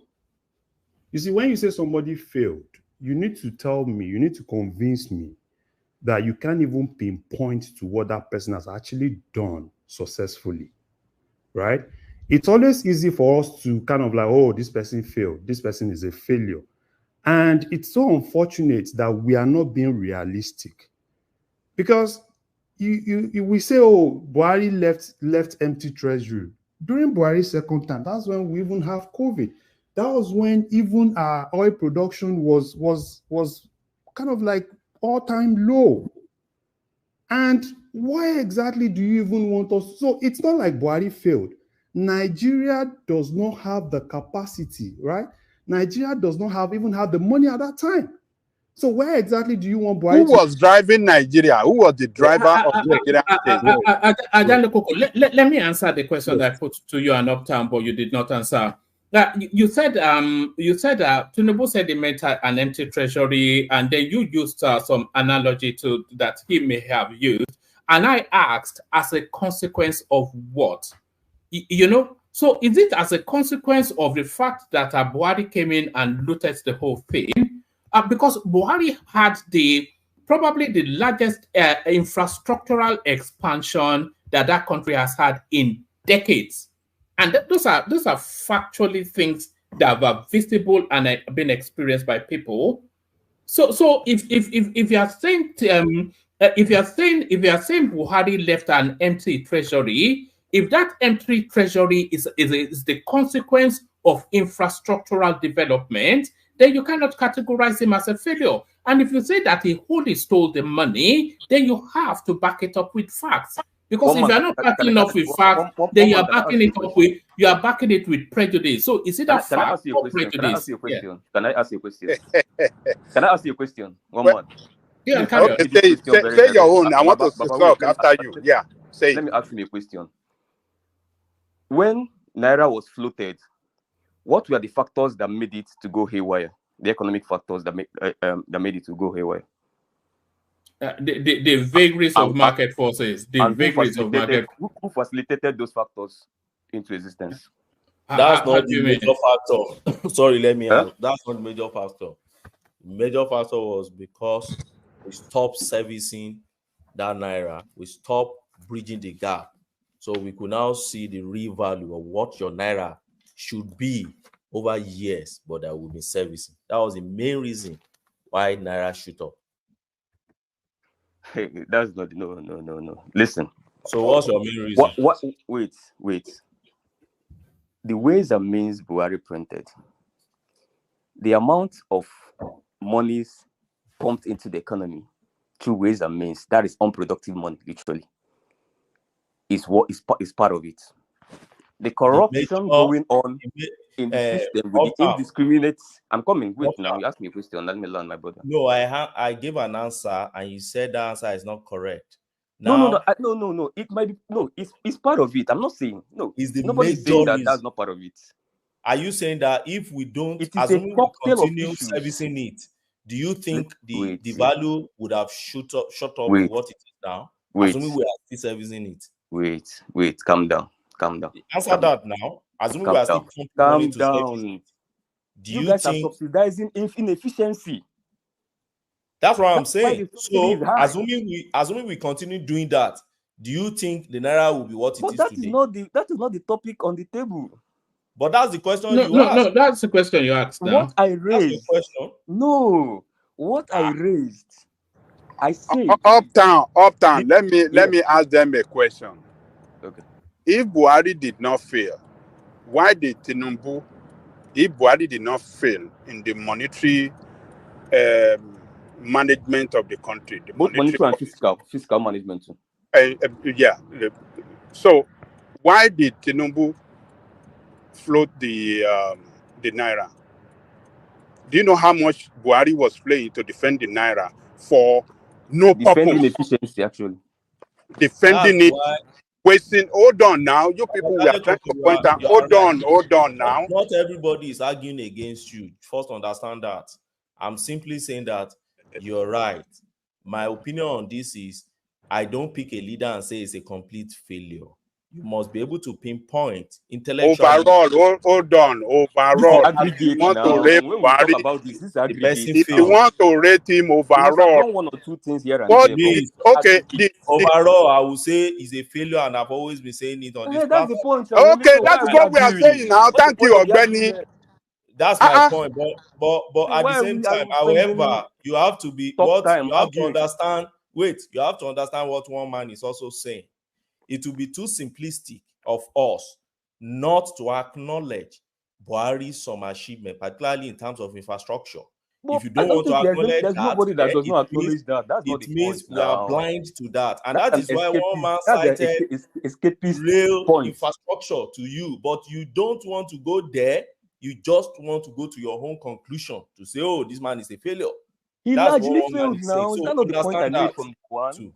And in terms of economic management, if you've already given us the COVID, and I think it was towards the latter half of Buhari's 8 years that the oil prices started to pick up. So he had no money. A lot of, if you drive down Nigeria, you'll see pillars in newly constructed roads telling you that it was done with sukuk money. So that was how he was facilitating a lot of these things. Road after road after road after road, rail after rail after rail after rail, bridge after bridge after bridge after bridge. You know, so that is where the hemorrhage is. So if Tinubu met an empty coffer, what is the consequence? How many bridges? Well, your bridge all over the north, yours being the marquee one, you know. Countless, as I know, countless. Look, there's bridge over. Hold on.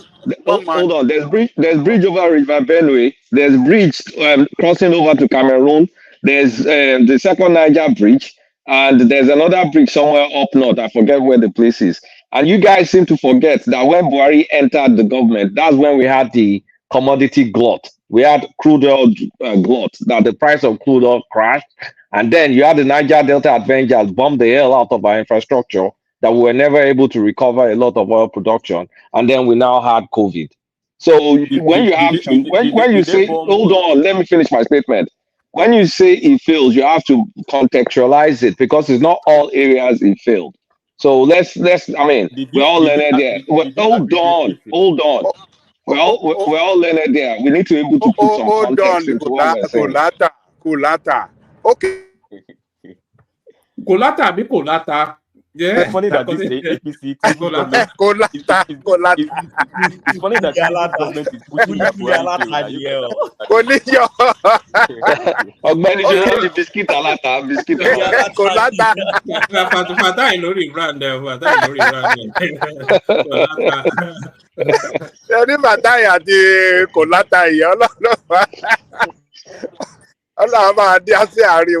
So, one man. Bridge after bridge after bridge, road after road after road, this after this after that. One man. These guys are so willing slave. But you know, no, you're not supposed to build anything at all. No, you're supposed to spend 8 years. Nothing. No, you're not supposed to build anything because we know they make all your money. I think I disagree with you. When we build all this infrastructure, what is expected is that what did Buhari do with oil theft? Can they tell us? One man, tell us what he did with oil theft. Hold on, let me land. My friend from Lagos, bridge after bridge, road after road, all of these, we expected it to transform our country, you know, the economically, and put us on the track towards prosperity. But what did we get? Which it has done. It has done that. Actually, I disagree with that statement. You have a deficit of something. Let's just say you have the deficit of a magnitude of 100%. and you are only able to do maybe 10 to 15%. How is that supposed to transform you? That just makes sure you are on the right path. It doesn't mean Well, 10 to 15% is going to transform you, given our deficit. Look, the mismanagement of these resources was, I mean, that's what was responsible for, you know, them not doing much that will transform, you know, You know how much accountability Yeah, but that's that historical now. That's country not Buhari. That's economically. historical. That's historical. I mean, for example, Obasanjo did zero for infrastructure during his period, That is not despite true. the How can you economic say boom. Obasanjo did zero? That is not He okay. did zero. This is a fallacy from you, Kulata. How can you say that He did Obasanjo zero did for nothing?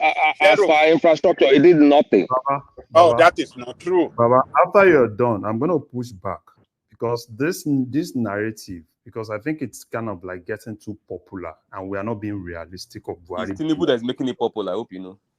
No. See, I don't By even. your Nonoga, all of them are No, wait. Hold on. Let Larry have a moment. You know my normal self, right? I deal on facts. I don't follow this Bola or whatsoever.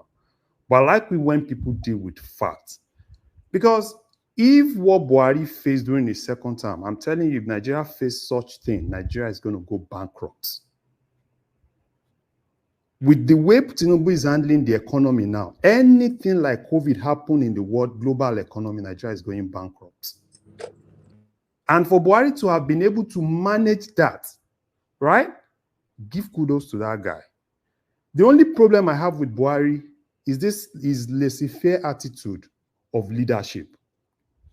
That's the only problem, right? You can say he failed in that aspect by trusting people, by not rejigging his cabinet for good.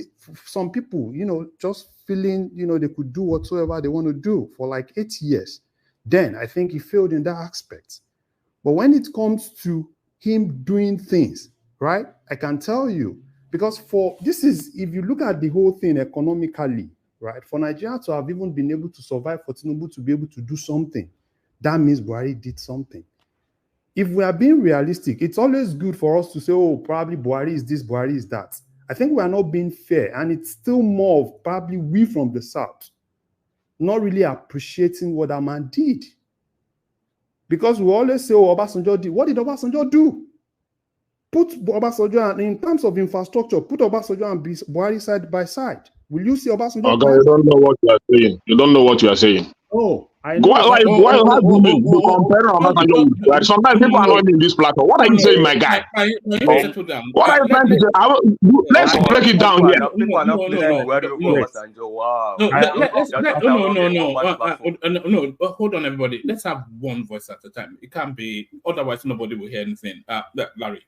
Yeah, I'm not attacking, right? So when you want to interject, talk to me like normally, right? Don't attack. Because when you attack, I keep silent and let you attack, right? When I tell you about facts, I want you to come out, right? We'll talk about power. We know what happened. We know what happened in power. What Obasanjo did in power till today, right? Obasanjo, who bought Egbi? Who bought Ikeja? Was it not Obasanjo that bought it? Did Buhari give us that power? Wow. What kind of Nigeria are we into? Wait now. Somebody. Wait. Let me. Did they improve on the infrastructure? Did they improve on the infrastructure he met on the ground? Give him a moment to flesh out. Let's structure this argument well, though. I'm enjoying it. Please, let's structure it well. Yes, no heckling. No heckling. Let's narrow it first on infrastructure. Okay, now, guys, hold your emotions. Let's do one by one. Yes, let's keep it structured. Let's speak infrastructure now. Just oppose Buhari and OBJ. Please, the last speaker should continue now. Buhari, OBJ, infrastructure. Let's start with power. Okay. If $16 billion was adequately invested into power, right? When Obasanjo was in government, Nigeria won't be where it is today. Right? That's power. Now let's look at normal road infrastructure. Can you really point to one key road that is massive that Obasanjo did? The one that is very, very popular, right? Lagos-Ibadan Expressway, Lagos-Abeokuta Expressway, that is even in Southwest. What happened to those places? Where exactly can you now say pinpoint that these are the major infrastructure that are milestone infrastructures? But it's always easy for us to say, oh, Buhari is a non-entity, is a failure. I can point to 3 for Buhari just off the top of my head. Yes, I'm just agreeing with you. Lagos-Ibadan rail started, finished, second Niger Bridge started, finished, etc., etc. Road after road, rail after rail. The guy, you can't just throw him in the gutter. You can't compare Obasanjo and Buhari when it comes to infrastructure. I think point made. Before the last speaker continues, can I quickly chip in the fact that $16 billion of then, which Obasanjo wasted, is today 22 trillion. Please, you can continue. I mean 22 trillion naira. That's the value today. But that 16 billion is not even true. It's a blatant lie. Yes. Yes. But it's actually 24 trillion. Oh, it's 24 trillion. Okay. 16 plus 8. Blatant lie that I didn't exist. When Buhari was narrating that, it's not a lie. Actually, there are some things they bought that they couldn't even deliver because they didn't do any EIA to see how they're going to be able to deliver. And a lot of things are still stuck in the pot. And they didn't bring it in. When Buhari was narrating that nonsense of 16 billion, Sebi Obasanjo replied he came out publicly and said, okay, if BP 16 billion was wasted, come out with your fact and figure and come and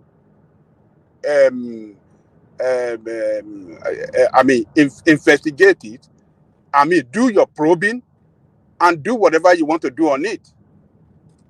And he said it's ready for him, wherever they want to go with it, to court or EFCC. He said he should come out with his figure. What did Buhari? That's posturing. Why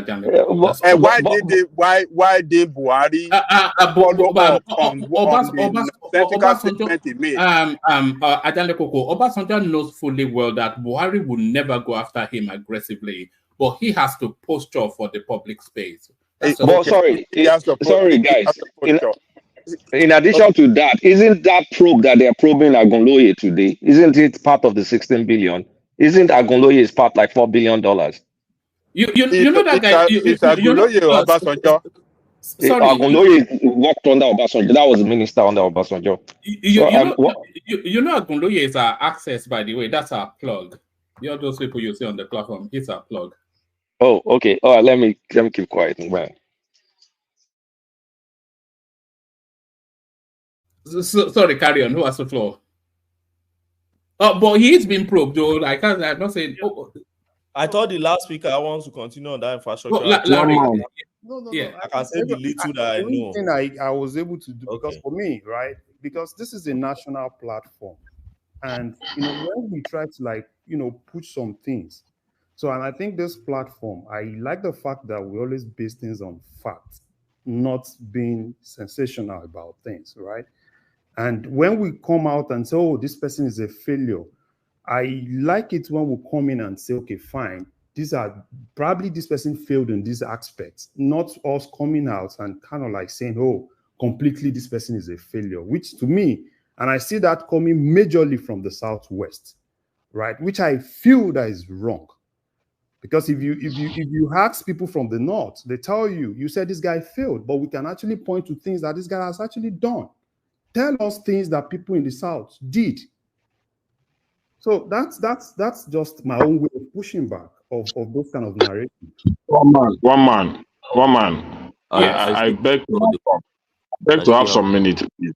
I want to. All right. Let's do it in 3 minute slots. So you go first, Ekene, and then Ogwene comes after you. One man.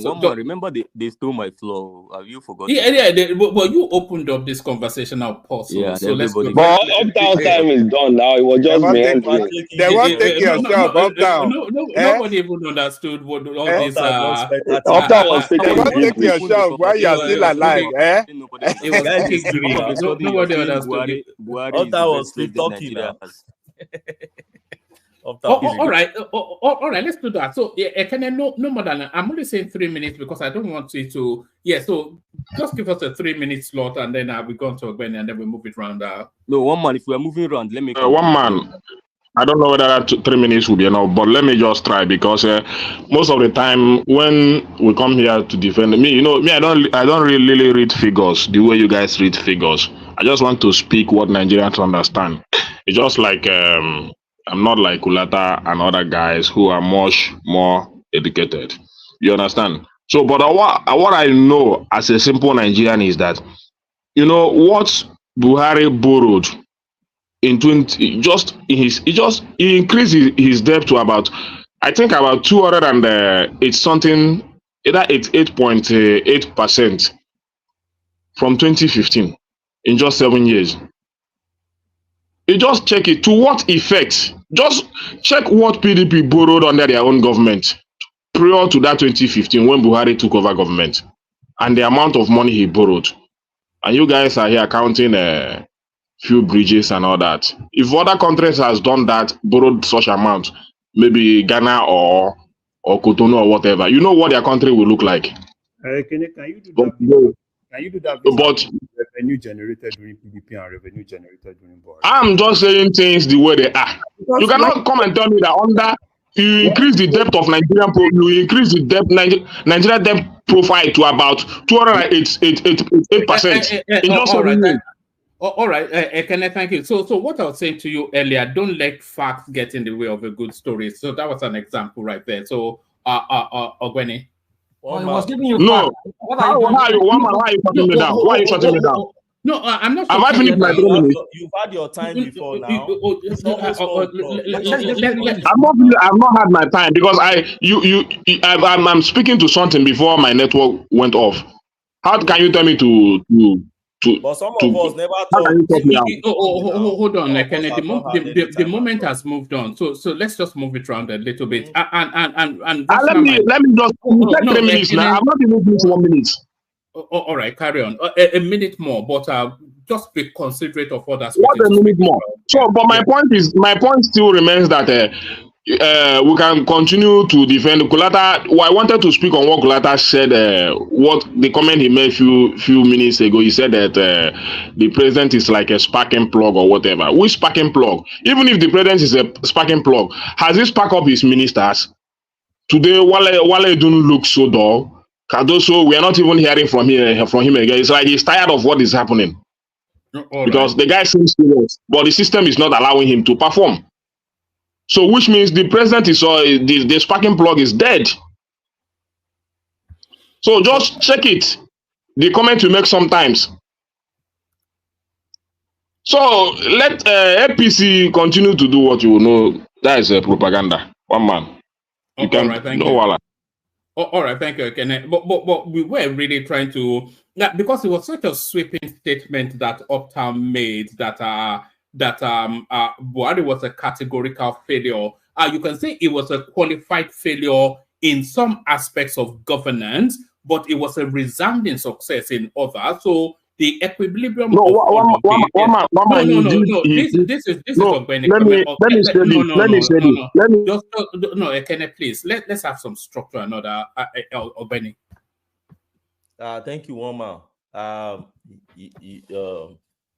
Thank you for the opportunity. Please, I greet our other panelists. Woma, 2 areas I like to talk about, not what made the news for today.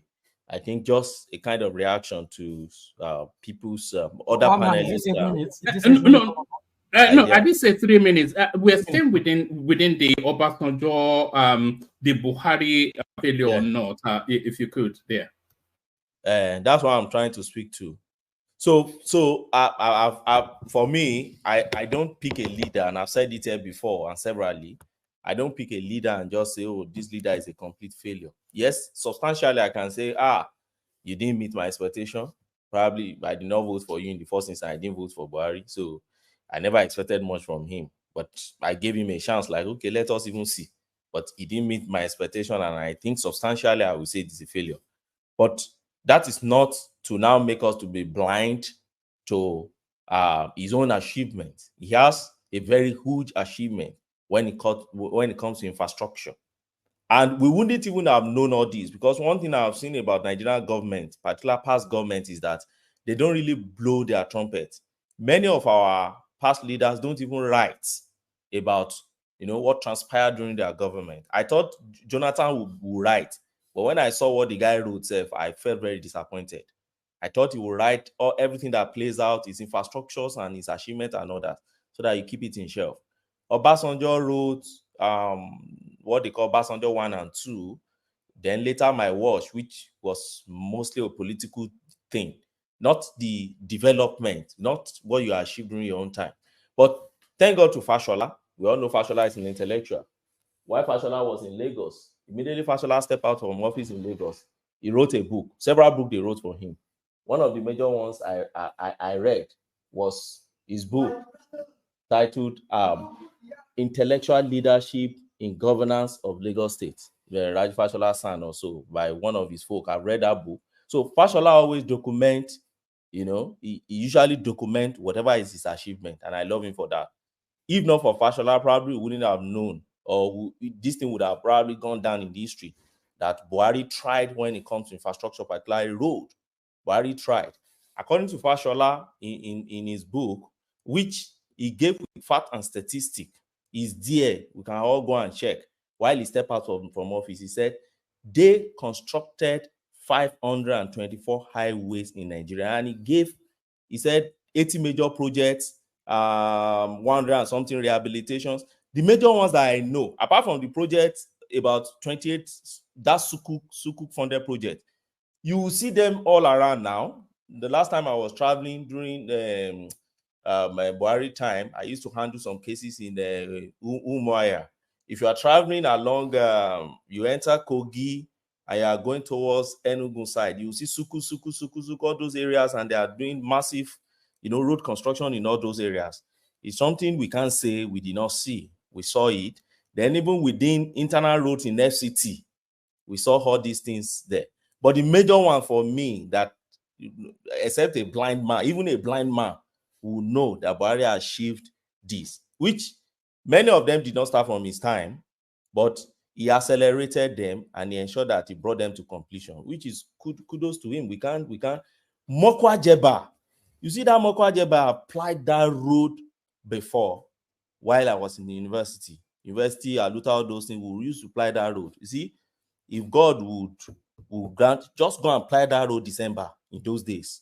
Just try it, 23, 24th, you will sleep in that road. Fashola did that road and they completed it. Mokwa Jeba, you can go and check it, it's there. They did it. Kano Mediguri, they did Kano Mediguri now. So it's not fast. We are not talking something that is not existing here. Kano Jigawa Bauchi, they did that road. Yes, our brother from the south may be saying, oh, is he only north? Second Niger Bridge is there. It's clear. It's there. Everybody. Abuja, Kaduna, Zaria, Kano. They did Imagine that. Yes, they did Yobe Bonu.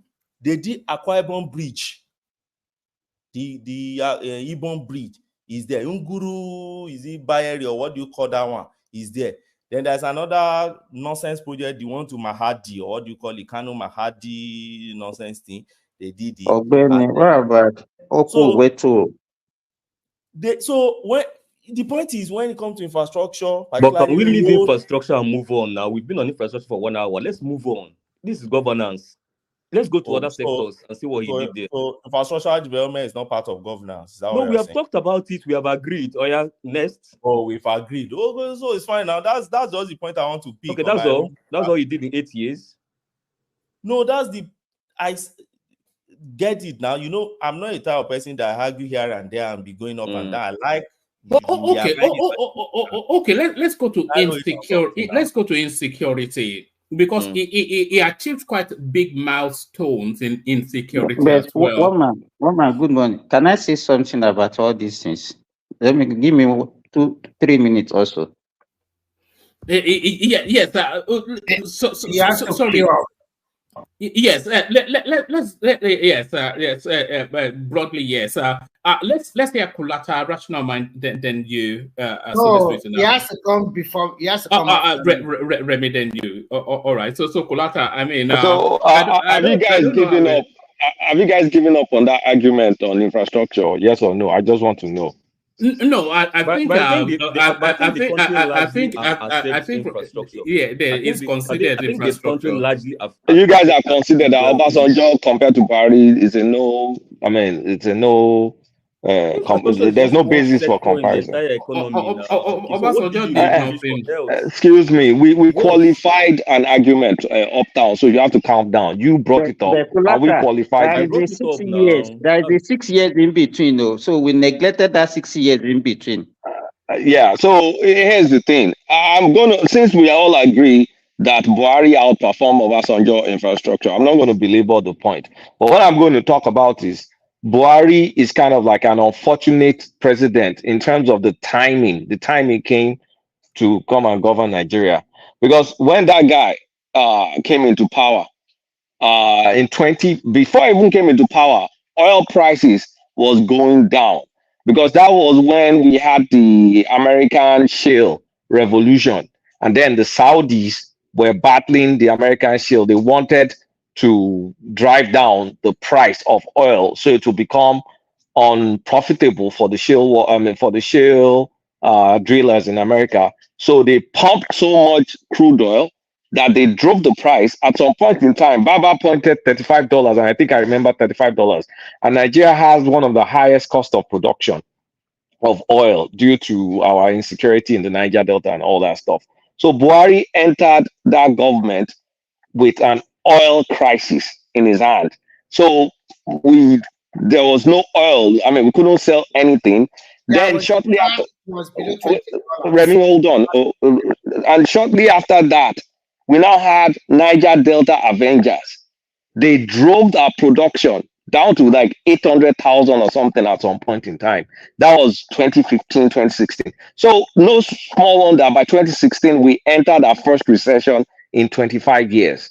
So was that Buhari's fault? No, those were global circumstances, because our economy largely depends on a commodity, and the fate of that commodity depends on how our economy will perform. And it's also unfortunate that they've so bombed those infrastructure that we couldn't just recover all those 2.4 million barrels that we had. So even till now, we didn't have enough investments to actually get those things back up. A lot of the operators ran offshore. So what could Buhari control? The only thing he could have controlled was maybe to try and figure out the Niger Delta Avengers, whatever. So after all that time, economy began to recover. After the 2016 recession, in 2017, recovered small. And then we had to borrow, because all that time that we had the oil glut, we had to be borrowing money to fund the deficit and all. And we had to continue borrowing money to kick the economy back up. So 2017, 2018 was a lot of borrowing based on the stuff. And Okonjo Iweala already warned us before she left that they were already borrowing to pay salaries, because before Jonathan left, the crude oil was already crashing. So we're talking about a man handed one of the worst circumstances in the country. And then 2020, we now had COVID. Our economy contracted in COVID. Everybody, apart from maybe Russia, which engineered the war, the entire world is still recovering from the post-COVID shocks. There's no place. The meat I used to buy at COVID time, is double the price. If you go and buy oxtail, you can go and check how much they sell oxtail in your farmer's market. Come and tell me the price has more than doubled. So all that stuff, Buhari too was under COVID. What could we do under COVID? We went to print money. We're not America. Our currency is not fiat currency or anything. So could you blame Buhari for COVID? You can't blame him for COVID either. But I mean, you could blame him for some of his reaction during COVID. And at the same time, we still have not recovered all the oil investments that could have maybe invested in onshore production. We had some offshore ones. Everybody was running offshore. And so when you think about Buhari, apart from his own shortcomings, he was handed two terrible circumstances beyond his control. The first one was already happening before he even stepped into the office. The oil glut, the shale crisis, the war, the shale war, what will I call it? The next one is COVID. And those two is enough to sink any presidency. And in spite of all that stuff, he still put a sincere effort at least to start building power transmission while Obasanjo wasted the 16 billion. Yes, he did indeed waste the 16 billion. And the evidence of it is still sitting in our ports with equipment that are there, equipment that don't even match another equipment that cannot be delivered into remote areas. Nobody put any thought process to it. We still have stuff collecting demurrage, according to Fashola, in our ports. So while I'm not a fan of Buhari, because in spite of the bad hand he was dealt, he could have still done some things better. But we need to acknowledge that to a large extent, things were beyond his control. And also, we also need to acknowledge that a lot of presidents that have economic success, I'm going to say more than half of it is just due to luck of the timing of crude price versus policies. Yeah, policies count, but policies just don't pick up overnight and start seeing the benefit. So I'm going to end it there.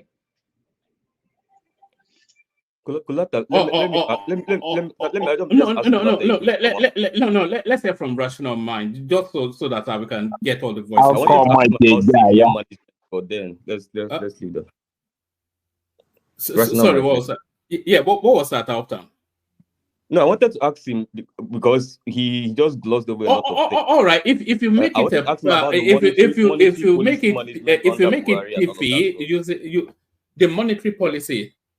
Yes. Okay, you can. I can answer you that shortly. His monetary policy was a disaster. He introduced two-tier exchange system. That was a disaster. I'm not saying everything that happened to him, some parts were his fault, but two major things he had no control over. His monetary policy was a disaster. Why would he do that?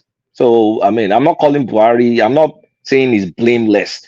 I'm just want people to acknowledge two major facts that things were beyond his control, but it doesn't mean he also did things well. But where he did well, infrastructure, we need to acknowledge him. Where he did wrong, yes, we need to. We need to criticize him.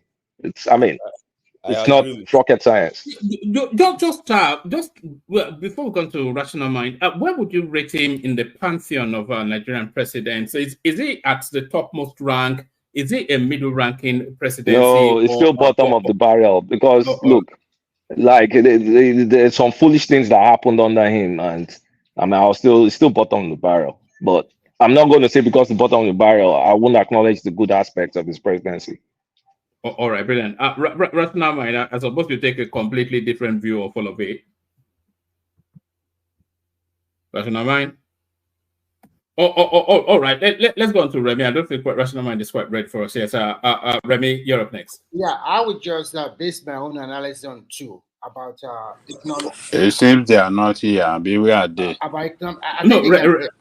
Yeah, Remy is there. Rational Mind is not. I'll base my analysis on both economic and also about the insecurity, because the infrastructure one, it did better than the rest of the president Nigeria ever had since 1999.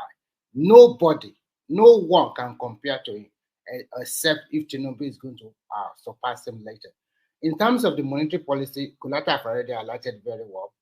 Two exchange rate and so many ambiguity, not clarity in both the monetary and fiscal policy. So at the end of the day, that is what we get. And unfortunately, we also, at that time, the world is in a turbulent way. We have the COVID, we have so many, the crude oil price is not high enough. There was a time we are selling our crude as low as $10.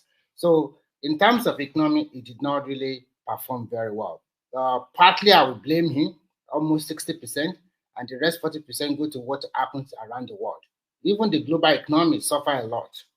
In terms of insecurity, initially he did a good job trying to decimate Boko Haram and the rest. But unfortunately, nepotism also set in when we started having herders farmers clash, which he did not handle very well. Probably because, I don't know, maybe the feedback he got.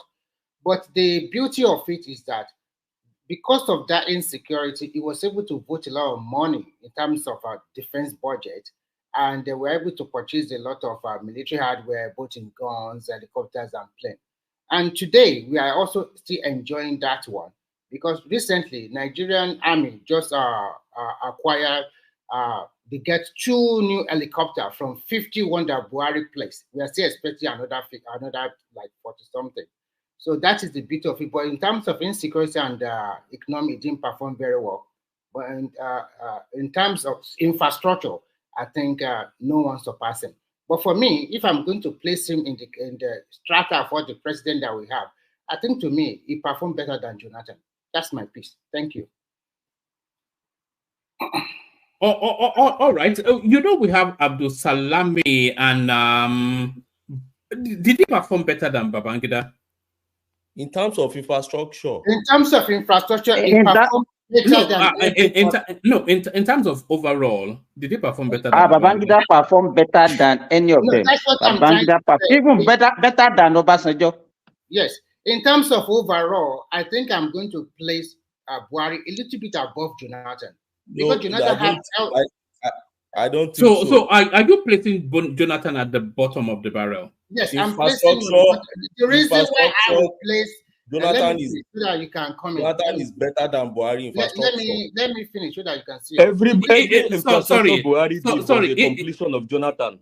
Even Fashola said that when they first came in. Jonathan started all those infrastructure you are talking about.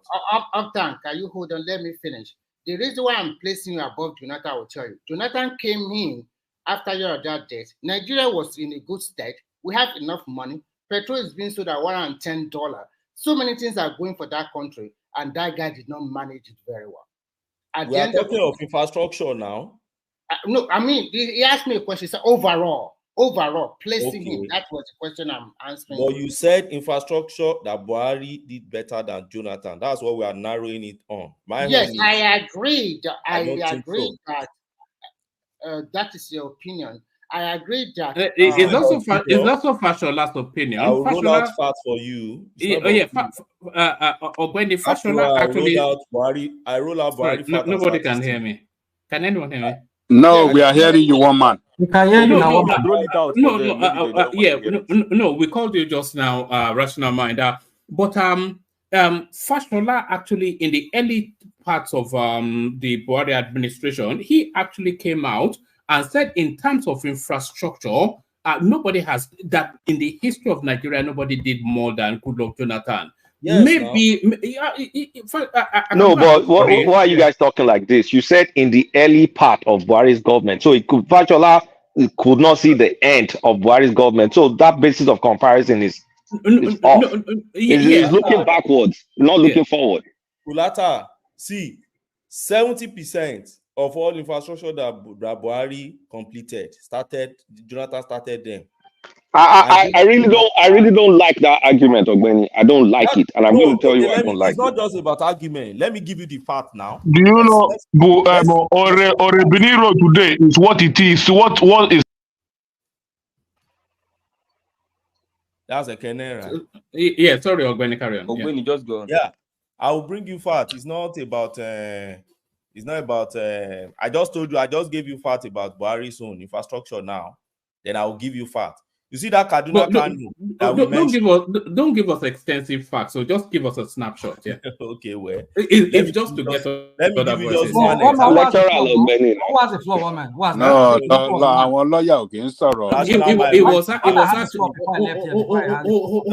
Mind. We tell you now. Your American network was not working. No, I was on the call. I had when you were calling me, I was on the call, so I could not speak.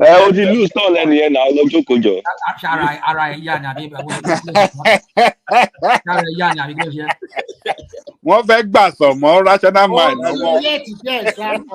You don't show rational mind, yo. But I'll just give you one example of what Jonathan's project I always cherish. And because he never had somebody like Fashola in his government, nobody actually really documented, as such for Jonathan. Jonathan established 6 federal universities from scratch to completion, completed employment, completed buildings, to 60%. Ogbeni, what do you mean by how can you say you completed the university?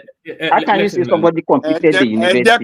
Land now. Let him land now. I said 60% of infrastructure. Conversations sideways. That's it now. We all know now. Federal University Lokoja, Federal University in my state, or Federal University in Benue, Federal University in Nasarawa, Lafia, Federal University. That guy did, I think it's even 8. He started with 6. They have to put 2 more. The people you are talking to, they don't share rich education. I don't know why you're going to that sector. Wait now, they don't like it. They don't enjoy it. 8 university, and the last time we've ever established any university was like about 20-something years before Jonathan. He got there, he expanded the university infrastructure by 8, and I'm not saying he completed infrastructure. He started from nothing. He was the person to put the first block on it, and then completed. And those are marginal schools. He got no. Even before you go to Almajiri school, let me just narrate on this 6 federal university and stop, because Rational might really want to talk. So those 6 universities, he completed them to 60%. Most of them, he got all their licensing for them. He established all their faculties. He employed employers there, and then admitted students and graduated the first set from those universities before he left government. That's an achievement, please, on infrastructure alone. Not to talk of the rail system. All those Kaduna Kano we are talking about today, Jonathan did all those things. I used to ply all those roads during Jonathan's days.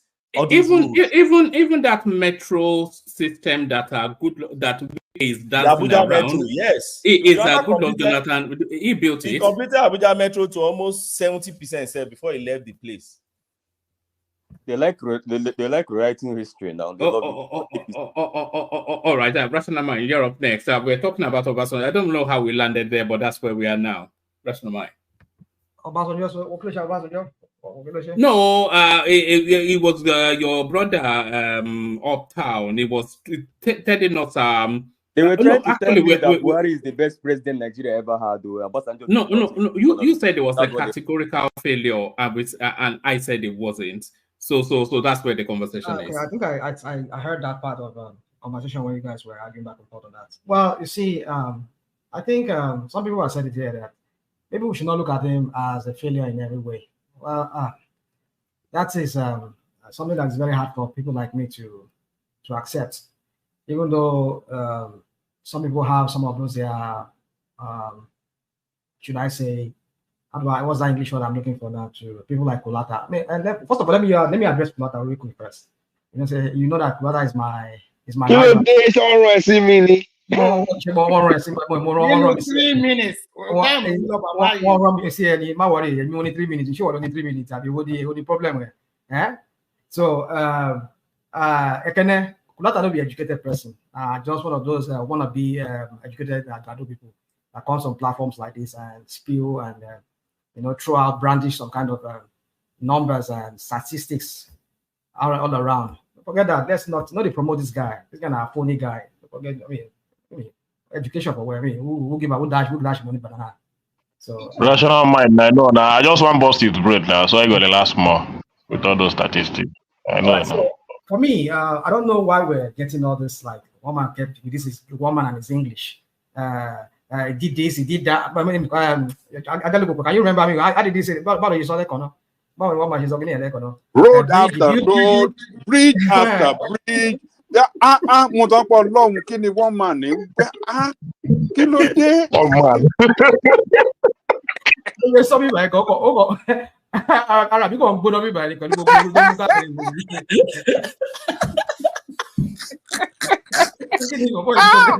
ó yẹ káwọn pípù yìí wá yàwó ọmọ nù. Why don't you join Kulata? Kulata will introduce you to those people that work in Aso Rock there, that works in the villa. They will give you one personal assistant to the president of. Let me Rational Mind. One man will be better than Ngalilio. That work will fit you very well. Very likely. So I think you should go and meet them so that they can give you a personal assistant to Tinubu on YouTube matters, on YouTube platform. So that way you can come here and continue promoting. One man, you see, the thing is this. Let me just go straight to the issue of Buhari. While it's true that there are some areas that we might say maybe, he was a victim of the circumstances that's his time. But you know, some people like Kulatayone were saying that COVID. What are you talking about? This guy spent a whole 4 years. I mean, nothing to show for the 4 years. And then 2 years into, was it 2 years or yeah, I think 2 or 2 years into the end of his fourth term, or well, I think 2 years into, 3 years into the end of his fourth term. That was when COVID struck. And you're here making that. This guy had 5 good solid years, no preparation. You know, when we talk about countries like America here, Canada, they plan ahead of time. They foresee things that might happen. Like somebody was saying here. Did they have the economy to govern? Here we go again. Do we have the economy? No. That's the question. Is that not the $1 billion? Yeah. Let me say what I was saying. So govern. I said somebody spent 4 years. Did you know what he did with 1 year? The same way that this Tinubu spent his 1 year's issue Shikakari. That was what Bubu did. He did not appoint anybody for almost 1 year. A year, almost over 7 months, over 8 or 7 months. He did not do anything. And finally, when he did it, because everything was a mess. He wasn't really prepared for the leadership that he was fighting and everything. So you see, one man. You see, we can go on and bring up some of this how do I say this excuses like, oh, he met a dead economy, he met this, he met that. But the question is, what did he or himself do to remedy this? Would all those not impact on his capacity to govern? What would say that again, man? You said he met a dead economy. He did not meet a dead economy. I didn't say he made. I'm just trying to use that what we hear people throw around. They blame rational mind. When he entered, crude oil was like $30-something. Is it not a fact? Leader to make excuse now, Kulata. You know that now. No, wait. Is it? Is it true? Like Pansat will say, is it true or is it false? It's a fact. It's a fact. They don't hire you and you make what bring down his oil production? Oil production went so low under his government. What made the oil production become so low? They will tell you. Now you leave. What's the name of your place in Lagos? You go begin the bomb pipeline. Okay. So you see, my point is very capacitated president. We might just give Tinubu. I know the moment because at the end of the day, invariably when Tinubu also fails, which is going to fail. I've said it before. He's going to fail. Not because I want him to fail. It's because the things on ground. But you do want him to fail, though. Come on. I think you should abandon saying not that you want him. I think we universally know that you want him to fail. My wish does not do anything. It is. I'm not the one there. He should prove me wrong. That But that's your wish now. So why are you arguing against his your wish? National man already know that he will fail now, so it's not a wish. It's not a. It's what you know. You already know that he will fail. It's a prayer for rational mind. Rational mind is praying that he fails. That's up to you. It's about prayer and prayer and wish is not an economic policy, guys. That is the question. Yeah, thank you. It's not what I wish. Is your prayer. It's not wish. It's more than 3 minutes already. Next person. Come on. Well, rational mind is done. I'm timing it. It's done. So, okay, to change the topic now.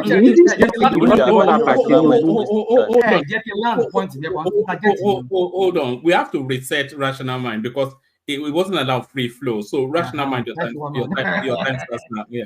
You have 30 seconds more. I'm timing.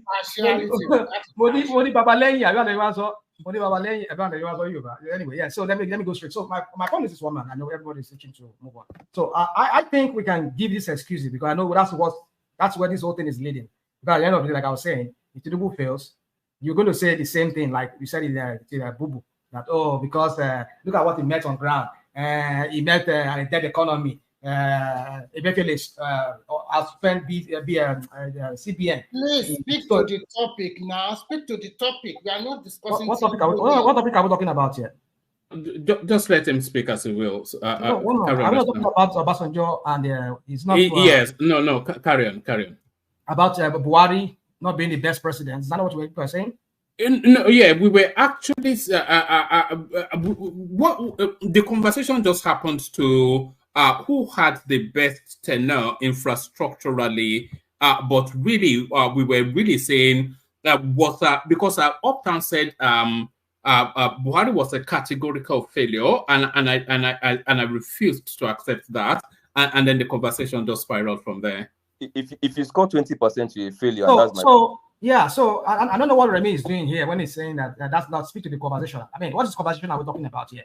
If we're talking about who, if Buhari was best, he did something, and I'm trying to say about Buhari, I'm trying to compare it to Tinubu, where you people are taking this whole conversation to at the end of the day. If it fails, you're trying to now correct what I'm going to say here. You guys need to go and not long Mumi Shuru, especially you. What's your name? 1 more minute. Yeah, you need to go and go and drink. I mean, 50 more seconds. 50 more seconds. So don't come here and be telling me what to say. So, woman, I just don't know. You see, there are some certain topics that are very, very lame for me to talk about. Because if we say this, we say it that way. Invariably, it's going to be the same thing. We see people that will come here and be saying that. Well, for me, I think Obasanjo. I hate to say this. I hate to say it. But I think Obasanjo is the best president, both as a military head of state and also as a civilian that country has ever had so far. Because it was during his tenure or during his administration that we had a lot of infrastructural developments in Nigeria. When him and Musa Yar'Adua were there, they built a lot of. I mean, look at what happened. By the standard of them, I'm just saying, not as if it's so impressive, but since we never had any other president that replicate that. I don't know what some people are talking about Buhari here having done. What is the infrastructure? Most of the things that were done were something that PDP has already had in pipeline. Not as if he had any idea. Like the Niger Bridge, something they've been doing. Some of those roads that we're doing. Apart from maybe the other road that he was doing from wherever to Niger, that was maybe his own idea, or whoever brought the idea to him. So, but the point is, for me, I hate to say it, as much as I hate to say this, but Obasanjo still is the best president so far that country has ever produced. I hate it. I hate to say it, because compared to whatever Nigeria should be having, I don't think he did anything close to what Nigeria should have done during his own time. So I just want to leave it there so that other people can speak on that. All right. Thank you. Simba, you're up next. Well, good morning, everybody. I mean, I will not. I'm not here to compare what they are between Obasanjo or whatever. But what I want to say is this: we need to look at critically what the problem that our country has, because earlier on we were talking about all these what was built by who. But the question is, at what cost are we discussing all these things? I could remember vividly before Jonathan left between 2012, 2013. Soludo, Okonjo-Iweala, Sanusi were saying that the next government, that whoever, whether Jonathan succeeded himself or Buhari succeeded Jonathan, is going to face a lot of problems, and came to pass. As far back as 2010, when the oil price was still at more than $100, every infrastructural development, if you say we built 1 kilometer of road in that country, it was from borrowing, not from our home money. You understand? So we have started borrowing for infrastructure right from 2010 during Jonathan regime, and up till now, and that's what we are still doing. If you look at our budget this year was about just $20 billion for over 200 million people. Kenya, with 54 million people, has a budget of $34 billion. If we are still at this pace, as at 2010, between Obasanjo regime and Jonathan regime, we are producing more than 2 million barrels of crude. Now we are doing just 50% of that, with growing population. You understand? So what I want to say is that if you want to be saying infrastructure, yes, you can say Buhari built some infrastructure, but at what cost? He failed to take, both Jonathan and Buhari, they failed to take decisive decisions that can move that country forward. And all of us, we always look at the economy as if it's something that somebody can just come and do something and then everything will work. It's something that is a continuum. If you have a bad policy today, it can have an effect even in 2 years' time that people will still be suffering from. So all these education, federal, somebody built federal university.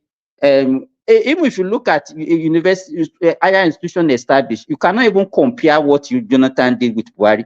Buhari established more university than Jonathan. He established more federal polytechnic. He established more federal college of education. If you don't know about it, go and check it. Which you understand? But my own problem. Oh, I should list them for you. Give me I should list them for you. One university. Eh? Don't tell me the military one he took to Casino. Give me one university. Okay, even there is one that established in my own state, Federal University of Federal University of Health Sciences in Laorongo. Are you aware of that? Federal University in Laorongo. I'll fast check that. Eh? Okay, then federal. Then let me give you that. There is a federal university. Federal University Dusima, the one in Dusima. Let me even be naming them so that if he's not aware, that Federal University of Agriculture Zuru, Kebbi State, Federal University of Technology Babura, Jigawa State, Federal University of Technology Ikoti Abasi, Akwa Ibom State, Federal University of Earth Sciences Azari, Bauchi State, Federal University of Earth Sciences Laorongo, Osun State. So I didn't mention all those, the one from the military. Then for college of education, Federal College of Education, Iwo, Federal College of Education, Odugbo, Federal College of Education, Issue, Federal College. So I can name more than all these institutions. There are more than 30 federal institutions across geopolitical zone established by Buhari. So if you want to go, but my own problem is at what cost? We are not generating enough revenue to make any changes in that country. Let me tell you, if you like, go and bring Obama. If we don't increase our revenue base, and we are seeing all these oil things, and we are talking about oil production, you cannot. That money is too small to make any significant impact in that country. It cannot move a needle. You cannot move it. We all come here, we just talk blah blah blah blah. This one is what that money. We are talking about 20 billion. That is not even up to what a ministry can use even in a country with a 6 million population for a whole country, and we are expecting significant change. Are we dreaming? And somebody will come here, hey, Nigerians are hungry. All those things are easy things to say. It's just a cheap argument that anybody can say, and then you get sympathy from people. But what is the fundamental problem? Those are the things that we're supposed to be discussing. We are not making enough money to make any. Our population is growing at an astronomical rate, and we are generating little money. What can we do with even if Egypt with 100 million, 94 million population? Their budget in 2024 is $105 billion. $105 billion. Nigeria is talking about 20 billion, and you are expecting. So, are we dreaming? One man, I gave up. But my brother, what do you expect to generate from an unproductive citizenry with the high levels of poverty, the high levels of unemployment, the high levels of out of school children? That is what we support. How can we make our? How can we be? Upton. Those are the questions. Successive governments, right from independent, as find it difficult to make us productive. We cannot just come. Somebody cannot just come and then want to put all the blame of something, the rot of decades, and we are expecting magic. It's to me, we have to think deeply. All these blame game that we are doing. Somebody will come and say APC is a devil. APC is a devil. Let me hire you for the job. Simba, you make some valid points. You make some valid points. But why our leaders not looking into that? Don't you think that our leaders are not thinkers? Because this point is a very critical point. Most of the time when we see our leaders, they are not. It's not about, let me tell you, it's not about leadership alone. Even the followers has a problem. Me, I don't come here on the platform and be, if there's a problem, I look at the solution. I disagree with you. The followers don't have a problem. And we can no. Let him expand on what he means by that. If let me tell you, there was a day Ekene came here and started talking about tomato. The price of tomato in the market is too. So do you mean that we cannot plant tomato in that country and it will go and produce fruit for you? What are we doing individually, even when with all this problem, apart from complaining? As individual, what are we doing to? Everybody should turn to tomato planter. You know that's what they do in the Philippines, though. I don't. Every time I mention this, that is the initial answer I used to get from Ekene. No, you make a valid point, but the way you are putting it is not matching up to what we are talking about. Okay, it's just like what you are talking about tomato. Now, somebody talked about Doyin Okupe said about it on his Twitter page, and somebody asked him, "You are talking about Twitter? We are talking about tomato. Tomato is cause you say we should plant tomato in our backyard and all those stuff." Okay, somebody that is having an asthmatic problem today, the drug is about 50-something thousand naira now. Should that person also plant an asthmatic drug in his backyard? Hold on, Simba. Let me answer that. If you plant tomatoes and if you plant yam, etc., in your garden, if you plant subsistent living in your garden, then it's easier then for you to afford your asthma drugs because you're not then expending those monies on things you could have at 50-something thousand. Yes, don't worry about all that. Can I say something? Can I say something? Anything to leave the story burden out of the leaders. Please let me say this. You see, I agree with Simba. Sorry, Ogweni, that was an excellent point made by Simba, by the way. Yes. A perspective that excellent point. We will make it. What point will you make? It's an excellent point. No, his point is valid. His point is very valid, but he's blaming it on the citizens. That's why I have the problem with him. But he has a very valid point.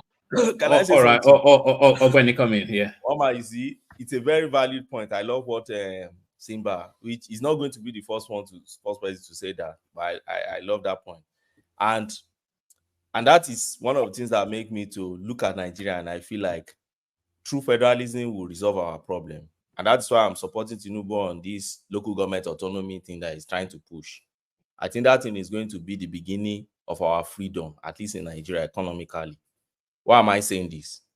If you look at the food chain in Nigeria, you realize that the southern part of Nigeria has been very lazy when it comes to food production.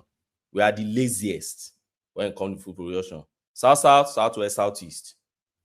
We are the laziest. We rely solely on the northern part of Nigeria to feed us in Nigeria. And these are the same people who look at them and will call them aboki, who use all denigrating name to describe those guys. They are the one feeding us.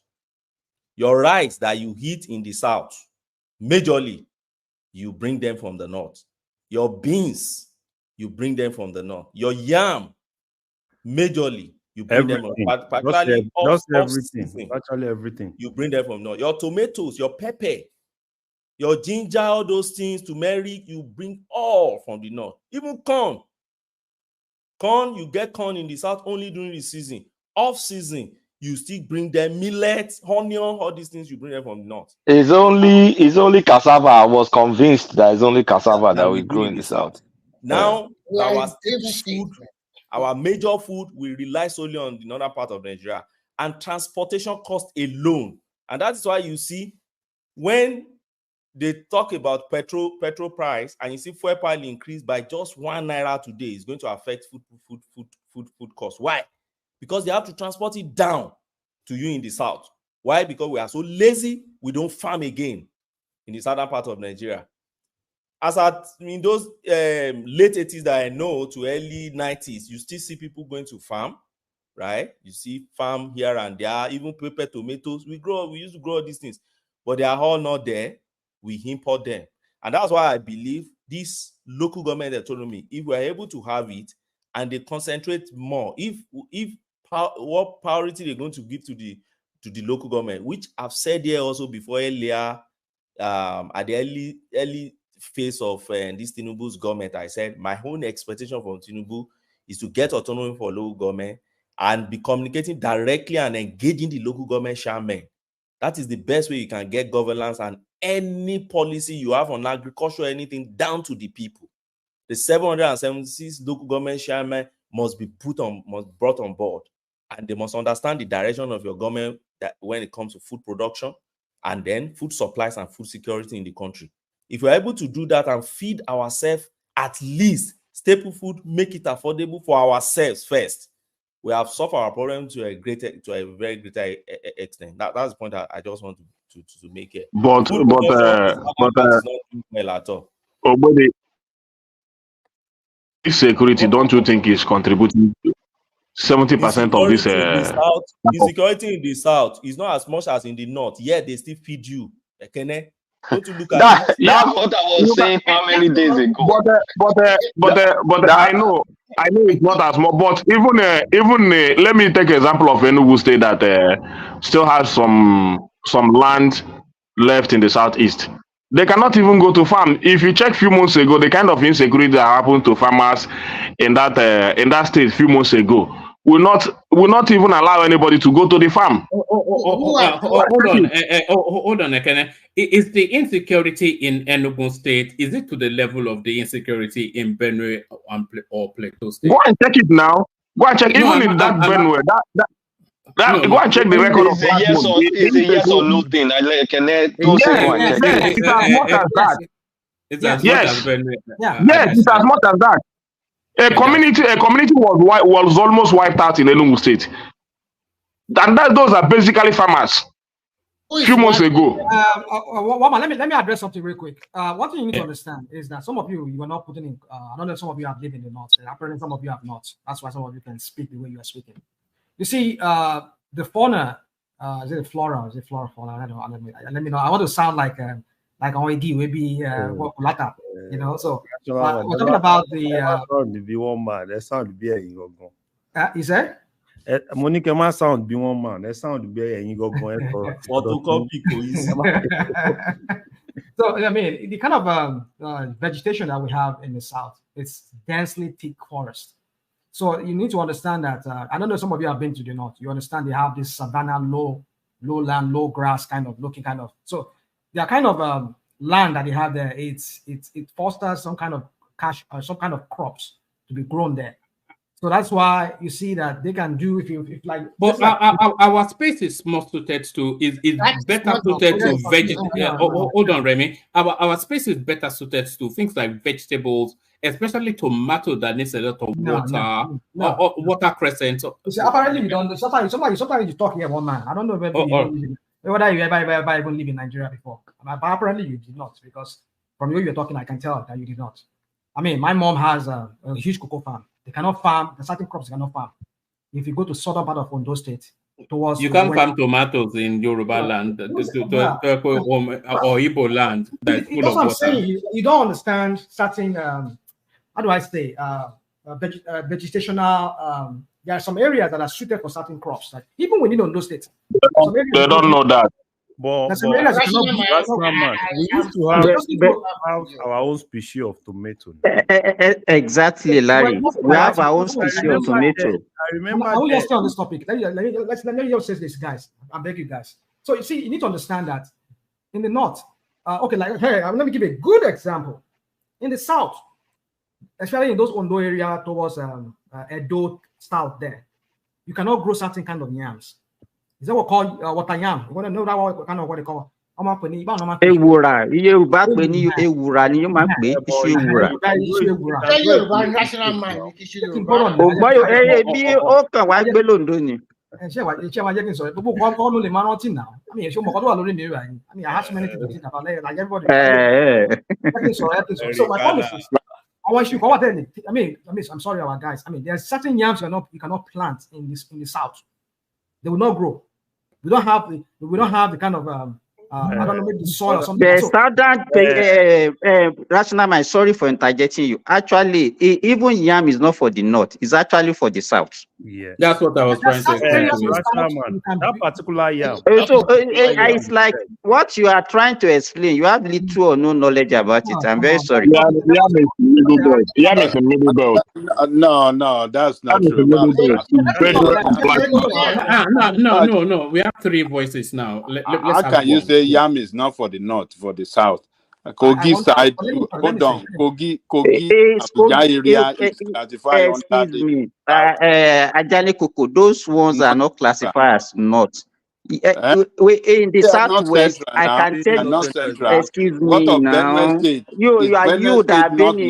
Did you ever go to farm? Did you ever awata local and soroko funyi? You people are talking. Okay, address that topic. So Ajale Koko is a city man. He's a city man. So Benue State is not north. Say Benue State don't say north ni. Benue State has the same vegetation as the south now. We are talking when you talk about vegetation. We have the mangrove, we have the rainforest, we have the. Okay, I like that. Go on. We have the Guinea savanna, we have the Sudan savanna and the Sahel savanna. In Nigeria, your area, if you are talking about the largest side, all those ones, they are the mangrove, and those ones virtually there's little or nothing apart from maybe something like rice that needs a lot of water, and those three crops that you can grow in those areas. But by the time you are getting to the rainforest area, you can plant a lot of species of yam, maize, guinea corn. Even we have our own species of tomato, different from the one from the north, that can survive very well in our own, and is usually bigger. Yes. So then by the time you are getting to the Guinea savanna, that's where you can plant in fact a lot of variety of crops. There's nothing there that you cannot plant in it. And most of our southwest areas come to Oyo, Osun, some part of Osun, all those Ogun side, there's virtually anything that they planted in north that they cannot plant in those areas. So it's not an excuse. I don't like people giving the excuses. All those things that we are talking, it's an excuse. Even in the south, before we used to talk that we cannot even raise cow, but people raise cow conveniently. Why can't they grow? What's it called? Rational mind. Cocoa in the north. Why can't they grow it? Do you have a kind of vegetation there? You need to grow cocoa in a humid. So that's what we're saying. You need to understand. That yam that you use as an example is not a good example. It's not. Because that yam is predominantly, if you go to Ogun State, particularly the Ijebu side, because you can't talk about that yam and not talk of Ikokore. So that's where you see most. Yes, that's the basic thing for Ikokore, and Ikokore is the major. In fact, water yam is actually for rainforest. Water yam, that example that he gave is even for the rainforest. Exactly. So Simba, that example that you give. Even this our normal yam, if you go to my state in Ekiti, they used to plant these things. Look at rice, Ofada in Ekiti. There's another place in somewhere in Ebonyi. That's their major businesses. But what is happening that today you need to wait for Jigawa and Gope to come and give you rice to eat. Ogbeni, when I was in the village in Osun, sorry. Okay, let me.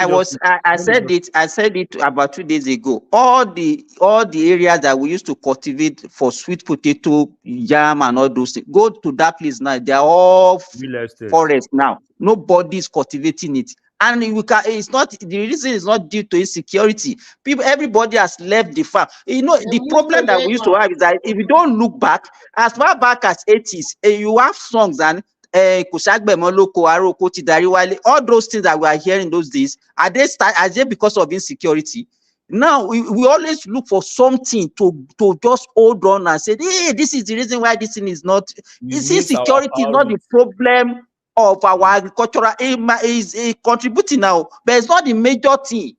What are we doing well before this insecurity started? The answer is no. Yes, we were. And you guys know one major point. If production is closer to consumption, you reduce one of the biggest factors in food inflation, which is the transportation cost. You basically cut your transportation cost, and your food inflation goes down.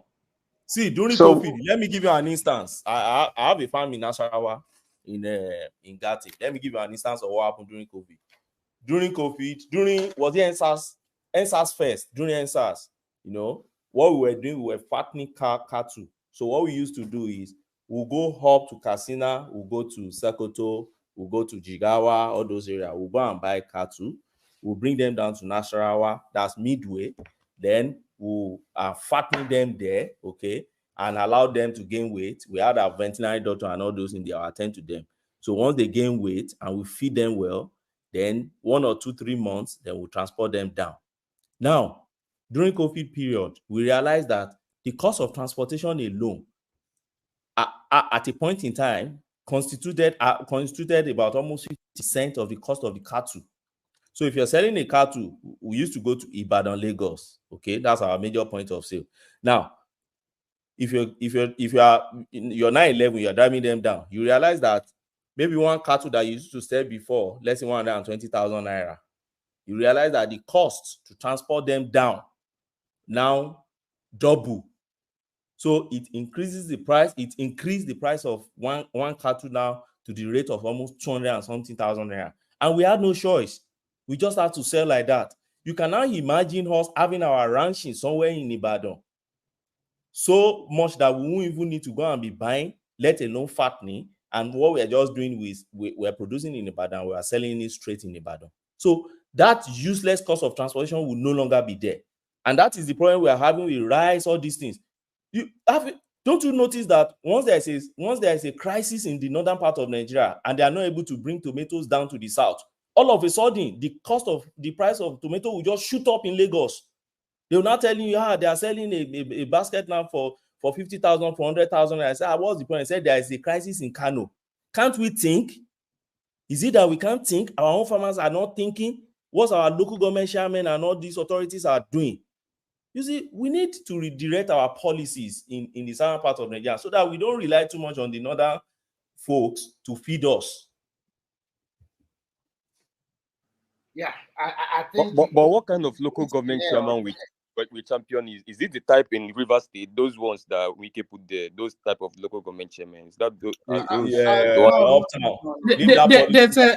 there's a clip that I can play to this narrative that is ongoing, but unfortunately, part of it is in Yoruba language. I'm not sure if you want to hear it or not, but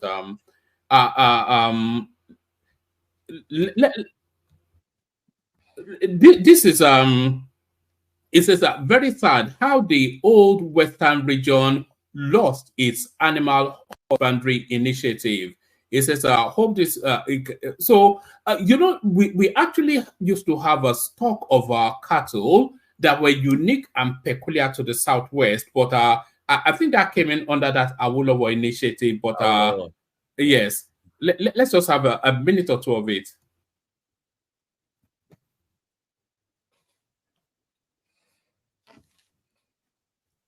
No audio. We can't hear anything, woman. You can't hear it? Yeah, we can't hear it. Yeah. Well, that's unfortunate. So we can't play it then. But carry on. I think we've not heard from Ajan Lekoko. So round of your thoughts, rational mind, we hear from Ajan Lekoko. No, I think it's our friend. What's his name? The doctor from Saudi. All right. We have two doctors from Saudi, but the only one on the screen. BQB is BQB. I don't know. Yeah, yes. So I think Simba may have landed. So let's hear from Ajan Lekoko if he's ready for us. Ajan Lekoko. Simba, nice points tonight. No, two nice points actually. I knew there was a functioning brain in there somewhere, but we just needed Ogwene to come and unlock it. Sorry, that was a joke. Ajan Lekoko. All right. All right. So let me just take this. I'm sorry, please. Because I wanted to say a lot of things, but I can't just say. Let me just say this real quick. You see, talking about misplaced priority by our government, and then again, if I go to Tinubu now, you will hear people like what's his name? Our friend from Finland, don't need this thin voice like my own voice like this. What's his name? Oh my, we cannot hear him more. Can you just no. Remy, you have to let this guy. You have to let this guy speak once in a while. Yeah, no, yeah. okay. Okay. Mo to ṣẹlẹ̀ pé mo ń play kíní yẹn mi ń gbọ́, but ẹ̀yin ò gbọ́, so mo ń try láti mute, so I couldn't hear. But carry on. So did you maybe you want to check your back end there to see whether there's something you muted? No, it happens with certain particular clips. I would download it and play it here, but it's 10 minutes, so it won't come into. I have a clip of it on my phone here, so I've not. I could have told that to you. So anyway, yeah. So my point is that you see, we need to understand something as Nigerians that Nigeria is a very unique country when it comes to the landmass and how the different parts of Nigeria function. It is for our leaders to think. Like for example, if you look at Israel is a very good example of agriculture. I've not been to Israel, but what I've heard and I've read is the kind of engineering that goes into like their vineyards, like this vine and everything like that. There's certain areas of Israel you can grow certain crops. It's just because of okay. Let me give you an example. Here in America, I've seen what they do here. Some people that have vine, what they do what's it called? Some of you know what I mean by vine now. Winery. There's certain area you need certain air quality and certain kind of elevation, and that's what I'm looking for. Elevation for you to be able to grow that wine or that vine that will give you that quality kind of wine. There's a heart to it. There's this art to it. So the same thing. We just have people who just want to be called leaders. We just want to go into the history of our history of that country that they were president, but they have nothing to offer us. Look at what Stimba said. I was just making a joke. Stimba gave a very good point. But then when you ask some of them, like some of us come here, we praise this guy that is there right now. He increased the IGR. Increase the IGR to whose benefit? At the end of the day, all this money, how did all the money go? And they increase the IGR. They look for another excuse. At that time now, what's his name? Obasanjo did not release their allocation. I mean, come on. Now that Obasanjo is no longer there now. Now, what are we saying with all the IGR we are making in Lagos? We know within a certain percentage goes to one certain tax firm that tax the whole, that does the whole taxing from Lagos. You see, you're not seeing developments in Lagos. Is that what you're saying? You say what? You're not seeing developments in Lagos. Not commensurate to what they are making. That's what I'm saying. It's not commensurate. It's not commensurate. Rational mind. I want to ask you a question. In America, if they want to build a metro line, like the blue line and the red line you are saying there, is it being constructed by the state or the federal government? Well, it's a good question you're asking. The way it's done here is quite different. That's why I'm saying that if Tinubu knows what is good for him, when he's getting there, he wants to leave a legacy. Can you just answer that question first? I'm answering your question, already. Please, Farabale, I asked that question here. I just answered your question. I just said it is built by the city, not even the states. Most intercity rail here, it's built by the city. And some city they have to make what's it called, like maybe you're moving from LA to maybe San Diego. The two cities will have to come together, and then they just have to make up some kind of what's it called, some kind of pact among themselves, some agreement that okay, you're crossing to my side, so you have to. So it could be a PPP, like they do it sometimes too. It could be like some private companies who run the rail service, but under the control of the city.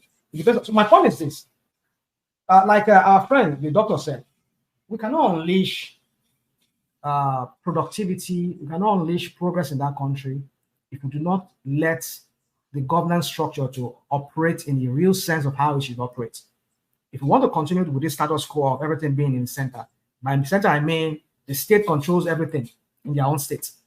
The federal government controls everything in the country. We're not going anywhere. And I've been one advocate of those people here on this platform that we should let the local government function. Yeah. When I mean function, not function in the way this Tinubu is going about it right now. Now, it's not just about saying free up their money for them. But the question is, even these people that are going to manage this money, because like there are people on the top, do they even have the ideas to even manage this money? Do they even know? Because the last time I used to know was way back in during the Dimitri era, when we have some local governments, even like local governments where I was born in Lagos, they have heavy duty machines that they use in road construction. They have all of that. They do great street roads, and then they tar them. But what do we see today? No, local government now is an appendage of their different parties that rule the state. So you do not see any merit that the Supreme Court take the states to court in respect to the local government financial autonomy. So you do not see any you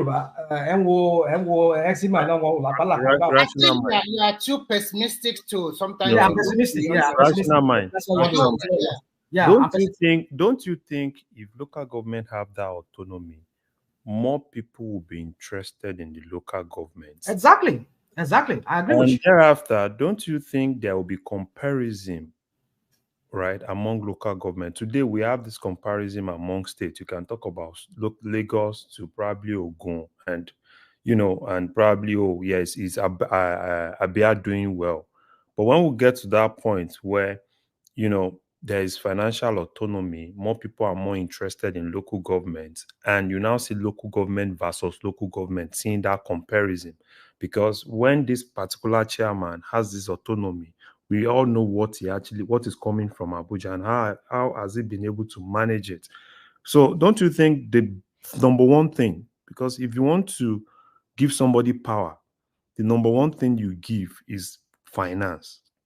And for me, don't you think if they have the finance, that can actually make them to do more things that you're actually talking about?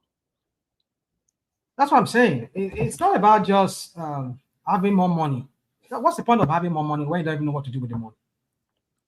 I've been one of those advocates here. I just talked about that thing some months back. That it is time for because of the rot in the system, it is time for political party, either APC. Well, I just want to give APC that thing because I believe they don't have what it takes. They're not people that are morally bankrupt in the first place. Rational mind. Clarify low government autonomy any. No, I clarify. So my point is that I've said it that it is not about. It's one thing to have the structures to even how do I say restructure Nigeria and have the best structure. But how about the people that are going to manage those structures? The councillors, the chairmen, the state House of Rep members, the federal House of members. If we're still going to maintain that kind of governance system. So you're talking about the chief selection. Where local government work, you have to. I'm going with somewhere with. Can you people just be patient? My goodness, I don't have the same thought process like you people. I'm not that too fast. Of course, I'm trying to think through what I'm going to say. You are trying to say you are old, right? So my point is this, real quick. I know everybody wants to move on. So my point is this: is that talking about it's not just the local government in the instant. It's just one thing. We know we're talking about local government. My point is this: why can't this party at least give some kind of an education to their local government and the people that are running under their party? Tell them what it means. This is our manifesto. This is what we want to achieve in to the minute part of our the governance structure within any local government where you win for them. This is what we want you to see in line with our manifesto or the objective of our party. But no, that's not what we're saying. Everybody just believe in one man to get there. Either it's Obi, either it's what's his name, and this one that is there now. Either it's Atiku. But they don't think about those people who are who are at the nucleus of that very governance system, which is like the world, this different world within the local government. So the point I'm trying to make here is this: that even though with the GGO thing, the Supreme Court said, okay, yeah, let the money go directly to the chairman. The point is this: that even the chairman, they're even capable of even handling those money to even think through and see what they can even create, how they can even, bring about. Sorry, I'll quickly give a response to rational mind. Actually, the way the local government works is also the same way the state government works. In the local government, you're also going to vote for councillors. And from these councillors, they are going to choose one of them to be their speaker. They are going to be the one that is going to be the checks and balances for the state, for the local government chairman. because these councillors, they have a project to be executed in their constituencies. So it's also checks and balance there. And ICPC will also be able to probably oversee them. The EFCC will also do the same thing. So money coming directly to the local government for the federation account is also a good way to develop all this locality that have been neglected for the last 20 years. And the one of the paramount points that make Lagos State to develop today is because their local government are functioning very effectively and efficiently in Lagos State compared to other states of the Southwest. I don't know about that. Yeah, one man. This thing will not talk now. Can't you see the speaker? Can't you see the thing you are showing? Look down. The speaker. It's the volume is. No. I muted it after it wasn't speaking. Okay. Yeah, I muted it after it wasn't speaking. But gentlemen, we're coming up to the 6-hour mark. So let's do this because I don't have anyone taking over. I want to say something on that local government autonomy before I sign off. All right. I was going to say we'll do a 3-minute sign off for everyone. So let's kick it off with you, Ogbeni. Okay. So one man, I think I agree probably for the first time with Rational Mind today. And then with Simba, yes, I've always been agreeing with Simba anyway. With Simba, good points we've all raised here today. But on this local government autonomy, you see, if there's anything, because I remember Hoptown talking about, there's nothing Tinubu is doing in terms of giving us a direction of where he's going and everything. I think this is one of the major areas I think he should have a rethink and think about. The local government autonomy that the Tinubu is regigging, for me, is a rigging of political structure. It's very fundamental. It's something that many presidents have come, they've tried, but they couldn't achieve it. If we are able to achieve this thing through the Supreme Court, we will start seeing the effect in years to come. We'll start seeing it. Let me give you an instance of one political structure that this Tinubu government has rigid, that is working at least to a great extent, is Abuja. But I stay in Abuja and I relate so much with that space. You see, having an FCT minister that functions like a governor in Abuja is a blessing to that place now as we speak. Why am I saying so? Because the local government in Abuja, Biama, Buhari, Kuje, now they can feel the presence of government better than before. Before, you just had the FCC minister. The man will just sit in his office in Area 10 and he doesn't care about what is going on in Area. Sell lands. He doesn't care about what is going on in Kwali or Gwagwalada or Yanya. He doesn't care. His own is just Abuja Metropolis. Why? Because that's where you find the governors, you find all the ministers and president and everything. So as long as that place is okay, then the FCC minister is okay. He doesn't care much. But now you find somebody now who functions like a governor. Wike has a cabinet. He chose his own cabinet, like ministers that are working for him. He's relating with those local government chairmen. He's relating with the traditional, rulers within the local government within Abuja. And you can see how things function there. If you go to Kuje now today, you see a lot of projects they are doing at the local government level, right? If you go to Abuja, sewage disposal and all these things, AMAC is the one in charge doing it. AMAC is Abuja Municipal Area Council and others. Now, if you want to compare that into what this local government autonomy can bring for us, or can bring to that system, just pick that Abuja and picture it and replicate it in what we were able to achieve. One of the things I suggest is this. Once the Supreme Court make that pronouncement, I hope they make the pronouncement. I learned Ondo State is the only state now that is finally filed counter process against that case. And I hope that the Supreme Court will dismiss that process and go on to make an order for them to dismiss that jack nonsense account, and so that money can flow directly to local government. And then, for me, the next point should be to amend our constitution to ensure that we put the tenure of the local government council chairman in our constitution, and also ensure that we do, regular election to the offices so that it won't be within the discretion of the governor again to determine whether they should conduct election, and it shouldn't even be within their power to conduct election into those local governments. Now, once that one is done, the next thing is that there should be assemblies. They have one already. They have what they call hard gun. Algon is all local government, some sort of Nigeria. They used to have their office somewhere in Maitama, right? But now you now have an assembly, the same way you have your national assembly, where you have senators and rep coming together to brainstorm about Nigeria. You have assemblies of local government chairmen brainstorming on what is happening at their own local levels. So that if Ado-Ekiti local government wants to collaborate with somebody in Gombe or Jigawa, you collaborate, just like you have Lake Rice and all these things.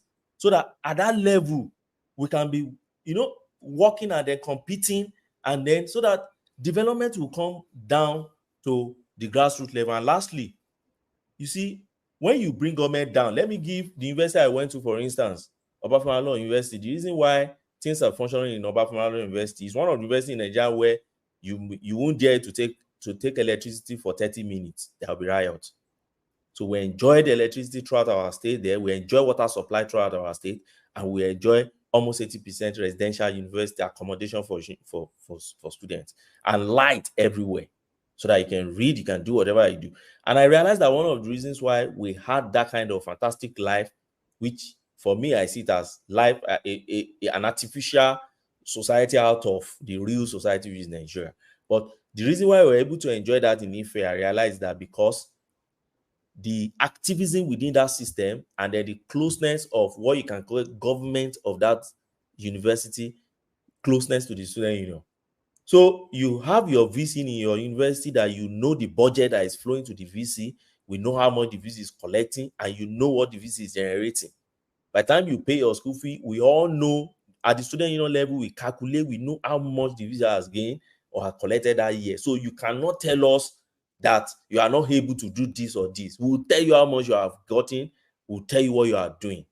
So I think at the low government level, and that will be what we'll be experiencing. So that you can easily go to your local government office. It's not in Abuja, it's there, to go and challenge your local government chairman. You can challenge councillor in your street.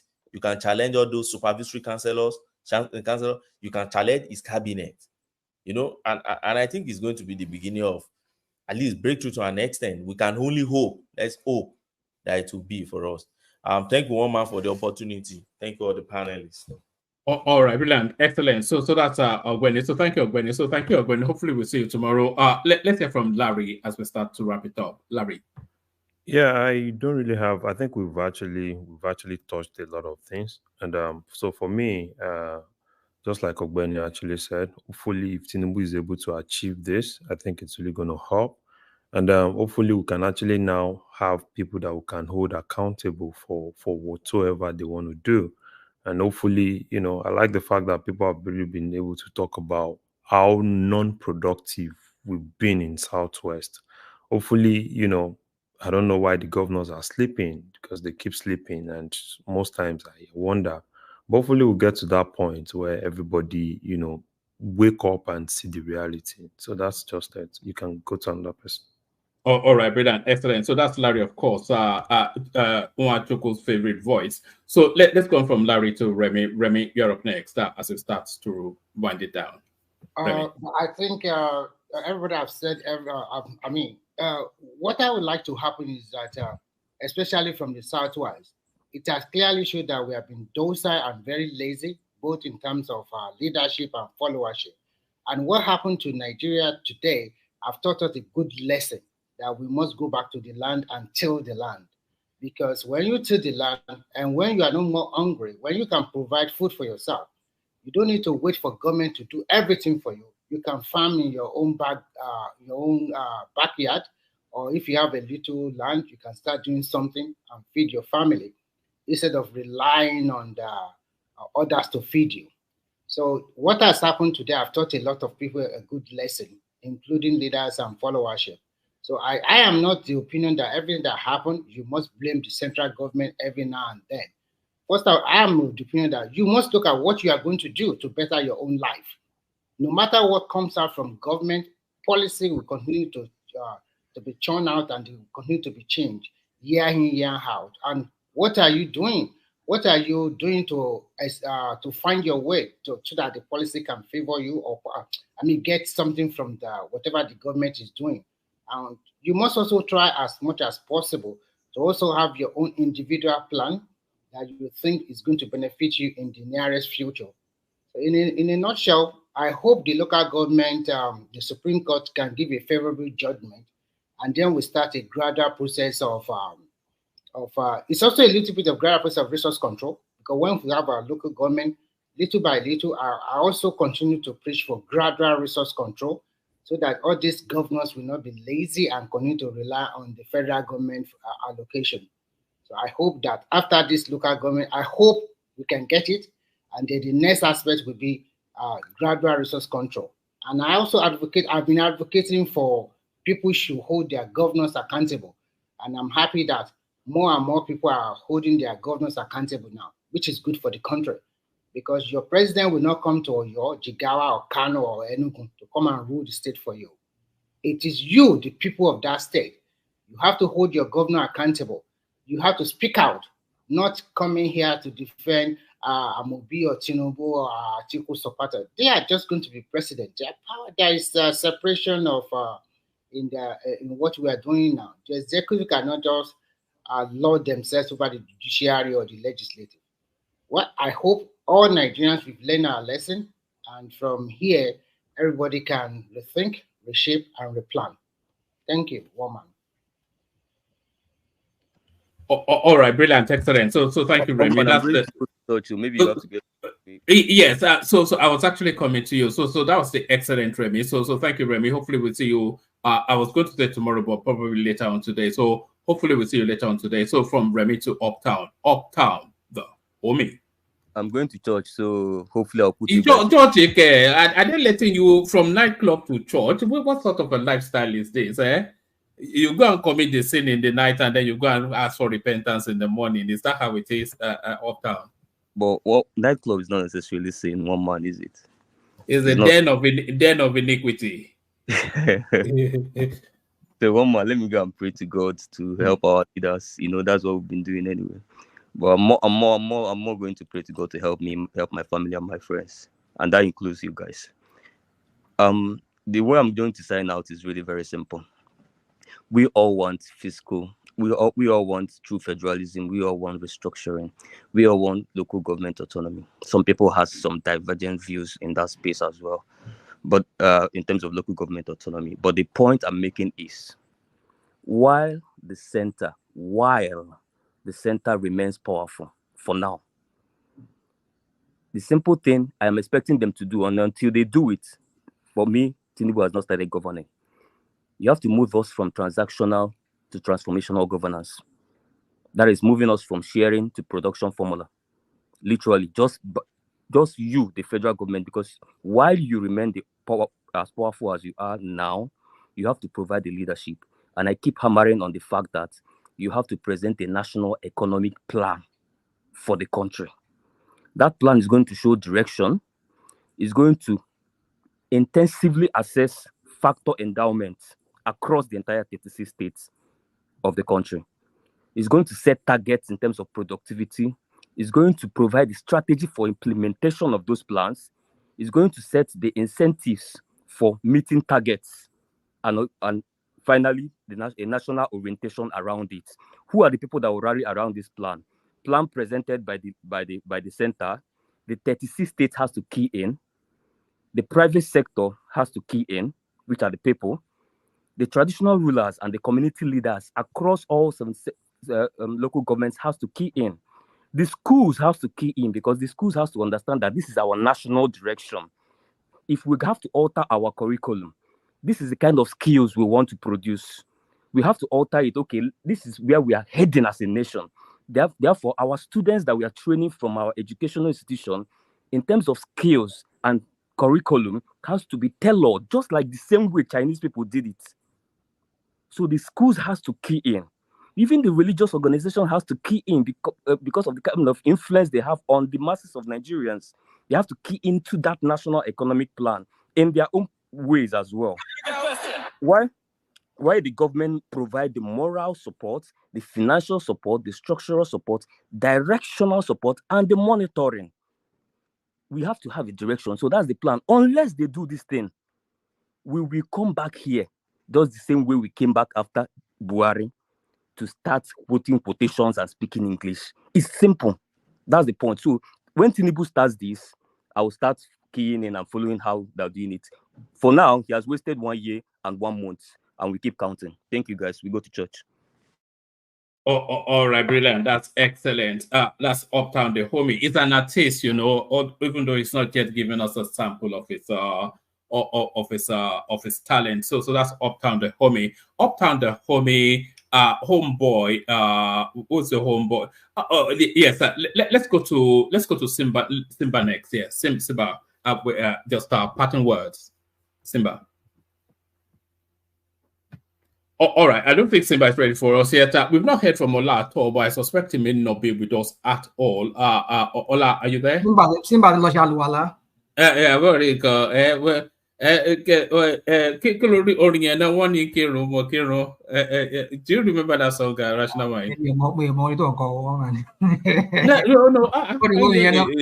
It says I don't know. It's a Pala music. It's for Yoruba people. Oh, okay. All right. So maybe you might not know it. Yeah. So yes, since you seem to be the one awake, let's hear from you. Parting words. Oh, you mean me? Yes. I was going to save you to towards the end, but it's okay. Never doesn't matter. So yeah, thank you, Mom, and thank you, everybody, our listeners. It's been a while. I just said because of when people were talking about who was the best, who was not president, who did the infrastructure. So I just want to say something about these always finding fault with our own people. Of course, I'm not saying that our people, the people of the Southwest or South in general. You know, I was on a platform some few days ago, and we were arguing something almost a point similar to this. You see, talking about our people are not lazy. Don't call our people lazy. I mean, I grew up in that era when we have very industrious men and women, married men and women, even single men and women who are very highly enterprising. They have farms of all kinds, especially cocoa farms, and maybe some other kind of farms. They grow other crops, maybe like egg, I will call it egg, that's cassava and all of that. I mean, so my point is this: is that we need to understand there's context to everything. If it's no longer the Southwest is no longer that agriculturally how do I? But that's not English word I'm looking for right now. I'm groping for word. But anyway, what I'm trying to say is that if it seems that Southwest has lost that glory of being that place where agriculture is their main export. Mind you, at some point in the Western region, agriculture basically was the main export of the Western region. Our people were not lazy. Our people were very industrious. But what happened? That's the question. Over the years, migration happened. You know, if you look at the population of the Southwest in the 60s, 70s, you understand what I'm trying to tell you. Any other parts, when I say Southwest, don't get me wrong, you can say maybe Lagos predominantly, but you still see a lot of people who move towards the outskirts of Lagos, like Ogun State or your state, and you can talk about maybe Osun and Ondo State. So my point is that the number of people that existed back then, there's this population explosion. And so in that quest of that, people looking for where to stay, a lot of those lands were converted into residential quarters. So here you go. That's the answer to the question why it seems that people are no longer agricultural people that we used to live back. Rational mind, sorry, it's not like I want to interject you, but think about this. The size of Oyo State is almost the size of the 5 Southeast states. So there's no nobody's taking up residence in the entire Oyo State. There's a lot of arable land to farm. But continue. Well, the point is this: a lot of things has changed. What I'm trying to say is that a lot of things has happened. A lot of what has gone under the bridge. That has happened. You know, economic crisis has led people to push people into the my parents were living in the city, right, way back in the late 60s, early 70s. They were living in Lagos, but they still have farm. My mom goes to his cocoa farm from time to time. He send money home for the cultivation of her land. So, but these days, people no longer do that anymore. So you see, we can come here and find fault with our people, but we need to understand that it is the bad government policy. You see, the kind of edge that the Northerners they have it over us. I can't use this 3 minutes monologue to. I just wish maybe some other day we'll come back to this topic. But the point is this: let us stop finding fault with our people. Do they also carry some of the blame? Maybe a little bit, but not the way some of us are making it sound like our people have to be blamed. But we should understand there's context to everything. The context in this era where we live in, starting from maybe late 80s to now, we've seen that that Southwest demography has changed. Industrialization. When I mean industrialization, I mean a lot of things are moving in there, and people are gradually leaving farms because it's no longer how should I say, it's not longer profitable. Let me use the word to farm, because back then during our lower time they have cooperatives that gives them like the kind of like, how do I say, subsidize certain things for them. So certain chemicals, don't having cocoa, all those kind of things, subsidize for them. So, but now a lot of them were even trained back then. They have these cooperative societies that were being sent from the Western region, and that trains them on how to raise different kind of crops. But where are they today? There's no education as to that. So you see, one man, it's very easy for us to find fault with our people, but I think the bulk of the blame hangs on both the federal and the state government. I'll leave it at that, one man. Thank you. All right, brilliant. So that's the excellent Rational Mind, a long-standing member of the platform. So that's a Rational Mind. From Rational Mind, let's go to Dewale, who hopefully is there. Dewale, Omoba. All right, we don't have Dewale. Let's. I'm right here. I don't know what you mean. I'm right here. Oh yeah, right there. Well, if you hadn't told us that, we wouldn't have known. No, only your voice would acknowledge that. So Dewale, yeah, let's hear from you. I mean, what else can I say? I've been on the show for ages. I mean, I wish everybody talking and all that. I just wish everybody good night. I'll see you guys tomorrow. I'm hungry. I would have kicked out since all this while, but I'm okay. Give us a little flavor on that contention. Buhari not being not a category. Nobody detests Buhari more than me. I cannot abide the guy, and I think he should go to Hague, crimes against humanity and all that. But in terms of the administration of the country, you cannot wholly say that it was a categorical failure all the way through, when there are evidential things that indicate to the contrary. So we had a lot of back and forth on that. How are you positioned on Buhari, a qualified failure, a qualified success, or a categorical and an absolute failure, as Uptown would have it? You know, if you don't blow your own trumpet, nobody will blow it for you. He surrounded himself with a bunch of Lai Mohammed, don't let it down, Avi. Lai Mohammed, don't let it down. Not just Lai Mohammed. There are a lot of them in that communication ministry that are actually doing nothing, zero. You know, and every time they open their mouths, the public, or if you ever say the opposition, see them as saying something not true. So, I mean, I listened with the other submissions saying that they build infrastructure. Even the second Niger road itself is significant. It's not a total failure, like some other people say. It's not, but it's just that his indifference, or should I say his style of management, is kind of hard compared to the kind of complex country that we have in Nigeria. Because you have to be an engaging leader. That is how you will be measured. If you are not proactive like Wiki, or should I say, you know, there's some sort of Jagaban, style, where you're not fully bombastic, but you're just you're mad where you needed to be, but at the same time, you could feel your presence. And people will judge you, but if you are a quiet someone like me, people might mistaken your quietness as being timid or being, with no strength. So I think people would judge him based on the fact that he was not an engaging leader, but he tried.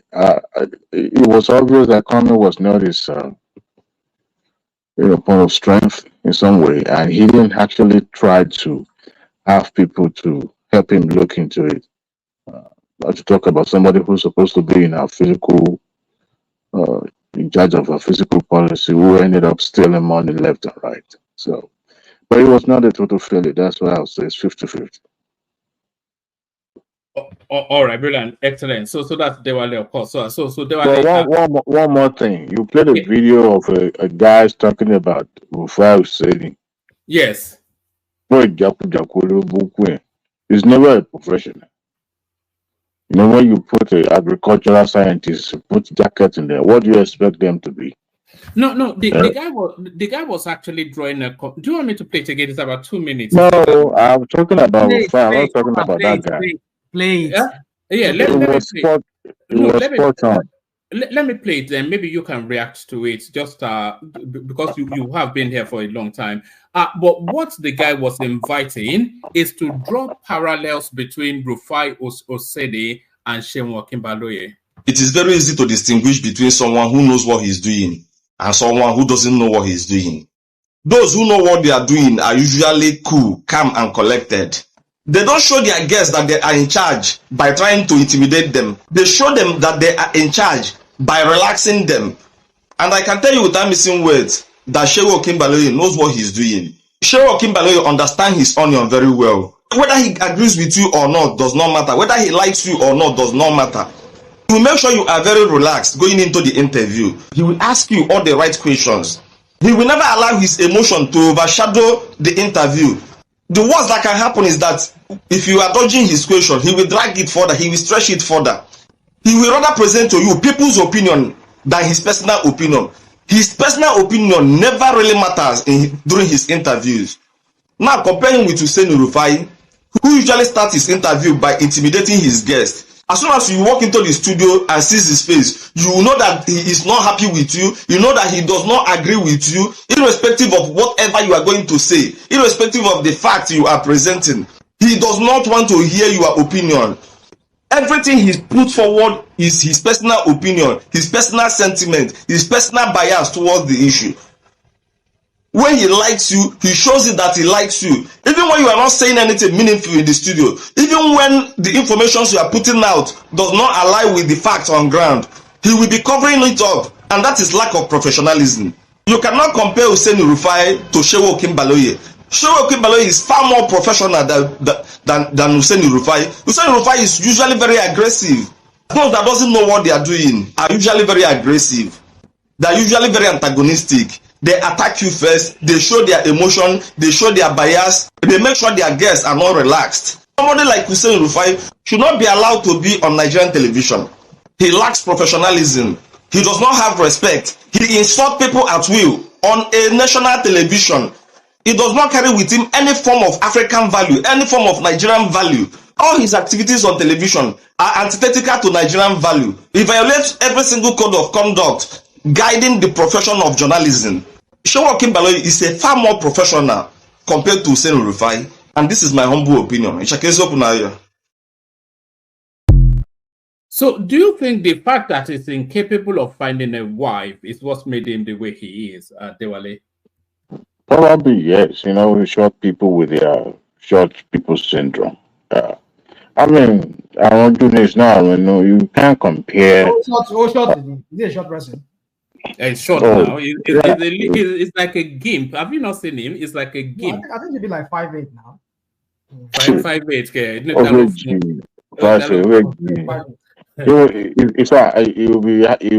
You'll be lucky if he's 5'5" self. Yeah, I was thinking that there'll be about 5'4" thereabout. But when you go characterization of short people like this, I mean, what are you talking about? Why short man devil now, as we know, short man devil. Come on, let's stop this now. Well, I'm going go on. Ade, they hear you. Is Ade still there? Yeah, I'm still here. Go on, please. Listen. The guy was spot on. It's even nice that it's coming from somebody from the southeast who you can say it's an obedient kind of area. I mean, we said it numerous times on this show, even other platforms. I listened to Man of Prestige earlier saying that, oh, I like his style, I like the way he interviews people. Actually, without even going to school of journalism, there is a skill on how to interrogate or how to interview. They call it effective interview. When you are interviewing somebody, you don't allow what you're going through at that moment to be a factor to decide, on the direction the interview will go. And when you are becoming more in your face kind of interview, the interviewer will withdraw, number one, he will withhold possibly the truth. And when you are trying to be a fact checker, you can be a fact checker without subjecting your interview in a ridiculous situation, because nothing punch somebody ego than when you're trying to belittle them or make them feel inferior. And when you're trying to prove a point, it's all about viewers. They make their decision, they make that call, not you in that dingy studio that you are. But when you have somebody who is going to be hell bent in subjecting his invitee to that ridiculousness, then it begs for. I mean, if you watch, you will notice that none of the national assignment or national interview you see Abati and others doing, maybe to the Aso Rock or any of these big men, none of them always involve Group 5. I bet they probably requested, not to have him present, because you can't differentiate between activism and your journalism. You'll be having you run into some issues. Yes, you may be popular among some sector of people that admire your style. Even in the Western world, you see the likes of what is this guy's name, that was fired from CNN? Don Lemon. Yeah, Don Lemon, and some other guys on Fox News that the interviews like in your face. Even there's a particular show that is kind of mimic something like, like on this hotspot kind of interview where you have to answer, on the go, and you get drilled as if, even there's another show on ABC called Face the Nation here in America too, where they ask you some hard nut question, and but you don't. The invitees are not subjected to those ridiculousness.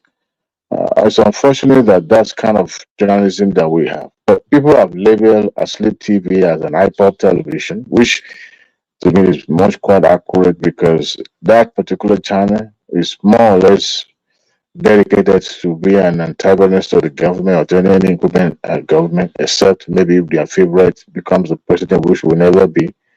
But that guy is. This particular video, the speaker actually was spot on, because I would rather go to channels name to get interviewed by Shion than that journalist wannabe. You can't compare. If you won't, I mean, how do they say it won't? They are miles apart. The fire is not a journalist. Even when I watched about it trying to claim an ancestor in journalism in Africa, first and foremost, you are an academic. You were into, was it a stage play or stage something like that? And eventually went back and, when that one wasn't profitable enough, we started, mass journalism, became the editorial board of, I think these days were Guardian. Then went to the national assignment at Aso Rock, then came back. Before then, he was a firebrand social commentator. But once he had tested how it feels to be, working at that level, there's no way that level would not simmer you down, because you've experienced the complexity of the country. You've seen the dynamic. As a particular statement that was credited to Abati, that he didn't go to the Aso Rock to count bridge, that is there to, settle himself as well. I don't know how true that statement is, but I can tell you this: for someone who was fingered in what do you call it, Colin Dasuki's investigation, so that won't be far from the truth. But I mean, if you look at the crop of people that call themselves anchored on that televisions, compared to, I think you can compare Asleep TV and TVC in a way. I'm talking about the political desk now, not other shows though. But in terms of the political reportage, they are almost the same. Channels is always going to be ahead of them. So that's my take about that woman. Oh, all right, brilliant, excellent. So thank you, Diwali. Kulata, you're up next. Kulata, if we still have him, has he gone to bed? What is Nlonio? Hopefully, Ajanle Koko is there to round it off. Ajanle Koko. All right, brilliant. So excellent. So thank everyone. See you. Let me pass by. I'll leave the rest till tomorrow. All right, brilliant. So thank you, Ajanle Koko. So thank you, Ajanle Koko. Thank you, everyone. So at least you got to hear the sound of Ajanle Koko's voice, which is what a lot of people actually come here to do. So thank you, everyone. The super tatas Ayo, and Ayo again. You know, Ayo always does it severally. He does it again. Aldi right there. Yeah, that's Paddy, by the way. Aldi is Paddy who comes on the screen as well. That's Isaac Ojo. He came into the studio. But we didn't get the moment to speak. So hopefully we see him later. He does it severally as well. There's a Kulata right there before making the decision to hop on the screen. He was having the conversation via super chat, which he did severally. So that's Kulata right there. And AB comes in just at the last moment for the goodbye super chat. So thank you, everyone. We'll see you tomorrow. Thank you, everyone. One and all. Sleep well.